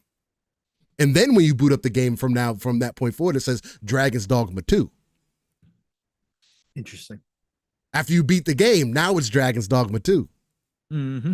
As just using those as an example. But again, I mean, sure, should the game have sold 10 million? I would have loved to see that. Yeah, for sure. You know what I mean? Especially for a game not a Bethesda title.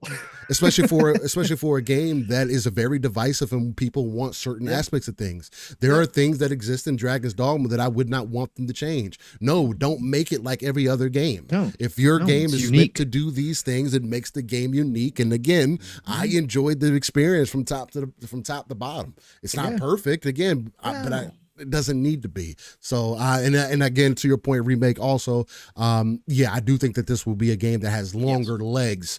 5 years, we'll be looking back, maybe they do, and I don't even think it's going to take that long.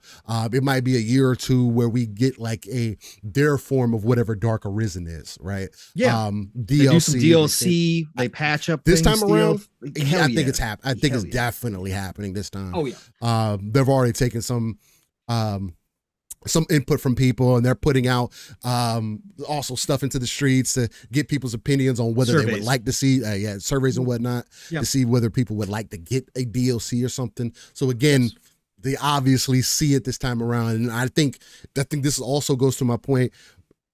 When you can see more so of what you're working with up front, right? Because if it would have took them another 2 years to sell 2.5 million copies, I don't think that they would have been like so adamant about, maybe we should support this game. I think it would have been just like the first game. It was like, we might do a DLC, we might not, whatever, and then move forward. Whereas now, it's highly possible that we get a Dragon's Dogma 3 or we get a Dragon's Dogma Online. So. For where Capcom is now too, on top of the world and how successful this is now a franchise for them. Okay. And they have the best, best companion. They have the best companion AI. Period. Point blank. Period. Hands down. But I think the success of this one out the gate, Steel, and the hype around it and the numbers are going to be good enough for Capcom. We're not going to wait 12 years for another Dragon's Dogma. No. We're going to get DLC, and they're going to be working on it. Next gen, we will get another Dragon's Dogma. I need another. Very much sooner. It'll be freaking even better. I can't imagine what they try to do with the pawn AI and all that kind of stuff. But who knows what the RE engine is going to be like as they go co-op, yes, or an MMO, like you said, Steel, trying the MMO route. I think they should. It's perfect. Capcom has the money to do it. This is the perfect world to do it in. Again, they've already seen success through Monster Hunter. I think they should do it with this before they do they do Monster Hunter. Yeah, they probably should, but they should introduce co-op for sure. I think they should have a co-op version next time around. Yeah. It would be so freaking cool. Make the world even bigger, make the monsters even bigger. You could even bring some pawns with you and your buddy, like have some pawns and have some big battles, like with some I still think it should be a group of 4, but you and your buddy can replace that. Because when you automatically put a human player in there, it automatically changes the game because a human player is going to do the right things at the right moment, where even in this, although the AI does still feel like they do the right things in the right moment, there's certain abilities for my Sork that like I would like her to use more often in certain situations. And she doesn't, which I mean, it's fine. It still worked out. But if I know if that was a human player, like if that was Pong or somebody else, as an example, they would be hitting certain abilities and just making things on point. So we would kind of probably trivialize the game a little bit. Maybe they tried in the DLC. Maybe they introduce co-op in the DLC. Who knows? But no, this is now an established franchise. Capcom is going to invest in this franchise. This is awesome. Yes. Fantastic. Yo, Ducato, I experienced that yesterday. He said it's kind of funny when you get 2 bonds nagging at each other. No, that shit is amazing to me. Bro. Yesterday, was getting towards endgame or whatever. I was in game or whatever. We were just traveling along. Because spoiler alert, one of the end game things that you could do, one of the things that happens in the end game is all the water's gone, as an example. If you choose to go into end game, so just something to keep in mind if you decide to want to go adventuring again. But nonetheless, we were traveling or whatever, and my pawn started talking about what classes that they were previously, what vocations they were previously. Like my main pawn was like, my master had me main as an archer before, but and I really liked it, but man, I think I really like being a Sork more. And then the other chick, she was a warrior. She was like, she said, she didn't say verbatim. She was like, I hear you. She didn't say that verbatim. It was something along those lines though. She was like, in my master, he had me as a mage before, but I definitely like being a warrior much more than I like being in the combat. And I was like, so it's awesome, like, what is up with these conversations? And it's just other little conversations that they were even having. They were having conversations while we were traveling. They were like, well, because sometimes, like, if you go towards a mission or if you have a mission selected, they'll be like, hey, let's go towards this mission. But if you walk the opposite way, one of the pawns was like, all right, well, I mean, I guess you don't want to follow me anymore. I guess I'll just follow you. I know. It's little stuff like that. Because you know where you're going, huh? Yeah. It's so amazing, bro. It's so amazing. Oh, yeah. It's just I love that things. Stuff. Little things make that experience. It's so badass. It's so much better than, again, the closest thing that made me feel that same way is Mass Effect. So Mass Effect and Dragon's Dogma, they both have something extremely unique. We probably won't get another Mass Effect in Andromeda. Again, I played Andromeda. I played 10 hours of Andromeda, and it almost made me not ever play Mass Effect. Which, thank God you didn't. Thank God you did. Man. I mean, so that gives you a basis of that. I mean, I like the gameplay in Andromeda, but the depth. Like I said, depth that generic sci-fi game, it's great. Yeah, generic sci-fi game. It's freaking awesome. As long as you take out the Mass Effect and you don't think of it as a Mass Effect game, it's great. Yeah, good game. But yeah, Dragon's Dogma, I definitely expect to see more from. Extremely excited. Ducato says, or when they get back from another player's game, it says, "I am glad you are my master." They are just some of that I don't really know what they're doing. No, they do say that. There's sometimes where my main pawn to come back and be like, she'll be like, "Master, I don't ever want to leave your side." It's funny. And it just makes you think about it. It makes your imagination go like, what did you just go through? Yeah, what was it? What was it? How many times did you die over there? How many times did you get? I wish they showed. How many times did you get mauled by a dragon? I wish they showed stuff like that. That'd be hilarious. It'd be awesome. It does. Oh, the other thing that they do at the end of the game, it does tell you your most. It does tell you your most paid pawns through the credits. It tells you your most played pawns, your favorited pawns, and also your favorited characters throughout the game. That's pretty dope. So that's pretty dope. This kind of gives you like a flashback kind of real thing going on. So Well, ladies and gentlemen, that is last thing real quick, Steve. What you got? Real quick, Steele. Last thing is I just want to mention this because not a lot of people picked up on it this week, but an interesting stat, and this would lead to potentially a bigger conversation, but it's a conversation we've had here a lot. But again, maybe we'll talk about it some other week when we don't have so much going on. But Starfield secured a unique player count record in 2023 from Insider Gaming. Shout out to Tom Warren and the crew over there. This is actually from Grant Taylor Hill. In a recent report published by Newzoo, the state of play for the gaming industry was outlined, with the firm looking back at 2023 in broad strokes and then looking to the future at what's coming next. One standout slide spoke about the top 10 games from every core platform in terms of monthly active users through 2023, which by itself revealed some interesting tidbits. The data showed that Starfield was the only single player game to appear in the top 10 games by average monthly active users in 2023 across PlayStation, Xbox, and PC. It was also the only new franchise to occupy one of the top spots. Every other game featured in all of these top 10 lists was a multiplayer or cooperative game. And astoundingly, the average age of these games is more than 7 years. Yeah. Impressive for a game that was said to be not good, outdated. So what was the number again, Paul? Sorry? Did they have a number with that? No, I mean, I can look at this. I can look at the slide. I mean, I was just curious if they had it like a number tag. No, because they took each individual platform, right? So they took Switch, PlayStation, Xbox, and PC, and they put the top 10 games for each based on monthly active users, right? They put the top 10 games for each, right? Obviously, Nintendo's got tons of single player games in the top 10, right? That's okay, whatever. So they left them out of this equation. But if you just look at PlayStation, Xbox, and PC, Starfield was the only top 10 monthly active user game that was single player, and it was the only new franchise in any of the lists, right? It was the only new franchise to show up in any of the lists. And the average age of the other games in those top 10 was 7 years old. That's impressive. Yes. So again, for a game downplayed by so many, I don't know why people do that. A big group of people were playing this game for a lot. Monthly active users. Yeah.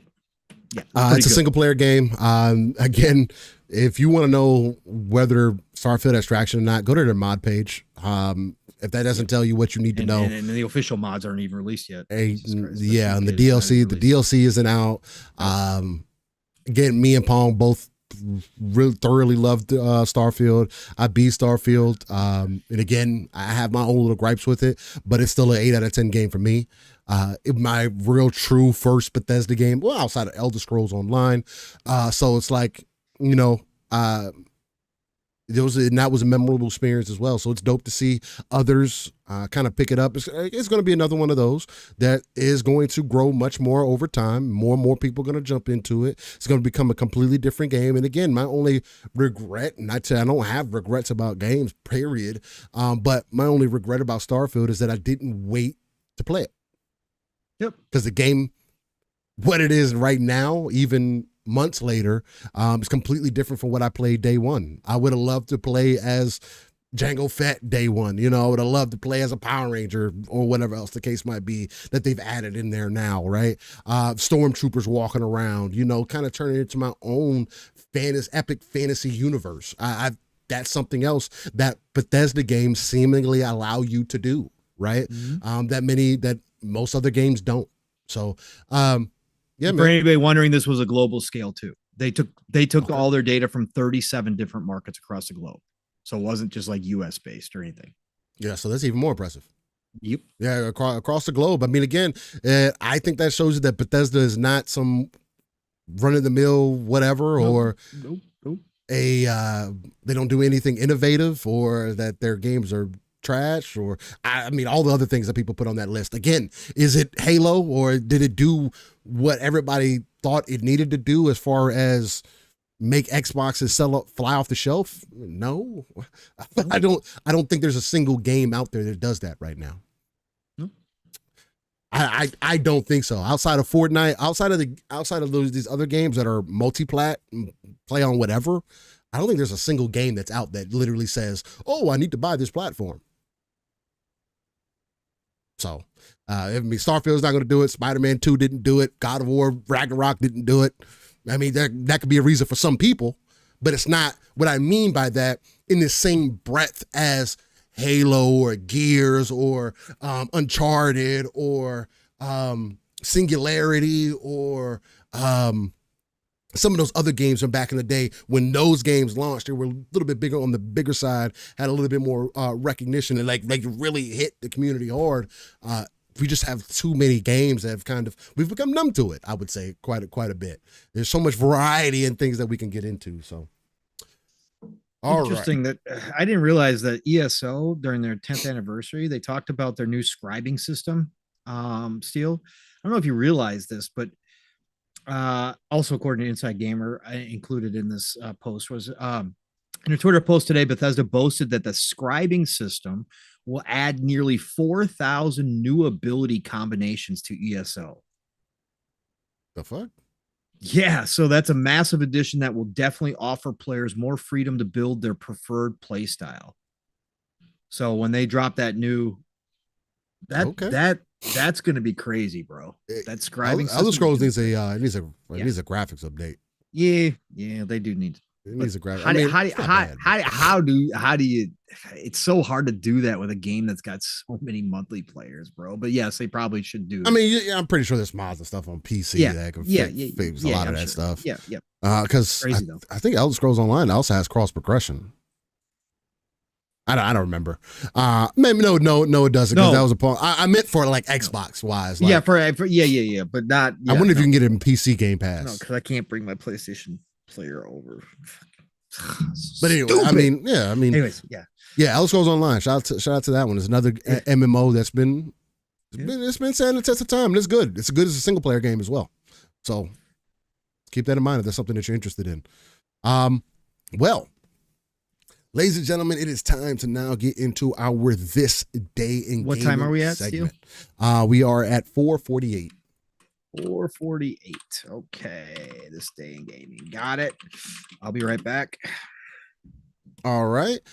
Well, This Day in Gaming is a segment where we go 30 years in gaming, 30 years of gaming history. So we can not only remember where we came from, but where we are today, and mainly because gaming is art and should be treated as such. So let's lock in and get into our This Day in Gaming segment.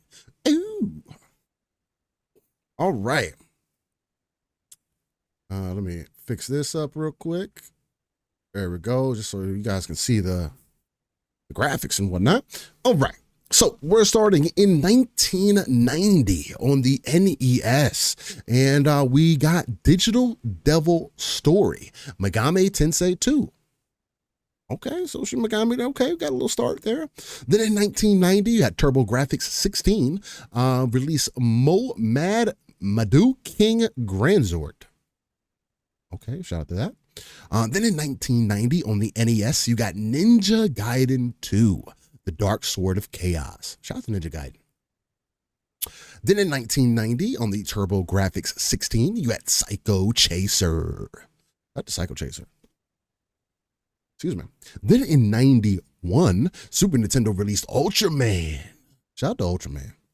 Never really watched Ultraman like that. I've seen some things, but I don't remember watching it. Then in 2000, PlayStation released Turnabout. Put your left foot in there, man. Then in 2004, Xbox released ESPN Major League Baseball. All right, shout out to that. Then in 2004, on GameCube, you got WarioWare Inc. Mega Party Games. Well, shout out to Wario, one of the funnier characters in the Mario mythos.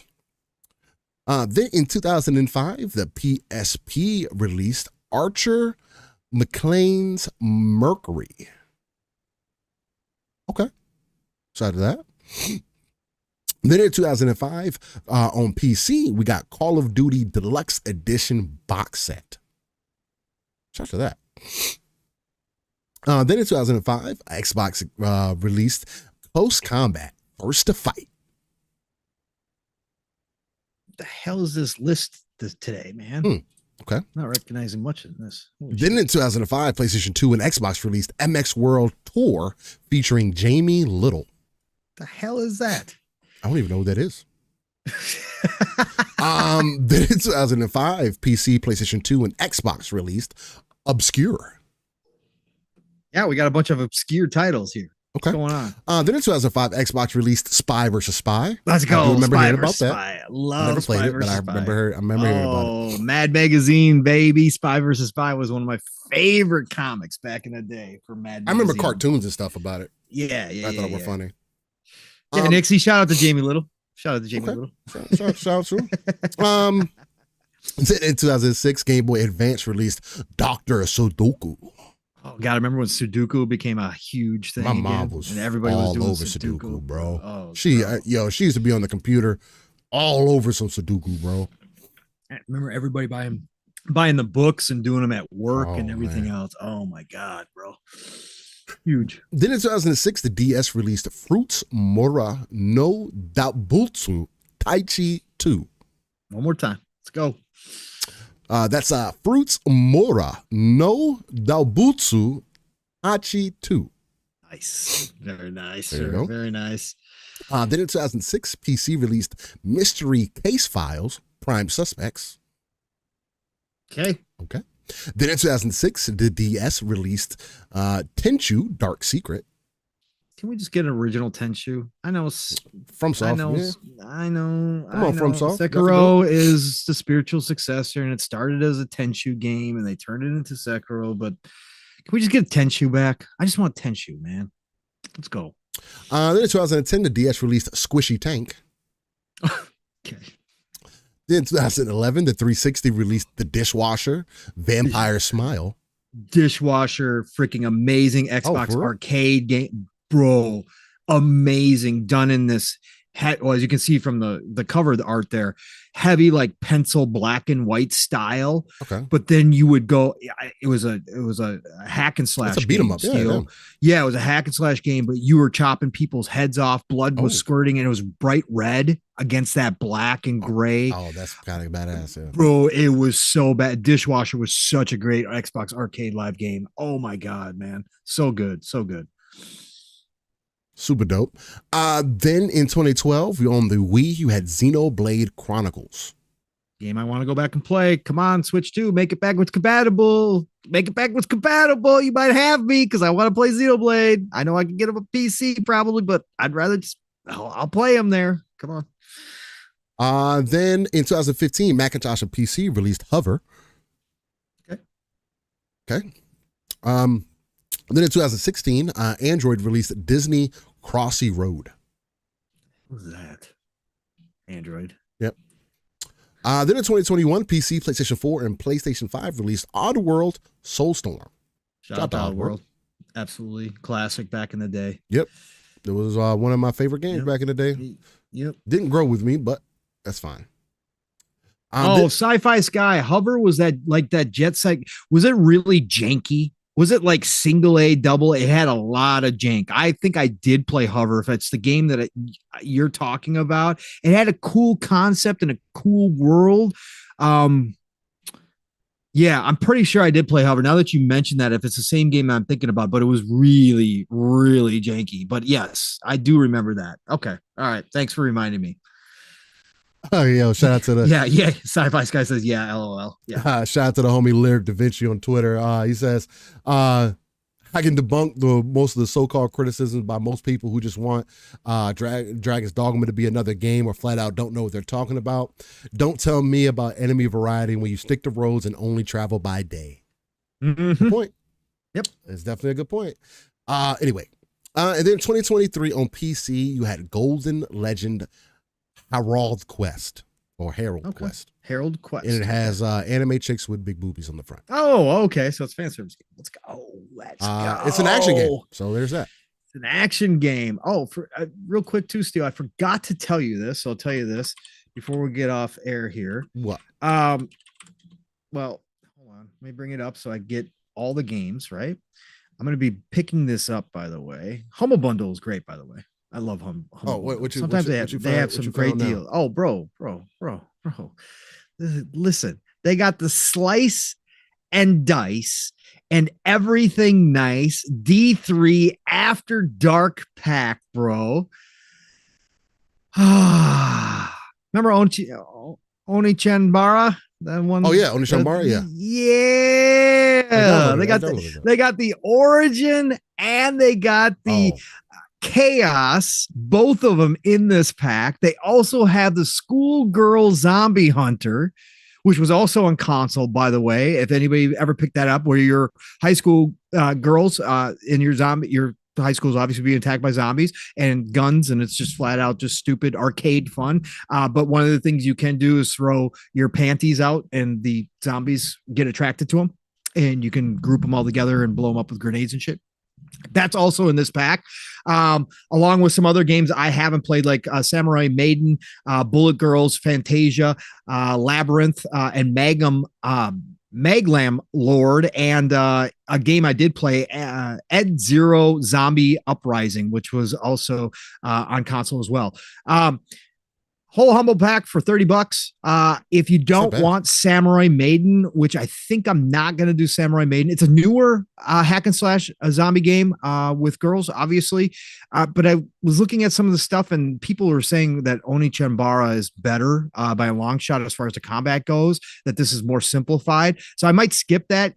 You can get all those games without the Samurai game for $18. So guess who's picking it up? No, not when Oni-Chanbaras are still expensive on Steam. No, they're like $40 a piece. Yeah. So I'm picking them up. I'm picking up that bundle for $18. The Golden Legend Herald Quest. It's one of those games where you could play with one hand. So yeah. Just like Bayonetta back in the day. Well, no, this is a lot more. This is like straight up. They got clips that got trolls getting in there and all that good stuff. So yeah. Okay. All right.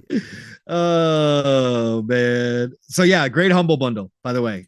And I'm also thinking about, because you can join their monthly thing for like $11 or whatever, where you get free games. They don't have something every month. Well, they'll probably have something for you every month. They don't have it every. Is it Humble Choice, right? What? Yeah, Humble Choice. They add games. So right now, if you join Humble Choice right now, and you can cancel anytime, you can even skip months if you don't want them. They got Victoria 3 and the Callisto Protocol in there right now too. So damn, it's not bad for $12. That's not bad at all. Yeah. Victoria 3 is a city builder. You guys want, or it's a Civ like city builder game. A lot of people would be interested in, but I've had my eyes on it for a long time. So just kind of interesting, man. Anyways, no, that's actually super dope. It was just funny that we were talking about Oni-Chanbara and then it showed up in a Humble bundle. I was like, yes, let's go. Yeah, I got that downloaded actually. Oni-Chanbara Z or something. Yes. I definitely got to jump into that something. At some point. Yeah, you do, man. That's one of the more expensive ones too. Yeah, it is. Yep. As we find it for a good deal. Yeah, you gotta get the strawberry and banana. I think no, I'm not doing that. I actually think I paid for that game, which you just paid for all those games. Yeah, all those games. Yep. Mm-hmm. Yep. All right. Senran Kagura too. Yes, sci-fi is a great game and great series, by the way, too. What is it? We talked about that. Senran Kagura. It's another great game. In that vein. Very good. Kagura? Yeah, they got different style games too. They do all different types of games, but they're pretty damn cool. Okay. Interesting. Well, ladies and gentlemen, that is episode 144 for Living Split Screen. Non-console centric platform covering everything going on with the gaming industry. Hopefully you were able to get locked in and get some awesome conversation, not only in chat, but also from us. And if you're listening to us while you're at work, hopefully we helped you get past your day. We do this extended content. If anybody asks you, yo, Steel, why don't y'all get somebody on with y'all? You see what we do naturally, right? That's one of the biggest reasons why we don't do that. Then we'd have to limit the conversation and everything. And I like what we do here, being able to get together. We don't get to chop it up enough throughout the week and stuff. So any Saturday morning where I can sit down with my brother from another and really get into what we care about here within our passion and everything. Yeah, y'all just saw my house. You're fine. and really get into our passions and whatnot. That's a super beautiful thing to see and be a part of. And again, I'm going to continuously work on getting our stuff out there, whether that be shorts and everything else. Because that's just the best way to grow, man. Organically, naturally, no matter what anybody else does, I'm just going to stop caring. And especially in comparison, seeing how other people treat similar situations. I'm just going to stop caring. Because again, the main reason why we're here is to express the things that we care for, that we like. I don't have to engage with certain things, people or content, depending on what it is. But I can make sure that I continue to make Living Split Screen a place that allows for open conversation, where me and Pong could come out and hash things out, whether we agree, whether we just take that real-time strategy approach that I always like to say, where we pull ourselves out of the world, look at the darker crevices of the map, pull our resources together so we can build up not only our own foundation, but also the foundation for those 3 billion gamers that Phil Spencer always talks about, or did talk about. And I know people find that funny. 3 billion gamers. Blah, blah, blah. Look, whether we end up ever reaching that goal or not, those are the gamers that are out there and be able to, and the goal should be always trying to reach as many people as possible. Not one person, not one channel, not one person is going to be able to reach everyone. But the more that we can kind of combine, help each other out, lift each other up, I think the more we'll end up expanding our base out. And I think that's the overall point, right? Let's not be capped. Let's find more ingenious ways and more intuitive ways for us to grow our base, and then kind of go from there. So you can find me Steel time Rain. Steel, by the way. Sorry. Time is 5:02. Sorry, thank you, appreciate you. You're good. Go. But you can find me Steel Rain. That's I, Steel Rain. I, the T is a 7 everywhere. Google's the easiest place to type that information in. Other than that, you can find me in the streets of Twitter, otherwise known as X, and also the Xbox ecosystem, just because it works so well between the PC and the console itself. And hey, man, this is where I live at. So hit me up in the DMs and the messages. I'll always try to make sure that I get back to you. Things have been, little here and there, so hit and miss, and things are always only going to get busier from here. So take that into consideration. But if you hit me up in the messages, I more than likely would definitely get back to you. So, Paul, it was an amazing episode 144 with you. Again, just getting into the conversation that we get into, hammering out the topics from the different angles that we kind of hit them from. And I know it could be for some people, oh man, I've heard this all week. And then I feel like we come here and do some different things, right? I know not everybody hears from me often. Again, for those who are unaware, I did step back from Xbox Factor podcast on Tuesdays, so I will no longer be doing that. Again, real life always comes first. So, but nonetheless, I want to thank you, Pong, for being here with me continuously. Again, we're going to continue to try to grow this thing out. And before I pass it off to you, we are going to at some point work on the whole Discord thing. I just don't have. I know Discord communities can be really special for people. I don't frequent Discord enough. I probably should. And we just don't have enough content or anything like that. Right now, my main focus is breaking down our content into smaller pieces. We have so much content and we give out so many gems throughout our shows that At least we think. I mean, at least we think we do. And if anything, I would at least like to be able to get our opinions out there, for better or for worse, depending on how people felt about it. Because we have so much content, so I'd rather focus on that. So if anybody's out there that loves what we do here and you want to be part of the team, hey, let's have some conversations, see what we could do.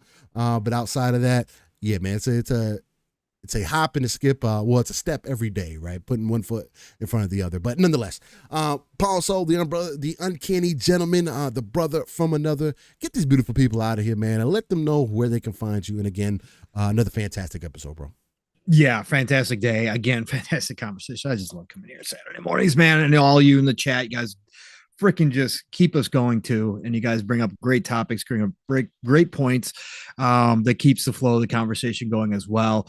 And then again, this is part of my real life therapy session right here with you all. So thank you all for being here again, and brother, all of to you and everything that you're doing behind the scenes. And obviously both of us have so much real life going on too at the same time. So just appreciate you so much, man, for making it all go.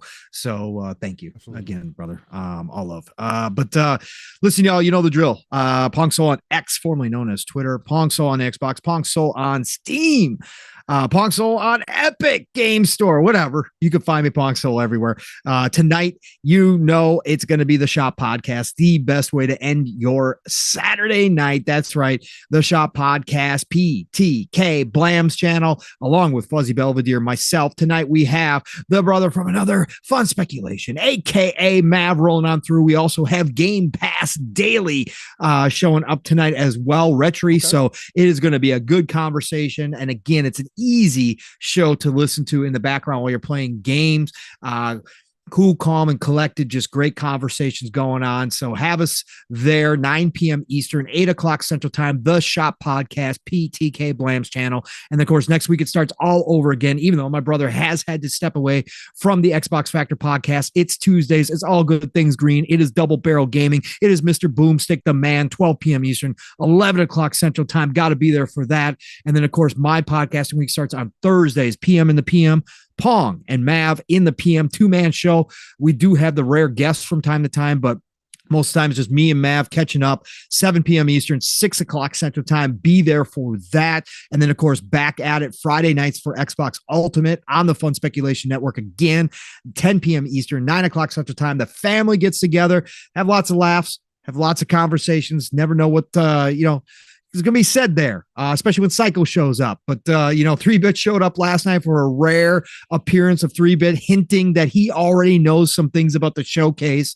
Of course, doing his sly smile, refusing to actually confirm or deny, as 3-Bit is wont to do. But, 3-Bit is the reason why the industry is falling apart right now. So we just blame 3-Bit for everything. But no, it was a great show last night. I had to leave out early because I had some things to get done. But join us there every Friday night for Xbox Ultimate. And then, of course, God willing, back here for another episode of the Living Split Screen with my brother from another, Steel Rain. Doesn't get much better. Listen, y'all, my crusade continues. Sun's out, shades on. Get your sunglasses in your car and wear them while you're driving when the sun's out. Please and thank you. It is the golden age of gaming, people. So please have a great rest of your weekend. Enjoy it. If you're at work like Decado most of the time is, and other people most of the time are, I hope it goes by fast. But get out there, enjoy some gaming, play what you love what you play, and I'm going to talk to you all real soon. Steel, get us out of here, brother. Ladies and gentlemen, boys and girls, again, I want to thank you all for joining us on episode 144. Y'all stay safe on this Saturday afternoon going into the evening.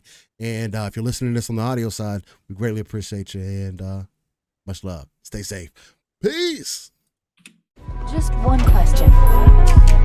What if you miss? I won't.